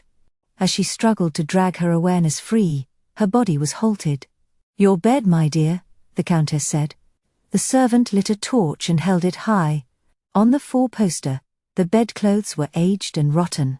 The pillows looked fungoid, grey and unnaturally swollen, while the posts, with their stained curtains, might have been marking a grave. "Lie down, my dear," the Countess said. Although she was full of a long, silent scream, Janet felt her body responding. It sat down on the bed, which yielded, squelching faintly. Her head sank back on the pillow, which snuggled dankly close to her cheeks. As her legs swung up onto the bed, one foot struck a post. The post vibrated, and its curtains trembled, causing several large spiders to scuttle out. The curtains must be full of them. The Countess and Sandor stood at the foot of the bed. Janet remembered a verse that she'd muttered as a child before going to sleep. Matthew, Mark, Luke and John, bless the bed that I lie on. Its irony made her innards squirm with appalled mirth. Her impaled gaze was fixed on the two figures that stood between the bedposts, watching. The servant's smiling eyes and mouth were slits. The Countess's face was a death mask, whose only function seemed to be to frame the limitless depths of the eyes. When the Countess had arrived at the castle, having set the pilot free to wander, Janet had glimpsed a struggle in those eyes. Had the Countess been fighting the influence of this place? Perhaps, but vainly. Abruptly her eyes had flooded with darkness, as though all their blood vessels had burst. Yet, that darkness had been only a shadow. Now, in the eyes that stared over the bed, all the blackness of the castle was gathered, swelling them like poison. Janet's sense of time was retreating. The stillness of her tormentors could not remain ominous forever. Eventually it turned dully lulling. Perhaps they stood watching her for hours. The Countess's voice, toneless yet eager, startled her aware. Bring glass. Make a mirror. Sandor hurried away, taking the torchlight with him. Janet lay on the rotting bed, alone with the dead woman who watched her in the dark. Janet heard no breathing, but perhaps there was a small moist sound, as though a tongue were parting lips. The only sound was that of her clothes, which rustled softly, dryly, insect-like.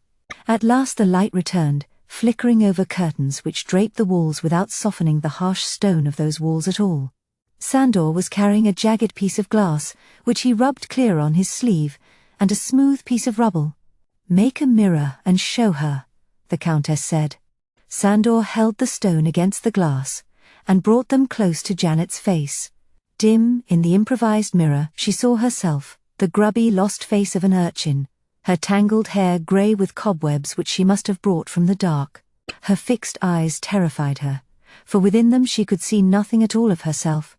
Soon there will be nothing to see, the Countess said in English.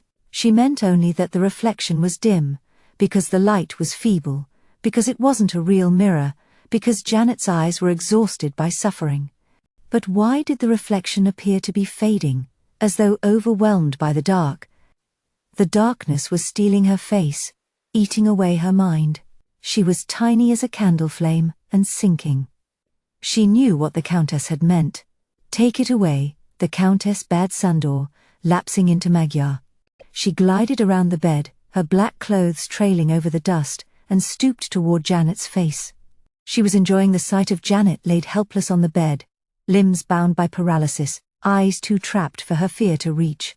As the woman leaned toward her, one thin white arm thrusting into the pillow on either side of her head, Janet felt as though a pale, voracious spider were lowering itself toward her face.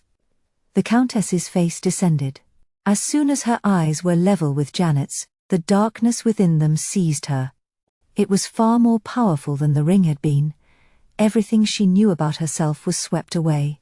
The last vestige of herself writhed lost in the dark. In a moment, when the Countess's word allowed it, Janet would offer her face to the dead mouth. She would expose her throat to the hunger of the dark. Without warning, the blackness flooded her eyes. She had gone blind. No, Sandor had snatched the light away. Clearly he had heard something, for he grabbed a crossbow from a corner of the room, and entrusting the torch to a wall bracket, fitted a thick arrow to the bow. He strode from the room like a hunter. His torch pulled the dark closed behind him. Janet lay pinioned by her trance. She sensed the dead face, hovering close to hers. Perhaps the Countess was breathing after a fashion, for wafts of stale blood came out of the dark. What appalled Janet most of all was her own yearning for the dead kiss. Oh, let the man come back with the light, please let him hurry, please. Foul though he was, anything was preferable to being left alone in the dark with the eager corpse. But his torch would only light up the Countess's eyes. Dimness pranced in the doorway. It grew brighter. Yes, it was the torch. It showed Sandor returning, but this time he had no arrow. Only now, when the chance was destroyed, did Janet realize that the intruder might have saved her. Had she no hope? Mightn't Sandor stumble and set fire to the bed, or to her? Even that was preferable to the insidious power of the eyes, their probing into depths of herself whose existence she had never suspected. But the Countess rose and waited impatiently for her servant to report. "The Englishman, Garth," he said. "He'd killed Geoffrey." Janet's last glimmer of hope, so secret and precious she had hidden it even from herself, went out. But the Countess's reaction was more violent. "You treacherous grub," she hissed. Her hand clawed toward Sandor's face, and looked capable of tearing loose his cheek. He was to be admitted here alive. Disappointment wizened Sandor's face. "The arrow missed him," he said plaintively. "He is coming." "But why him? Why? He is the only man I want." She turned her back on the servant. "He has power and knowledge which I shall join to mine. Go and guide him here." Sandor withdrew slowly as though he were lighting the way to a funeral. He was going to fetch Geoffrey, but the thought plunged Janet into new despair. The Countess meant to have Geoffrey. If he looked into those eyes, oh, let him flee when he saw Sandor. But she knew that he would do nothing of the kind. Her gaze was fixed on the dark where the doorway was. Her breathing, which she was unable to control, filled her ears, loud and thick as a sea of blood. Beside the bed, the Countess waited in her lair, silent as the corpse that she was. With vindictive irony, Janet's terror for Geoffrey held her keenly aware of the present, and most aware of her inability to warn him. The doorway grew faintly visible, flickering, brightening. "Please let Sandor come back alone, please." But there were two dim figures. Her traitorous selfishness engulfed her in gladness at the sight of Geoffrey, and deafened her to her fears. He followed Sandor warily, and stood in the doorway. Torchlight displayed his face. He looked at once bewildered, too young to cope with this alien situation, and wearily aged, exhausted no doubt by myriad fancied sufferings of Janet. When he saw her, emotions rushed to his face.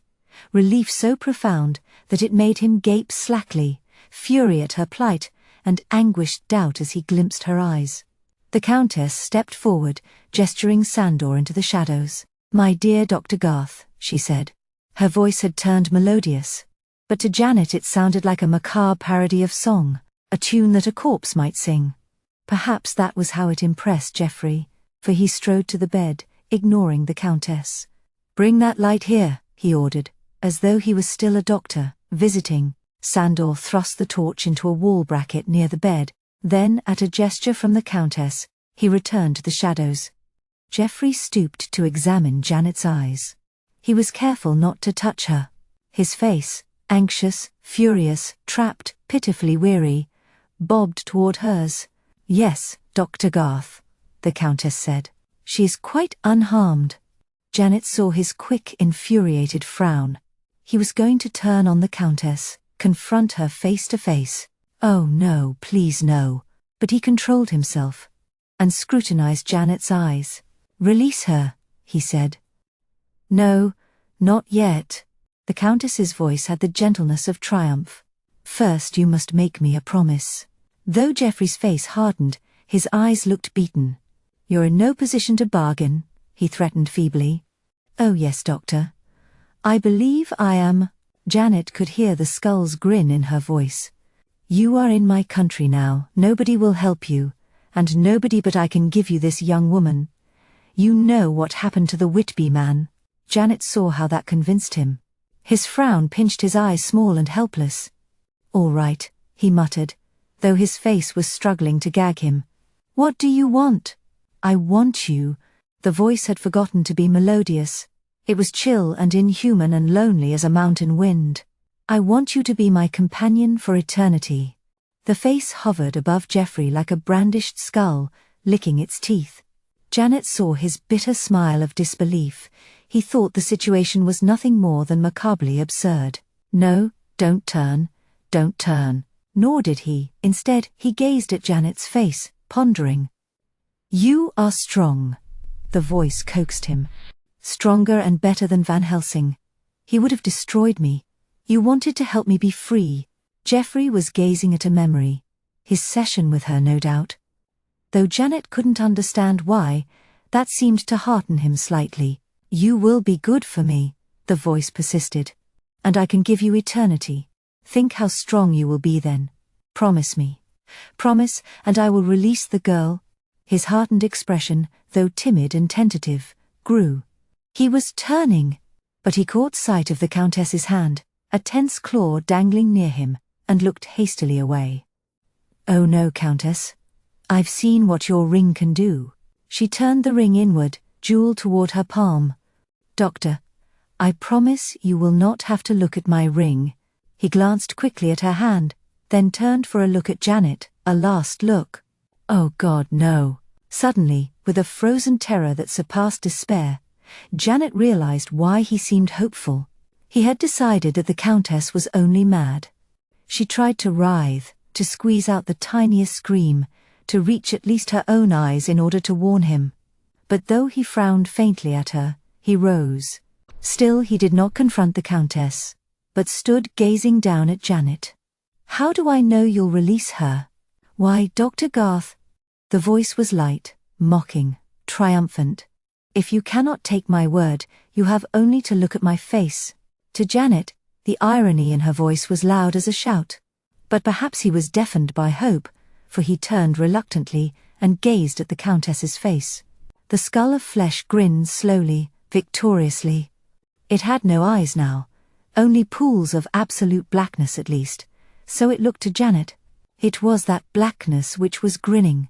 The dead woman backed away, leading Geoffrey away from Janet. His hands rose, reaching for her bone-cold fingers. His face was being drawn toward the corpse face. He was lost. But not quite. Enough of his personality was left unengulfed to taunt Janet with a final irony. He and the corpse had reached the end of the bed when he began to sidle. Amid her terror, Janet guessed that the Countess had meant to take him between the posts at the foot of the bed, where Janet could see. But perhaps he had glimpsed a hint of awareness in Janet's eyes, for he was struggling to lead the Countess away from the bed, to spare Janet the sight. The Countess must have realized this. Her hungry mouth grinned, showing all its teeth, hang-jawed as only a corpse could be, and, with sly graciousness, she allowed her victim to lead her. After all, he was conducting them both into the dark. Geoffrey turned quickly to guide them beyond the bed, unaware that he was waltzing with a corpse. Then his eyes gaped. His face flinched as though whipped by fear.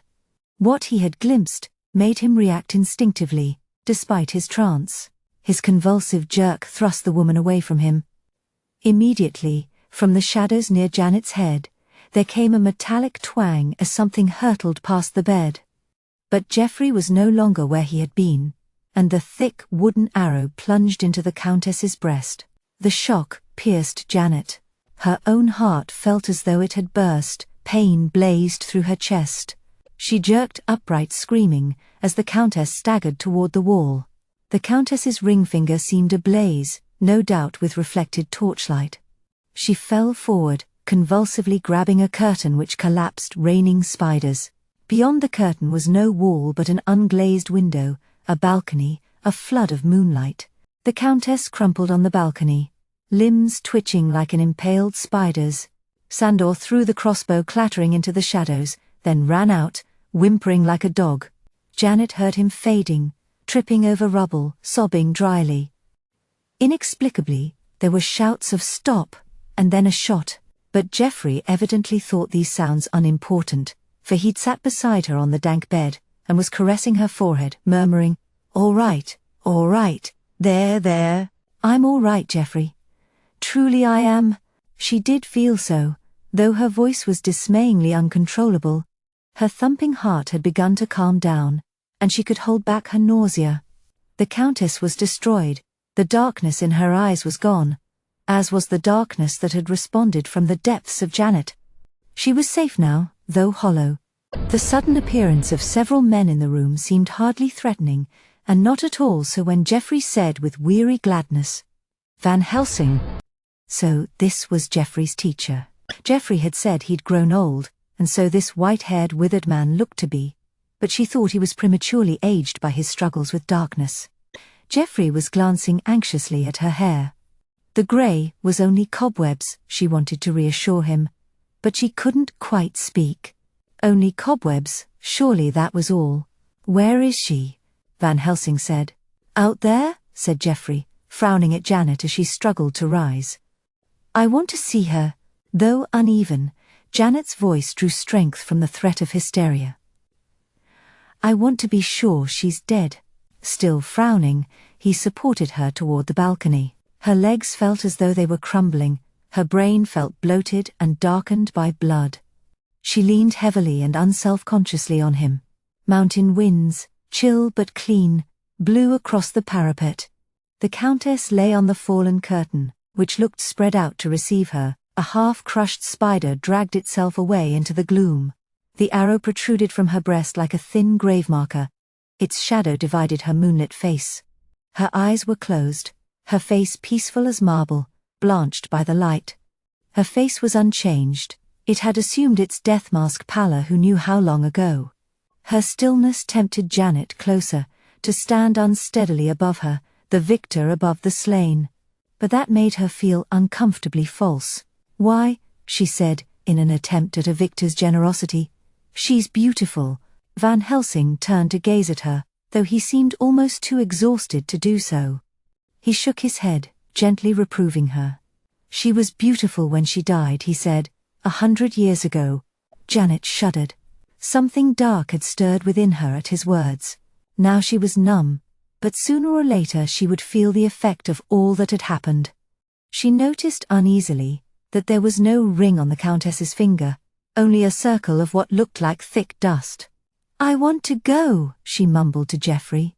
Take me away from here. You won't need us here, will you, Sir Basil? Geoffrey demanded. The man looked bewildered. No doubt all of him had once been neat as his moustache, but now he was thoroughly dishevelled. No, you run along, he said vaguely. Yes, she'll need rest, of course. One of my men can drive you to the village, he said with a hint of efficiency. Taking a torch from a bracket, Geoffrey guided her out of the room. A policeman followed them discreetly. She leaned with both hands on Geoffrey's arm, forcing him to stop at intervals. If her legs were no more than piles of dust, this was how they would feel. Though she knew he was leading her from the castle, she felt distressingly reluctant to accompany him. She was with Geoffrey, they were guarded by the policeman, yet she was aware only that they were descending slowly as a funeral, toward the vaults. The darkness down there was calling to her. She remembered her vigil beside the coffin, the rising of the dead face, her own eagerness to rise from the pillow toward the corpse's lips. Every pale glimmer in the shadows was the Countess's face. Once she started and cried out, then mumbled a hasty apology. Already she suspected that her fear was too secret ever to explain to Geoffrey. Her body trudged weak-kneed toward the vaults, however far she fled from them. Even if the castle and everything about it were destroyed, there would always be some hidden darkness in her that was theirs.